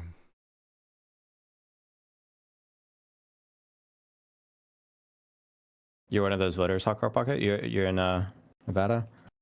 80% vote by mail. Huge number. That is, yeah, Jesus. AP's at 93, and the gap is the same as it was. Oh, that's true. Well, I mean, post-COVID, like, Republicans are all going in to vote directly. Democrats are all avoiding crowds. But in COVID, that was yeah. That was the yeah. dynamic. Yeah, but then. that's kind of what we're conditioned to do, though. Like, we're still in COVID technically, and they take it seriously. And Yeah, like the Arizona is an so. interesting, an interesting dynamic, because they've had it for a long time, and it seems like there's such a large population that do vote by mail.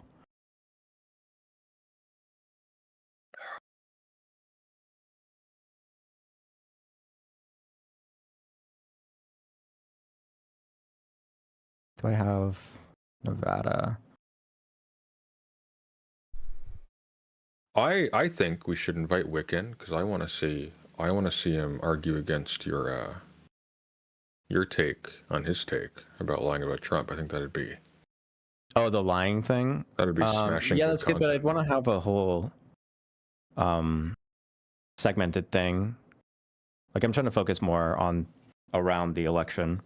If I was going to have a whole thing about, I would love to have a debate about lying, though. Well, I mean, you can do both. I would do one, and I would take periodic breaks. I Like, would- Yeah, I I would would- love to debate I like, would about lying. probably let you guys do that and disconnect for a little bit and let me know when he's. Or you could not suck and you could stick around. Is Wick? Does he want to? Did you ask? I haven't asked. I don't want to impose. I'm on kids stream right now. Jesus technically. Christ, it's run day. It is run day. Yeah, I feel you. Oh no. Oh no. I mean, I'd love to see Mhm. some sick Kid Wick action. That's I'm sorry. Good job. That sounds bad.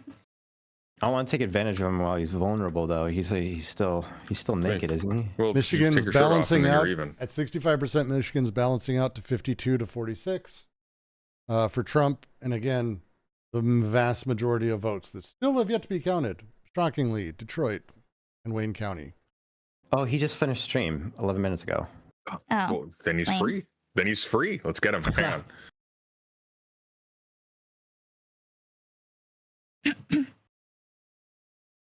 Oh, could you imagine if he blames me for Trump winning because of the argument? Oh, I just DM'd Wick. Yo, join us in Kidnotkin. nice. He's probably got me muted. Don't get too excited. Maybe. Yeah, Maybe. I would. Here, I'll tell him we're all naked too, okay?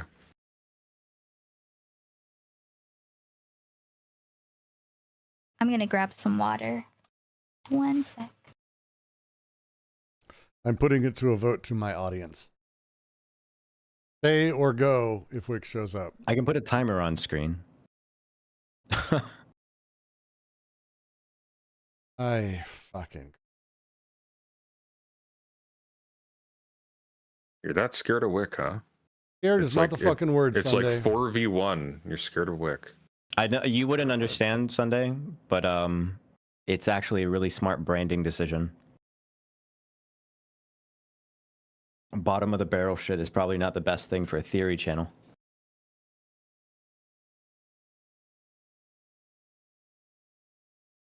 Ooh, silence, that hurt. Oh, No, I'm pondering that actually. Oh, existential crisis then. No, 'cause I don't think that's right. But I don't know what kind of response I'm willing to give. It's okay. You don't have to. I know. It's the luxury of having 3 times your viewership. Eddie, Oh, thank you for the $5. I appreciate that. Thank you for that. Eddie said, Brooks, how did those uncounted votes work out for Gore? Well, not well. I don't know what the question is. I mean, they weren't technically uncounted. We did end up counting them, and we know very well that Gore won Florida and therefore the presidency, and the Supreme Court stopped him. But the Brooks Brothers riot, which was started by the same person who helped Trump orchestrate January 6th as a thing, Roger Stone, same guy who tried to do all the elector shit and advised Trump on all that, kind of did a whole bunch of illegal shit alongside the Supreme Court to steal it from the Dems. Like, that's how that goes. It's entirely possible we run into that again. It wouldn't surprise me. But I don't think we're there. I think a different beast this time around. And again, for me, this is, maybe I'm just old and like this doesn't stress me in the same way, because it's, until it's decided, it doesn't matter, because we're Well, just, the thing, we don't know how many mail-in ballots we're going to be looking at, right? That ultimately, correct. that's such a huge factor here. Like a huge factor. Yeah. And because they lean so blue as well, I don't know how you. Yeah, I don't think that you can just jump the gun. I understand that it looks scary, but unless there's like a good idea of how many mail-in ballots there's going to be, that's gonna. I don't know what you do. We can only assume that, again, people who requested. We know that It's a 2.2 tiny million. factor. Wait, 2.2 Nikki, why is it a tiny million. factor? 2.2 million Pennsylvanians requested mail-in ballots. Now, not all of them delivered theirs. Not all of them put theirs in. Generally, the rate is pretty high, though. So at worst, those people actually went in and voted today, and instead there's a provisional ballot cast in their place, which will have to be decided over the next few days. But 2 million fucking people is crazy. As far as I know, NBC News reports, there we go. About 2.2 million Pennsylvanians have approved mail ballot applications, according to public data from the Secretary of State. About 82% have returned their ballots, according to the latest figures Monday. Roughly 390 mail ballots were outstanding. So we know, actually, it's about 1.8 million mail ballots. 1.9. 1.9 million mail ballots. That's a few.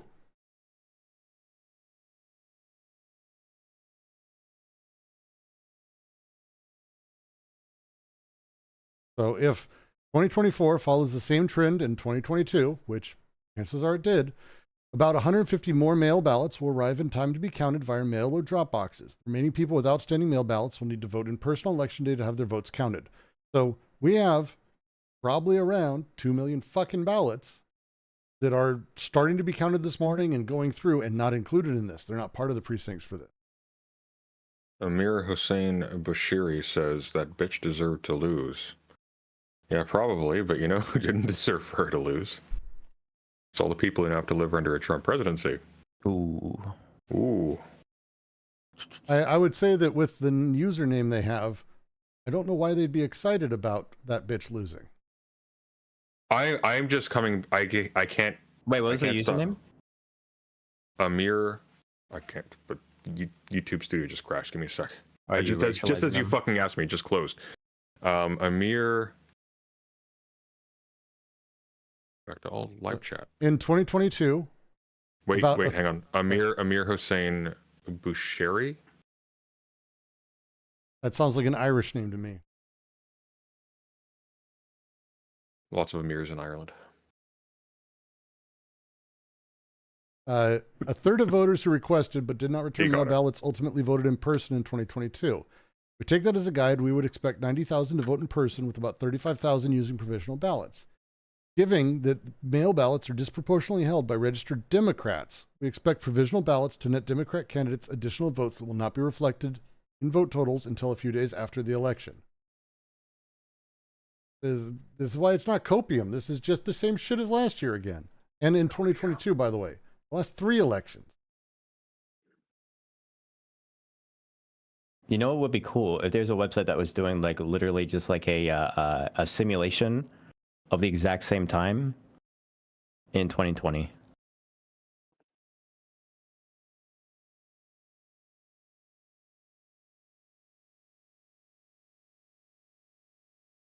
Sure Shot says, June says, oh God, it looks like my chat. If Wick shows up, I'm staying, it turns out. Looks like just, Haha. Oh, he responded. Alas, sleepy times. oh fucking no. coward. Well, thank you, June, for the $10 to let Monopoly money soothe the burn of Wick for Brooks. No, you. Tell Thank you, Wick Sunday. he's invited anytime, by the Yeah. way, and smiley face. Kershot says, even if Kamala wins, what bothers me is it should not be this close. Yeah, that sucks. Yeah, it should not be. It should not be this actually, close. There should be 0 votes for a pedophile. He's a pedophile. We have a pedophile. We have a pedophile running for president, and we have people who are okay with pedophile being in the White House. And a rapist, a pedophile rapist. I mean, a super pedophile. Yeah. A super pedo rapist. Incestuous pedophile rapist. Is super incestuous. Yeah, I could see that. I mean, from stop what lying. Epstein, That's why he won. not That's why lying. he though. won. It's why he won. That's why he won. Yep. Yep. You can't stop embellishing the truth. That's why he won. I mean, Brooks. That's why Trump won. That's why Trump's winning. Trump won because so many Every people time, are every time you supporting say of pedophiles. every time you say Trump's a pedophile, that red line goes up a little bit. Jeffrey Epstein, in his own voice, said how he was best friends for a decade with this guy, and how he also enjoyed taking flights on the Lolita Express. And actually, Trump first banged Melania on the Lolita Express. Did you know this?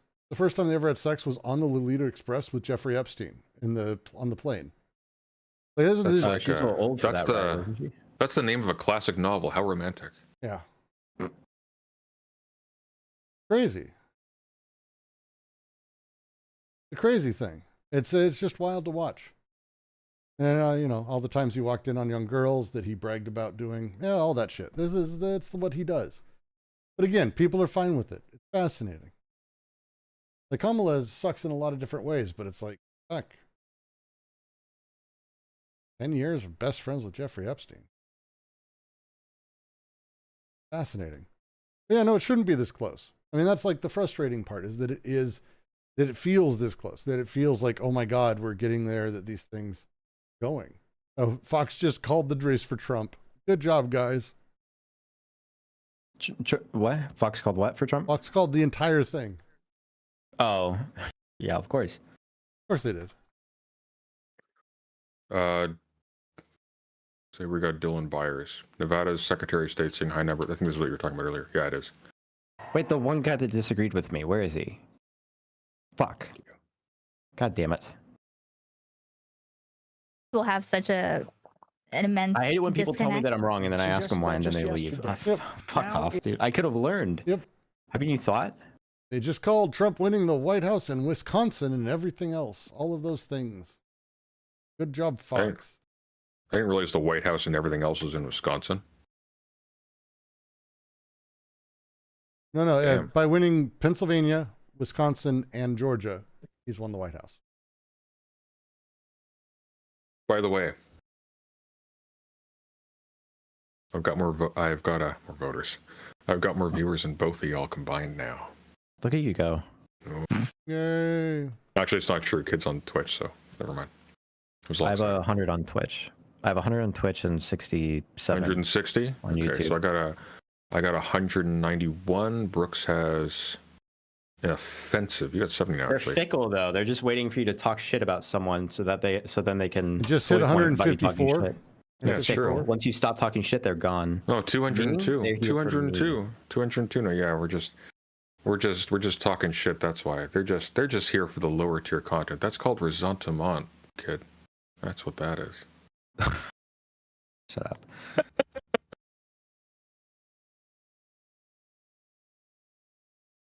I'm not saying that shit. I'm not saying that shit. Fucking. I'm saying resentment from now on. I'm sick of it.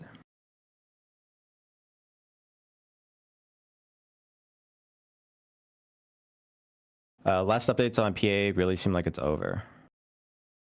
Really? What do we got?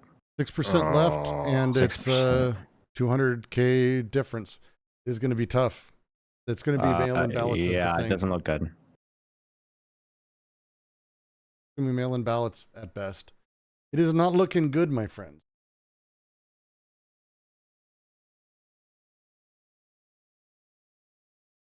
That, I mean- you know, we're in the midst of the most, I think, cacophonous situation when it comes to communication, like in our how we connect to it. I think in our daily lives, I think that so many people, like all the things we're witnessing, we have no actual like embodied relationship with it. We just see it and we feel in a way that is incongruous with the facts of the matter and how they actually impact people. So, yeah, I don't know. That's my Was that a chat? thought to open the Is that a new chat year. message? No, that was just me. Iko, I'm going to be real with you. Yes, I appreciate you greatly, but I have no idea what you just said. that's okay. Okay. Don't worry about it. I'm very stoned. Oh, there you go. There we go. Namaste. Classic Iko. I just hope we develop from here. I think we think that we have way more information than we actually. I'm talking about voters in general. I think that I don't know what I'm just trying. I'm coping. Okay, I'm just trying to understand. There's a lot of copium don't. happening in this call, as you can see. Yes. Not on my end. It's like emanating like from Chernobyl from Brooks's corner of the screen. Yeah, exactly. After- 200,000 short. Yeah, this is we're nearing the end, my friends. This would be it. Politico. Trump is doing better than 2020 all across the board so far. Yes, 1 he hour is. ago. As of now, as of the last hour, it's going to be tough. Yeah.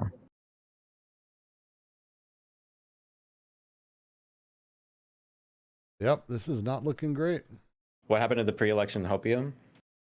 No, it's not hope. It was I don't think there Realistic was view. much hope. It was I think the hope was like at least we're not stuck with Biden. I think that was basically it. no. I mean, it's the reality of the position we were in is repeating the same. We ended up doing mostly the same, but Trump outdid in a handful of places people didn't expect. The way it looks. Yeah, you know what that's called, Brooks? What? It's called we didn't do the same. We did very much the same, almost identically across the board, except in a handful of counties. Except we lost. In a handful of counties. See, he's admitted defeat already. No, but that's what my a point. doomer. Is it's a handful of counties. That's the whole point. No, but the point is how fucking dangerously close it was then, how dangerously close it was now, and sometimes you get heads, sometimes you get tails, but tails sucks pretty fucking bad too. It's been a toss up for The entire time. the entire time. We were in a very good position because of early polling and how things have looked the last week. We had the best opportunity going in. And again, every single state went pretty much identically as it did, except for a handful of counties, where specifically Harris underperformed. And I think there's a good chance we're going to take a look and find that those are places that end up having high Muslim populations or spaces that specifically Trump did a lot more work in than she did. Well, there's also the I think it's a lot of soft, fuzzy things that are difficult to put a metric on, but like Democrats are douchebags. Like just in a way that is more visceral to other Democrats than the way Republicans are to conservatives. I think one thing that I've been thinking about a lot is when people would talk about Keep chatting. The- I'm going to run to the bathroom real quick. I'll be right back. okay. Yeah. When people would talk about the undecided voter, and a big thing that you heard a bunch of people saying is that the undecided voter needs to hear more policies. You need to talk about your policies more so that the undecided voter can be convinced by your Yeah, that's policies. wrong. The problem is undecided voters do not Don't give a shit fuck about policies. Yeah, that's why they're undecided. If they And so, cared about that policies, sort they'd of be decided. approach, Yeah. Like, it seems like if I was going to be pointing to anything, it would probably be the fact that Democrats don't understand voters, I think. And that's where I think a lot of the, and I think there's a lot of examples of that in Kamala's campaign as well, where there's some like shots in the dark, and it's, the thing is, Trump understands voters I don't think in Trump a terrifying way. I don't think Trump needs to understand voters. I think the reason why Trump resonates so well with a lot of Republican voters is because he acts like someone they're familiar with. And that's kind of enough. And I think the sort of like cold, cynical, yeah, everything we're about makes you deeply uncomfortable, and yeah, sure, we're about to destroy your way of life, but that your way of life's bad anyways, and that kind of like callous, I mean, justifiably so in a lot of cases, but that kind of callous attitude towards the cultural concerns of normal people, quote unquote, does the negative propaganda for the Republicans that way. They're looking for someone who's going to make them comfortable and is going to protect the things that make them feel like they're still on the earth that they knew from their childhood. And the Democrats aren't. So, Yeah. There's a lot of that. There's a lot of, I think this is one of my theories. Sure.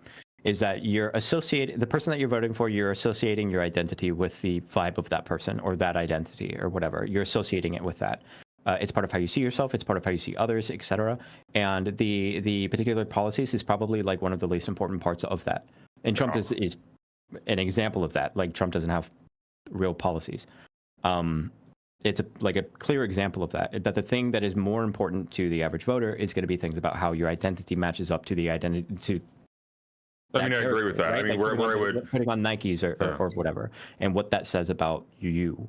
What you're saying to other people, what other people see in you. I think that is one of the more important things, especially. I mean, I agree with you completely, except for the characterization of Trump as not having policies. Trump has policies and the negation because he has actually completed the system of German idealism.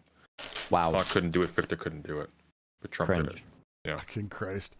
Look, and again, everything. 2020. Do you know what was happening right now? This. Because all of the votes changed as early morning switched, as mail-in came in. Literally, we watched people in front of the fucking Congress talk about how they couldn't believe the vote shifted. Trump was winning the night before. He had this. They called it for this. And then suddenly a bunch of votes came in at 2 a.m. Like, yeah, but Hey, I don't remember when COVID. Hillary declared victory? yes, 2016 was terrible. She lost very early on. Again, this is the same thing. Just fucking hold off. Again, freaking out either way doesn't matter. Does no one any good. It really I does. disagree. I think the reason why we lose, Brooks, is because we don't freak out enough. Dude, for the $2, you like bikinis? Same. I'm actually more of a... Nah, I'm not going to say that, but thank you. What we need is a conspiracy to explain it. I think my senator is a Democrat, at least. I don't know. Is this the one that? We never There's ran something- with the Russia thing enough. Right? It could be worse. I could have a Republican senator. That would be worse. It is generally worse to have a Republican anything. I would tend to agree. The situation right now is unique. In the face of if it is the case that Trump wins, the situation is not just simply like another 4 years of a conservative president. Correct. Yeah, this is like functionally a different kind of scenario. Yep. I agree. And, I mean, I'm not going to disagree. To me, it's until it's done, it's not done. And I'm not holding out hope or anything, but it's when we make that call that it's, hey, now it's the other way. We need to, a different beast. Just a different beast. Big numbers to overcome. Trump probably won.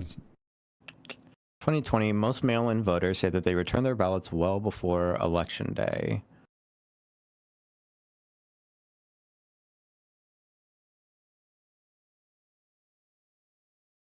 Those who voted by absentee or mail-in ballot were about equally likely to return their ballots to a designated drop box as they were to return their ballots by mail. About 4 in 10, 41%, say that they returned their ballots to a drop box, while 44% say that they returned their ballots by mail. 15% say that they returned their ballots in person to an election official or poll worker.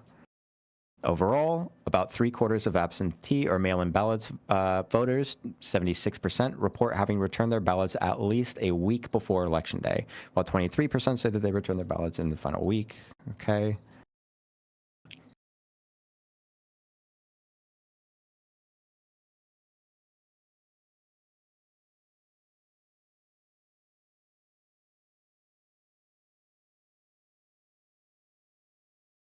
I feel like I just simply don't have a good read on what the effect, because again, comparing it to COVID, the 2020, I feel like it's just gonna, I don't want to overinflate how many like mail-in ballots there's going to be, because there's a lot during 2020, you know?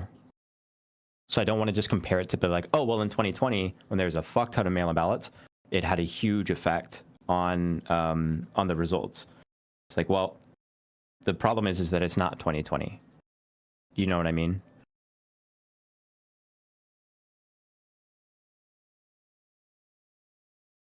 Yeah. I mean, again, what we're going to see over the course of the next couple of years with the Trump presidency is all the things, my money, all the things predicted about Trump and what he's going to do in Project 2025, 2025. and all that shit, as it lands, and when it lands, no one's going to be clever to say, I told you so. We're simply going to have to be ready and organized. That's it. And we're going to have to do the best we can, in my opinion, to get people who we care about out of the states where there won't be organizing. That's just it. Because I got to tell you, a lot of that shit, California's not going to go for it. They're not.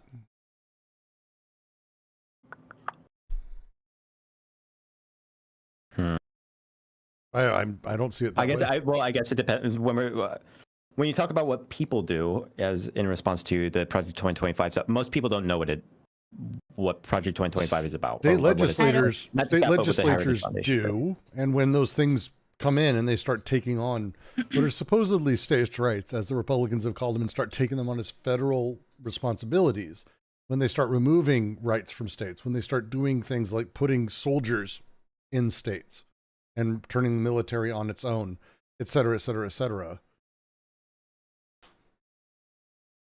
Just feels like there's going to be states that don't do it. Do you think Oregon's going to go for that shit?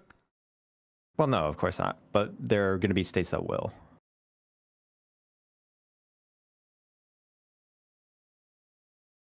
Sunday see stream notes. What's this? What if Oh, I Trump's already saw cognitive that. function vanishes and we lose back-to-back presidents? That'd be awesome. Yeah, we already saw that Titan Uranus the rejecting ballots for signatures not matching their IDs. Sorry, who was that? I just tightened my mod. He was sending me like the Dylan Byers Twitter post about the Nevada Secretary of State seeing the high number of rejected ballots in Clark and Washoe because the signatures aren't matching what's on their driver's licenses. Sure shot. Have some fun moderating. My chat's getting a little. I don't have a steady community on the YouTubes. I'm getting a wild chat right now. So, Oh yeah. Oh yeah. Bots are Then- out in mass. So, If you Just don't mod censor out someone the with most anti-Semites, they'll stick with you soy-sounding later. name. Find the most soy-sounding name and then just mod them. it's I've already done it. Wig, get out there, have fun.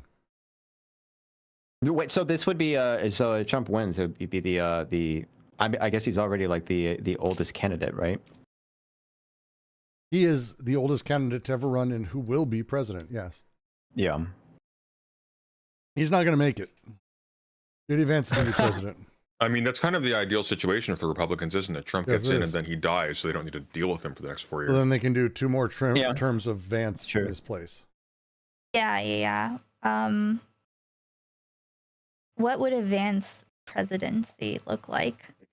Do we Nobody even know knows. anything When about Vance is him? the pick me. He's going to do whatever is necessary. People, you'll see. Okay.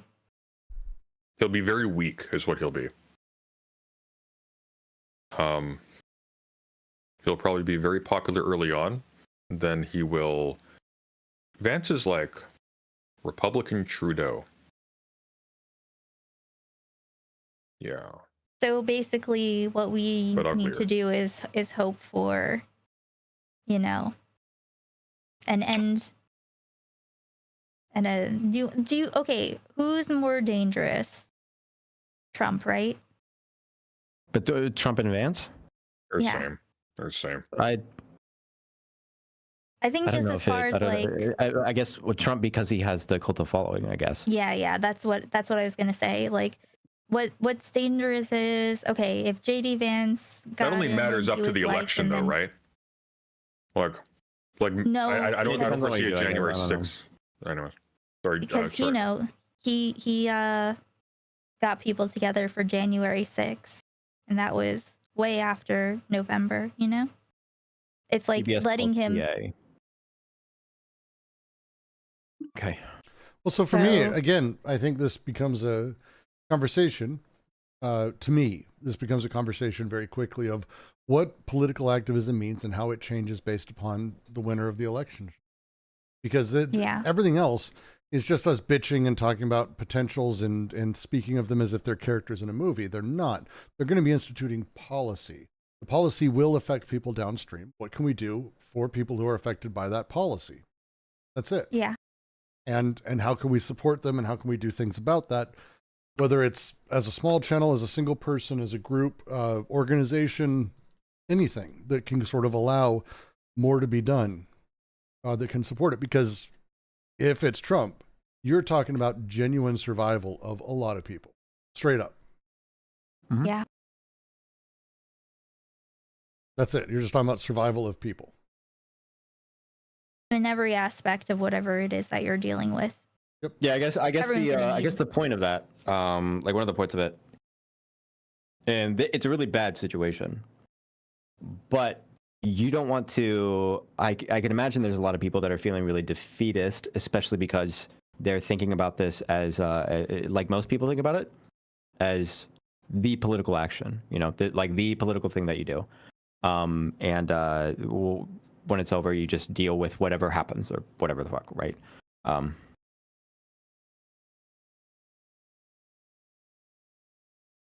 But yeah, that's basically. Yeah, but again, About this it. is I mean, this like- is the way this can turn out is pretty simple for us. The Trump win can become kind of what it was actually, what I think it was the first time around, which was confusion and really not a lot of actual building on the left. I mean, in my opinion, I don't think we saw that. I think BLM came out of an extraordinary moment, but it wasn't certainly out of like a large scale set of praxis or community building or activism building or coalition building. Well, yeah, I mean, most people went out of the BLM protest not even knowing how you can like not knowing whether or not like the issues with policing happen on a federal or like county level or whatever. Like no one knows like how it even works out of it. People went out and they held their signs up and they said, "I don't like this," and yeah. So if sorry, go ahead, Sunday. I think the problem you're up against with respect to community building is that Democrat money basically means that filling for the Dems in that particular kind of way is basically the only game in town. A lot of people who are specifically interested in organizing for progressive politics don't really want to buy into that. And I think in addition to all this, I'm just thinking of I actually have a Ukraine and specific the West argument Bank. against that because I think Okay. we're in a fortunate place. Like, I'm not going to be like silver lining guy, but what we know right now in the Democratic Party is that the party coalition that wrapped around Biden did not coalesce the same way around Harris. We know this through internal memos, leaks, and how they're talking, also how they generally formed. With a loss, we're going to see far more damage done to that internal power structure, which leaves a lot more open for people to actually do more things. There isn't an Obama, like they fucking lost again. Like this is a big deal to lose against this fucking loser twice and run as bad of a campaign as they have. There's not going to be a lot of political power left inside of the centralized groups inside of the Democratic Party, as would have been with a win, or as would have been if Biden was running a second term. So there's actually a surprising amount of room inside of the Democratic Party, I think, going forward to actually find secondary or third bits of movement. I really do think there's a lot sort of to do with that. I think the problem that I have with that is that is kind of what we talked about before, about how you had a lot of like people that were like Bernie Sanders supporters that ended up moving to Trump because they had there was a particular like potential that was there for this anti-establishment, etc., that was immediately captured.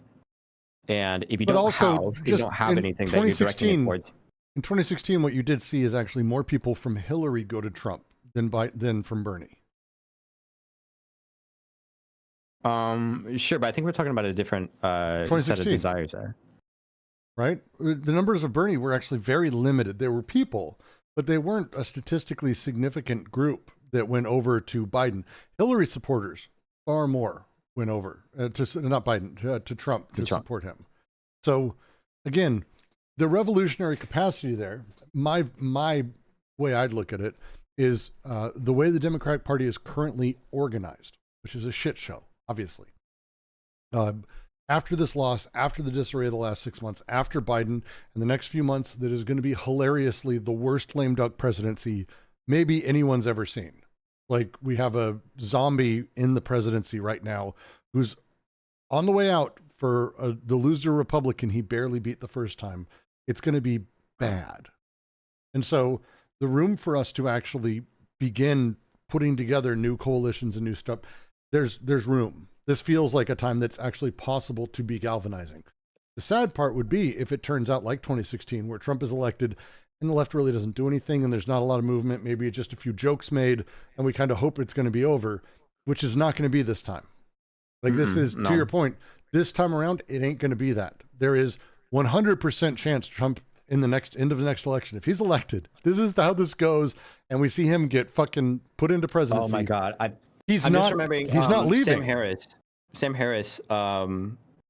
As much as he annoys me, he said the most fire quote that I've heard about this ever. Maybe is and he said to Ben Shapiro in his debate. He said, "Listen, you can talk about the guardrails all you want, but the guardrails have names, and those names are explicitly telling you, do not vote for this guy." You know. Like the guardrails that you're talking about when you say that the United States is like, we have these guardrails that can keep us safe. Those guardrails have names, they're people, and they're begging you, do not vote for Trump. Yep. And but again, there tells at you, the base level, I will say the reason I don't go with the the Onion already put out the best article for today, which is results too soon to call over which minority to blame for loss. I fucking love that as a thing because that's just spot on how this is going to go. Just watch the next few weeks.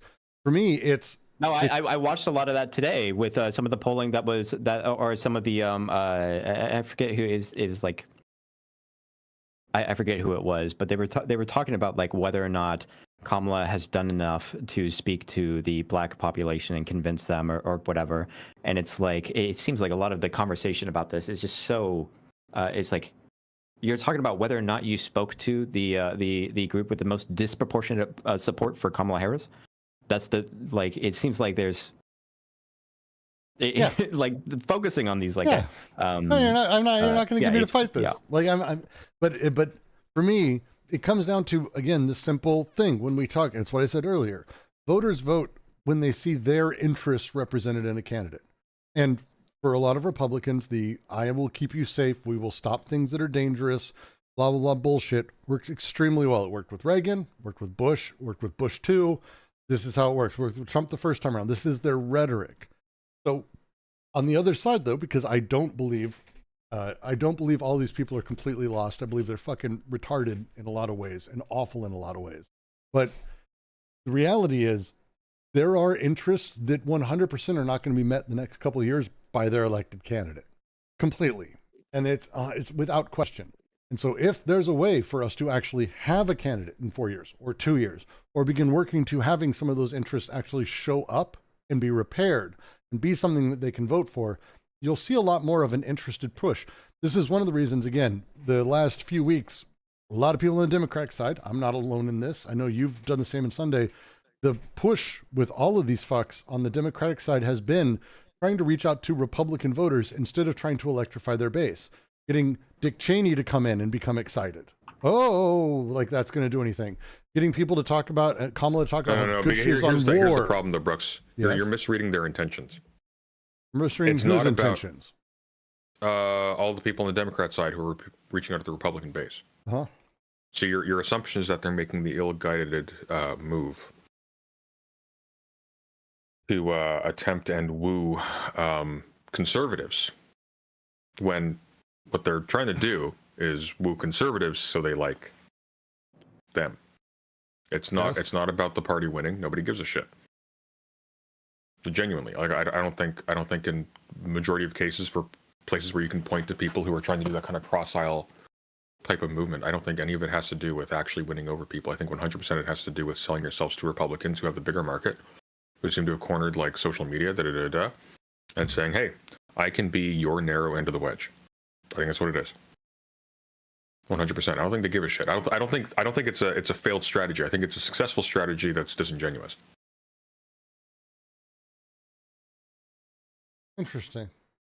I'm not sure I fully agree. I get what you're saying, and I think there's part of that. Like Biden, for example, I don't think he reaches out because he's interested in Maybe if I can just get you off, like Richie Torres, the guy who Dan was touting about the whole anti-Dan Clancy thing. He wrote the congressional letter.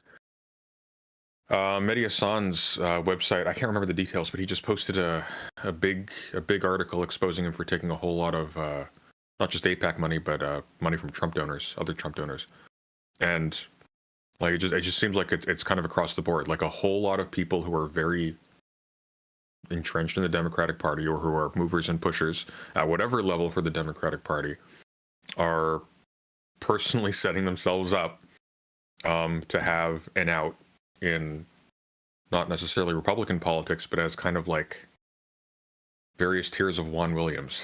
Sorry, what do you mean by out? I mean, that's a good question.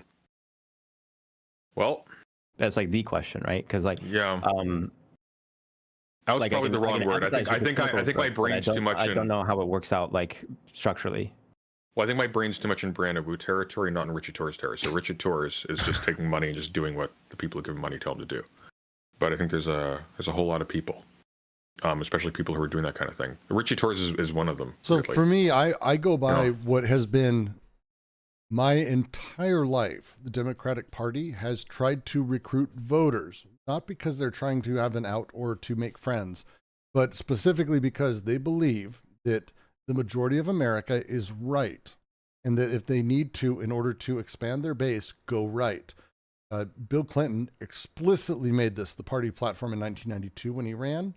He then continued to do this in 1996 when he worked with Newt Gingrich, explicitly doing things that were absolutely against everything Democrats had stood for, destroying multiple welfare programs, multiple safety nets, just incredible shit that he did, balancing the budget by destroying just a ton of amazing things. And he did it in order to create a compassionate conservative Democratic Party, in his words, because he believed it would get more votes. Hillary was one of the people who architected this.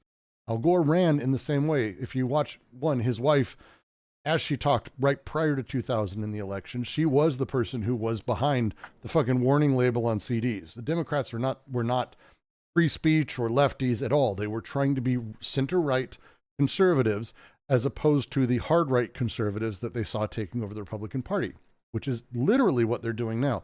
Obama did the same thing. He made all of his moves to be center-right in order to work across the aisle. This has been everything the Democrats have always done. I understand that, but like there's a consequence of thinking that the majority of Americans are right-wing, and that's that you have in the back of your mind constantly, that's where the good business is in doing right-wing politics. I That's kind of that's kind of what that means. Because I don't like, think it's so Yeah. I think one of the problems here is that if you're talking about Yeah. things like policy and the way that you and you and your career, et cetera, relate to policy, Yeah. then I don't think that this idea that it's just this this is simply like they're thinking about it as aligning with this team or that team. I think it's a lot more fluid in the way that they're No, thinking. I Like, think don't it is, but I think what I'm basically getting at here is like, even if they aren't individually deciding like, hey, yeah, I'm gonna curry favor with the other side, so I have plan B in case this whole Democrat thing doesn't work. I'm not saying that. What I'm saying is though is like, when you have that notion, you're going to be playing a game that sort of takes on the same form either way, because you're still hedging your bets in the exact same way. You're trying specifically to appeal to the middle of the road American who you assume is right wing. Yeah, but the problem is that you're talking about the like individual and things like individual policies. So one example that you could have is like the approach for the border, right? Yeah. And the way that that border policy and the way that people think about the crisis on the border. And to be clear, like most people don't know anything about the border at all. But if you end up having something where it's like people end up adorable. If you have something where people end up, I was just distracted by this adorable kid. Everyone wave. Hello. Look at that. It's like, who are all these strangers? Why are they yelling swear words? Who's winning, Dexter?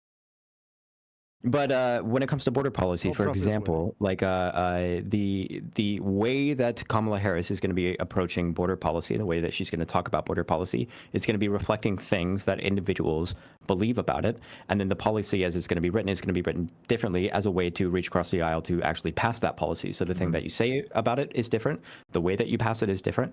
Like all of these are going to be very like it really does depend on like the individual policies, not whether or not like you as a character are aligning with the right or aligning or pushing more towards the right or that's like what the plebeians talk about. But I don't think that's how it works for politicians. Yeah, but that wording it differently is going to be playing into tropes more on the right about the border as opposed to because I'm not sure what the middle ground there would be. Right? Like you're going to alienate elements of your own base that way, or at the very least, you're not going to do anything whatsoever to get them motivated. Might make sense. I don't know. It's very late for me. I think it kind of goes back to the way that people relate to policy in general, is how it makes them feel, how they relate to their identity as it relates to the image of this, but no one knows about the policy. No one knows anything about border policy. No one knows what Biden did. No one knows what Kamala did. No one knows what Trump did. No one knows anything about anything. Yeah, when it most comes people to the don't border even care at all. Yeah. And again, at the end of it, Kamala, her campaign was right wing.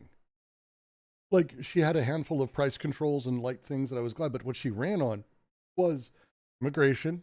What she ran on was tightening those pocketbooks. What she ran on was confirming that she was very comfortable going to war, that she was as man as much as any of the men.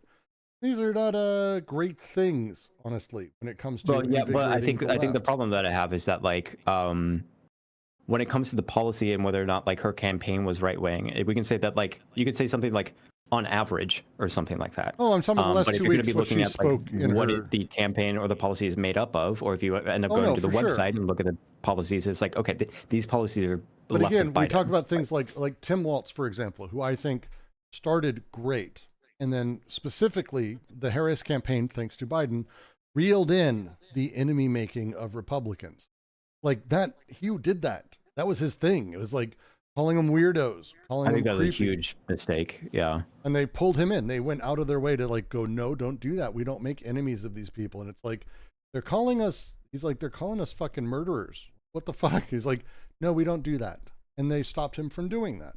And it would I have actually been... think that was, I think that might be more influential than a lot of people realize. Cause I think the image that like Biden walking back, like some of these, like they put him in the bullseye or whatever, like trying to be really careful about Republicans' feelings and treating them like the other side of the aisle. I think that really just validated the like crybaby behavior stuff that they were doing to try and play the victim. And I think a lot of that message really spread where I think it probably did sit with a lot of people that like the Democrats are, because people don't care about policy. I think the image ended up looking like Democrats are just resentful and lashing out or being hyperbolic or whatever. No one knows what fascism is. No one knows what. No one knows anything about policy. No one knows any of this. You're playing a game with people's identities on vibes, and you're getting Biden to walk back really simple claims. It's stupid. Like, the thing is that Republicans know this. Republicans know this. That's why they do it all the time. That's why they play the victim all of the time. And then Democrats fall for it because they think that the voters are people that. Same reason why the Democrats were saying that, like, the way that you appeal to the undecided voters is talking about policy more. No, of course not. You create an image, you create an identity that people want to associate with. That's how you get the undecided voters. I'm gonna go. I'm gonna be listening in the background while I wash my face. Okay. Okay. Thank you for the raid. Okay. Thank Thanks for you. hanging out. Be listening. See ya, Bye. go. I think Republicans are allowed to get excited about their person getting into office so that they win, and Democrats basically aren't. And I think that's, if I had to guess, I'd say it's about like 80% of just a general lack of enthusiasm and lack of energy on the pro-Dem side, because like basically all of us, I think, across the I board, think that's a factor, yeah. I think it's more than a factor. I think it's like, I can't think of anyone who isn't like a complete Dem shill, who isn't just depressed and resigned about having to vote for the Democrats to not let Trump into office, because that is what the vote for Kamala is. Even if Kamala's policies are better, it's Yeah, I think the problem is that Democrats don't function that way. Democrats don't even expect Democrats to function that way. Trump supporters do. Yeah, but the expectation is based upon what they've done in the past. The expectation is based upon experience. Like with Trump, even though you can expect he's going to be incompetent, you can also expect he's going to make waves. People are going to talk about him, so on and so forth. With Kamala, this is what you're looking for. Did she embarrass herself? No, in which case we don't care. And that's it. With Trump, it's like, what wacky, crazy thing did he say next? Who did he trigger? But the problem is that, like, I feel like even if you were to lean into something like that, it would be so different than how Democrats usually approach politics, that it might even be counterproductive to try and lean into it like you're waiting for your favorite movie to come out or something like that. You know, that really that like almost childish excitement that you get for having your guy in there or whatever. I think Democrats just don't think about politics in the same way at all. And so, like, even if you were to try and replicate that kind of process, when you say Democrats, are you talking like politicized, like people who are in politics? Or are you talking about like the Democrat voter? I mean the voter. The voter. Okay. Yeah, I mean the voter.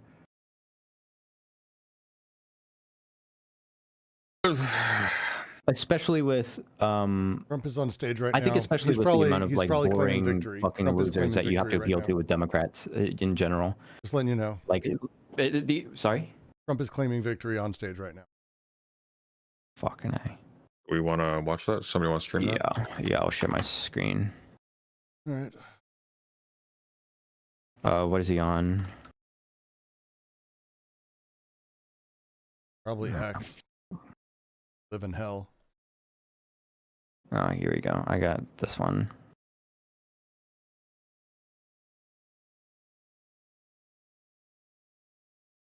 I'll share my screen. Screens. You see it? Sure can.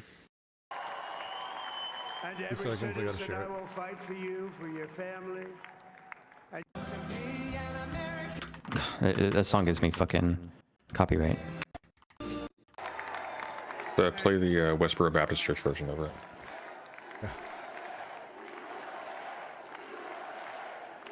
So,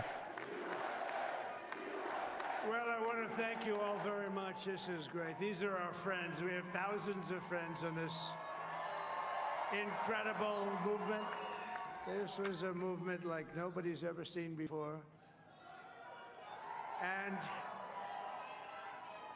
frankly, this was, I believe, the greatest political movement of all time. There's never been anything like this in this country, and maybe beyond. And now it's going to reach a new level of importance because we're going to help our country heal. We're going to help our country heal. We have a country that needs help, and it needs help very badly. We're going to fix our borders. We're going to fix everything about our country. And we made history for a reason tonight, and the reason is going to be just that. We overcame obstacles that nobody thought possible, and it is now clear that we've achieved the most incredible political thing. Look what happened. Is this crazy?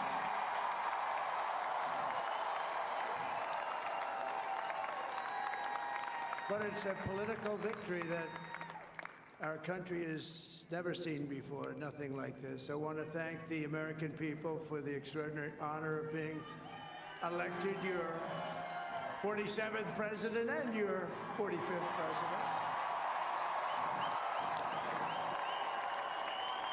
And every citizen, I will fight for you, for your family, and your future.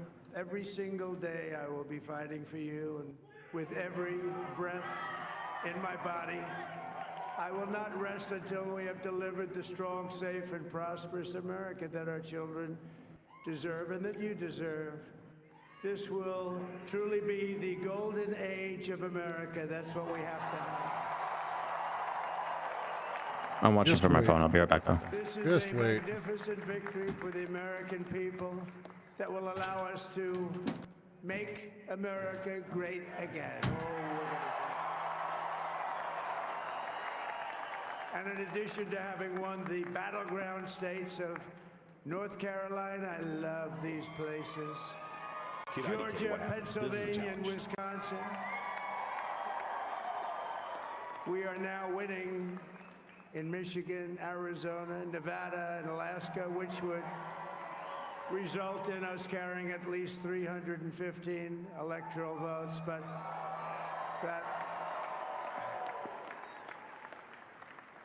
it's much easier doing what the networks did or whoever called it, because there was no other path. There was no other path to victory. We also have won the popular vote. That was great. Very proud of that.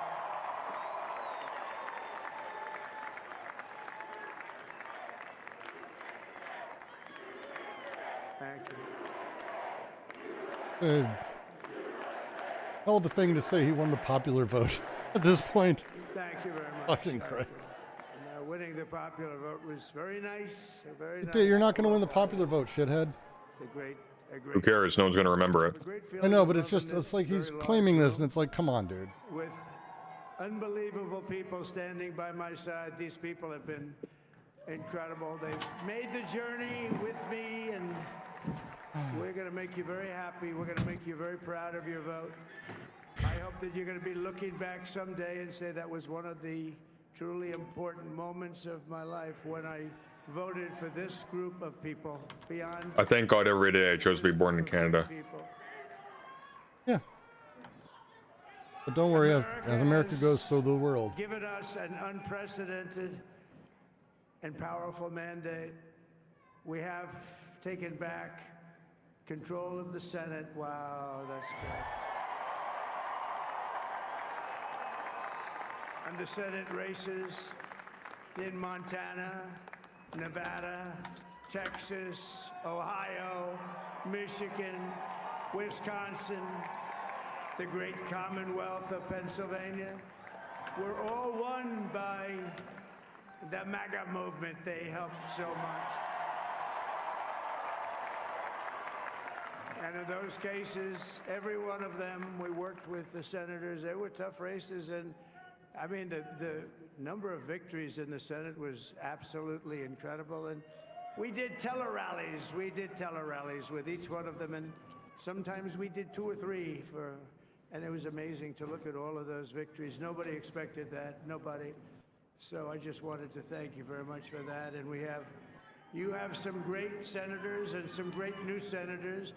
And it also looks like we'll be keeping control of the House of Representatives.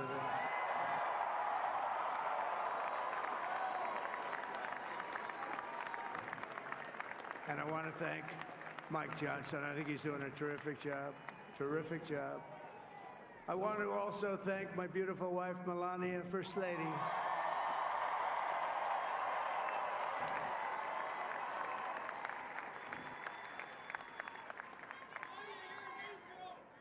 Who has the #1 best-selling book in the country. Can you believe that? Right.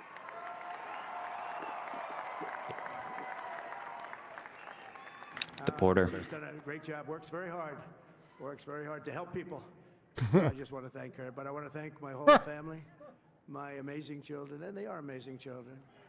Now, we all think our children are amazing. Everybody here thinks their children are amazing, but Probably not as much as you do. when you think they are. But Don, Eric, Ivanka, Tiffany, Barron, Laura, Jared, Kimberly, Michael, thank you all. What a help. What a great.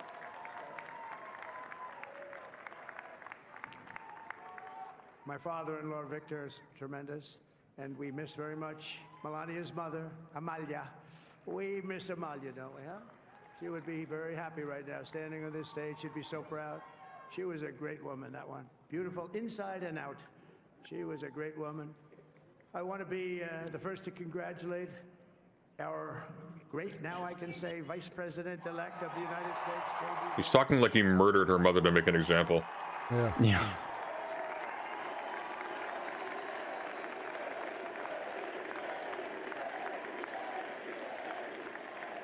And his absolutely remarkable and beautiful wife, Usha Vez. And he is a feisty guy, isn't he? You know, I've said, go into the enemy camp, and you know the enemy camp is certain networks. And a lot of people don't like that. Sir, do I have to do that? He just goes, okay. Which one? CNN, MSDNC?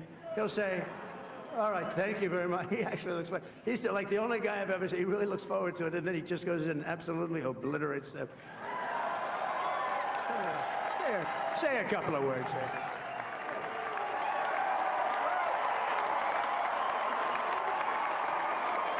Wild.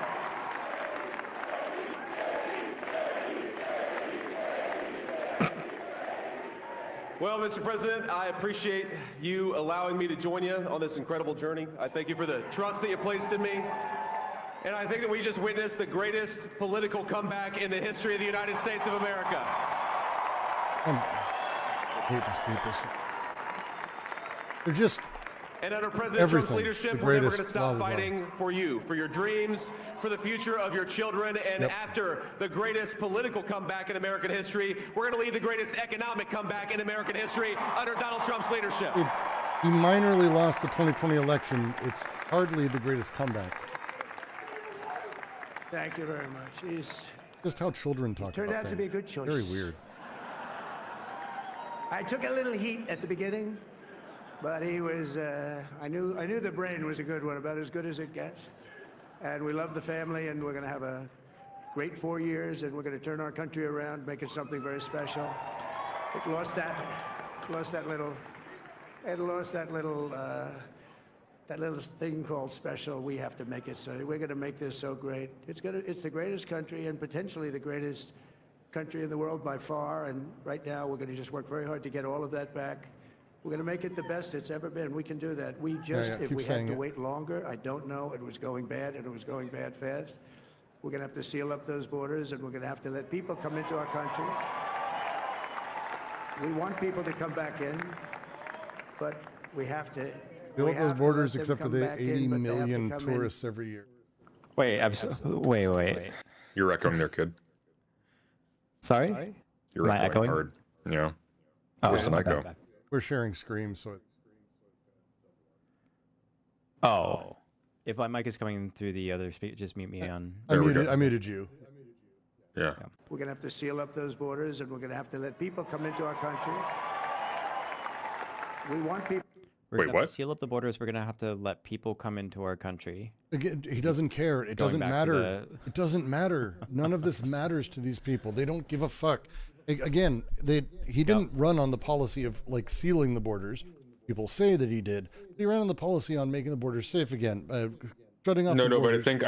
I think what Kid is pointing to is the contradiction of saying we need to seal up the borders. We need to let people in at the same time because these are. We have 80 million people who visit this country every year on tourist visas. The border doesn't matter.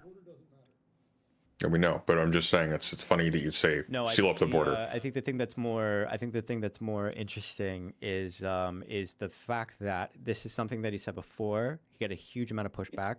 He stopped saying it, and then now he's taking he's taking the time to make this point again in this way, almost as if it's like similarly to when he was saying that like the abortion thing is it's just to the states. Right. Some people and like kind of softening the edges of Yeah. it. Yeah. I'm saying that it's like softening the edges. Yeah. Yeah. To come back in, but we have to let them come back in, but they have to come in legally. They have to come in legally. Let me also express my tremendous appreciation for Susie and Chris, the job you did. Susie, come here. Come here, Susie. Chris, come here, Chris. Susie likes to stay sort of in the back, let me tell you. The Ice Maiden, we call her the Ice Maiden. Come here, Chris. Come here, Chris. Susie likes to stay in the background. She's not in the background. Come here. Cock. This wasn't expected, but I just want to thank, obviously, President Trump for this journey. It was a great one, and he's a hell of a candidate, and he's going to be a hell of a great 47th president. And this team that we had, the best team, and, of course, even my boss, Susie Wiles, the best. Thank you. Thank you, and thank you, Susie. Look at this. She's shy. I've never seen her be shy before. Susie. They're great. Everybody up here is great. Everybody up here is very special. But the Trump, who did you say? Oh, let me tell you, we have a new star. A star is born, Elon. Christ. Last person I want involved with any of this. Now he's an amazing guy. We were sitting together Oh no! Please don't come on stage and do the X jump. tonight. You know, he spent 2 weeks in Please come on stage and do the X jump. Philadelphia and different parts of Pennsylvania campaigning. You know, he sent the rocket up 2 weeks ago, and I saw that rocket, and I saw it coming down. I saw it. It was, when it left, it was beautiful, shiny white. When it came down, it didn't look so pretty. It was going 10,000 miles an hour, and it was burning like hell. I said, what happened to your paint job? He said, we've never made a paint that could withstand that kind of heat. And, but I saw it come down and turn around. And it was, you know, it's like 22 stories tall, by the way. It looks a little smaller than that, but it's big. And it came down, and you saw that fire burning. How fucking retarded do you have to be? I'm so sorry. I'm so sorry. This is how babies I'm sorry, I need talk. to hear that again. It's gonna be this is gonna be a long 4 years, man. We're gonna make so much money. Don't clue the audience in. Oh, by the way, it looks a little smaller than that, but it's big. I listen. And it was, you know, it's like 22 stories tall, by the way. It looks a little smaller than that, but it's big. And it came down, and you saw that fire burning, and I'm saying only Elon can do this. It must be an Elon. And I tell the story. I told it last night. I had a man on the phone.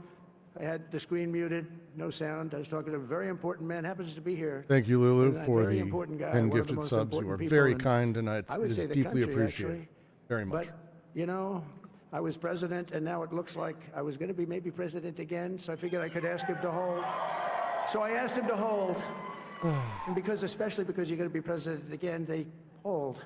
So I took the phone down, and I'm looking at the screen. I'm seeing this crazy thing that's going around and coming down. It looks like it's going to crash into the gantry.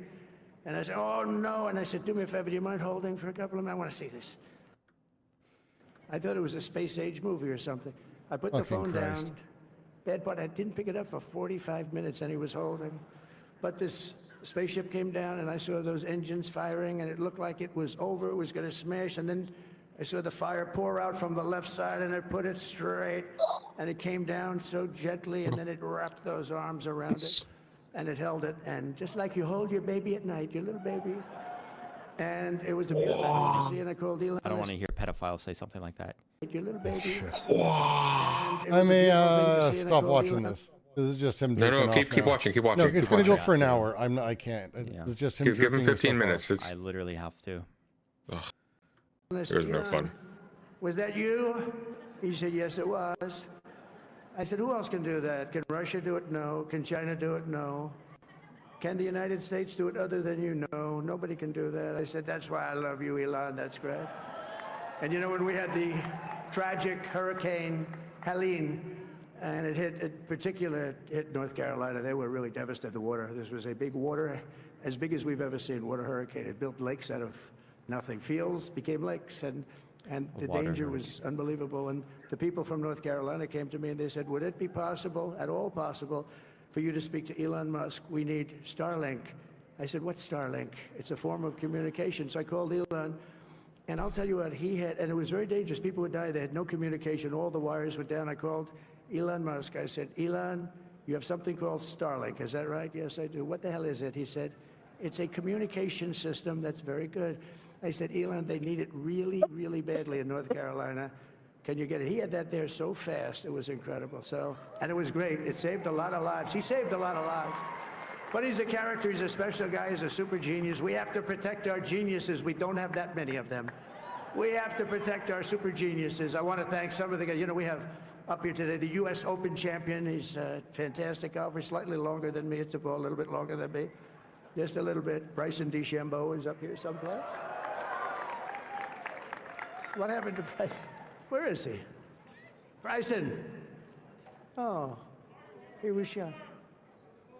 This guy's name He's hitting balls. Rochambeau. Oh, he's on the way. He's hitting balls. Bryson. What did he say? Oh, look at him. He's hitting balls. Why am I watching? He had a great. Got a great career going. Great U.S. Open, Bryson. That's a fantastic job. All right. And we Sorry, also Brooks. have All a right. man, Dana White. Sorry, Alright. Brooks. Over here, we have to do what's called content. That's what the kids call it. That is Who has done great. some- I'm gonna let you kids do that. Okay. I'm gonna let you kids do that. I can't handle. Just mute it and play video games and just be there. We just need you to be there and be pretty. That's all you're here for, Brooks. That is not what. I'll send you a bikini. I'm sure you will. It has been fun. One sec, I have to unmute kid because I had him muted. What did you say, kid? I said, has it?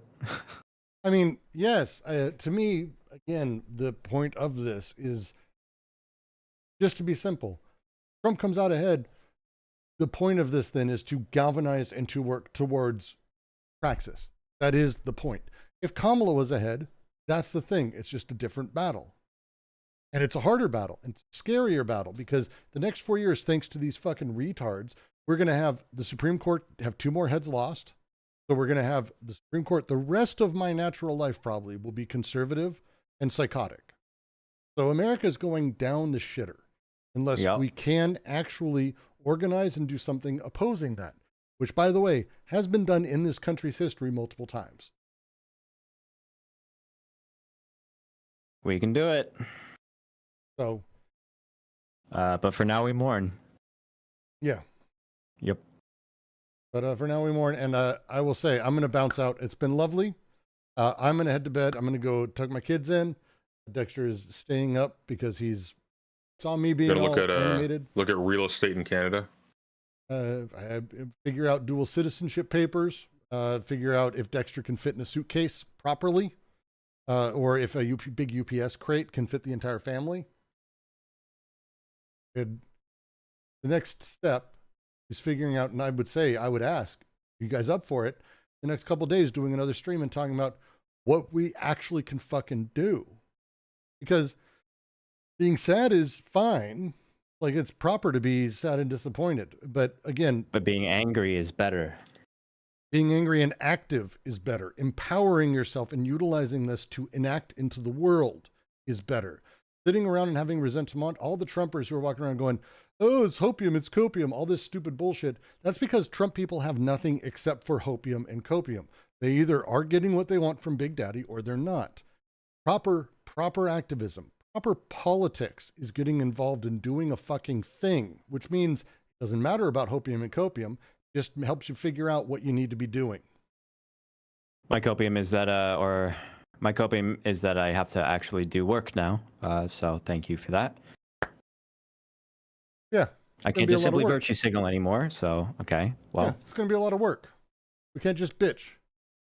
We've got shit to do. I can. I'm not in the both. mood Okay. tonight. I'm just going to I'll let my stream know. Tonight, I'm not in the fucking mood to spend time like having my brain work. I did 3 hours of AO earlier today. I've done a bunch of shit. This is my 5th hour, 5.5 hours of streaming. It's a lot. Trump hasn't officially won. He's calling it early. He did the same fucking thing in 2020.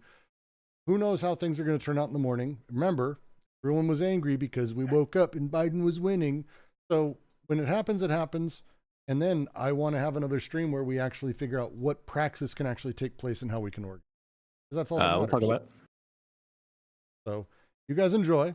It's been I'll lovely. get the blueprints for the local ICE facility. There you go. Sunday, it's been lovely as well.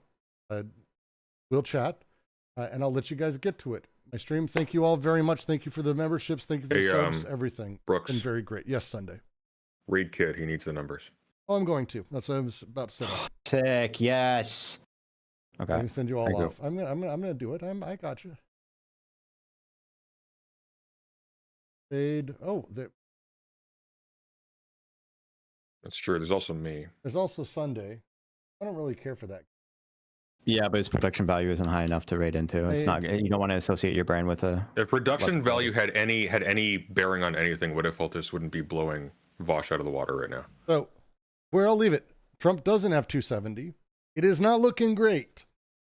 So, the reality is, the next step. Does he not? They're all saying he has 270. He doesn't have 270 yet. AP hasn't fully called it. There's that actually right now where we're at, we could wake up to a fucking tie. So we have a weird few days ahead of us. He's got 267. Yeah, 270. We could hit a tie here. It could be weird. It can be weird. Kamala's got also- 224. We got this. It's just like 2020. We got this. It's not a we got this. It's a hey. There's nothing we can do tonight. We're not going to get any of these results in the next hour or two. We're not going to know till tomorrow. And then when we know tomorrow, then we start formulating and knowing what we do next. Because there is no such thing as like the end of the road. We have people we care about who are fucked by this, flatly. We have people we care about who are fucked by this. So either we do something or we don't. And that's where you're at. My chat says good night, philosophy man. Good night to kids chat, and good night to my own. Thank you all for joining me, and I'll watch for another stream soon. Fuck my chat, I guess. I see how it is. And Sunday's chat. Well, I've got a bunch of your it's too chat late. in It's too late. mine. I asked you now. It doesn't count anymore. I thought I had most of your chat in mine, Mr. Yeah, you do. Mr. Silly Man. And they'll remember this. I hope you enjoyed it. They will. All right. Thank you Be all. safe. Bye-bye. Ciao.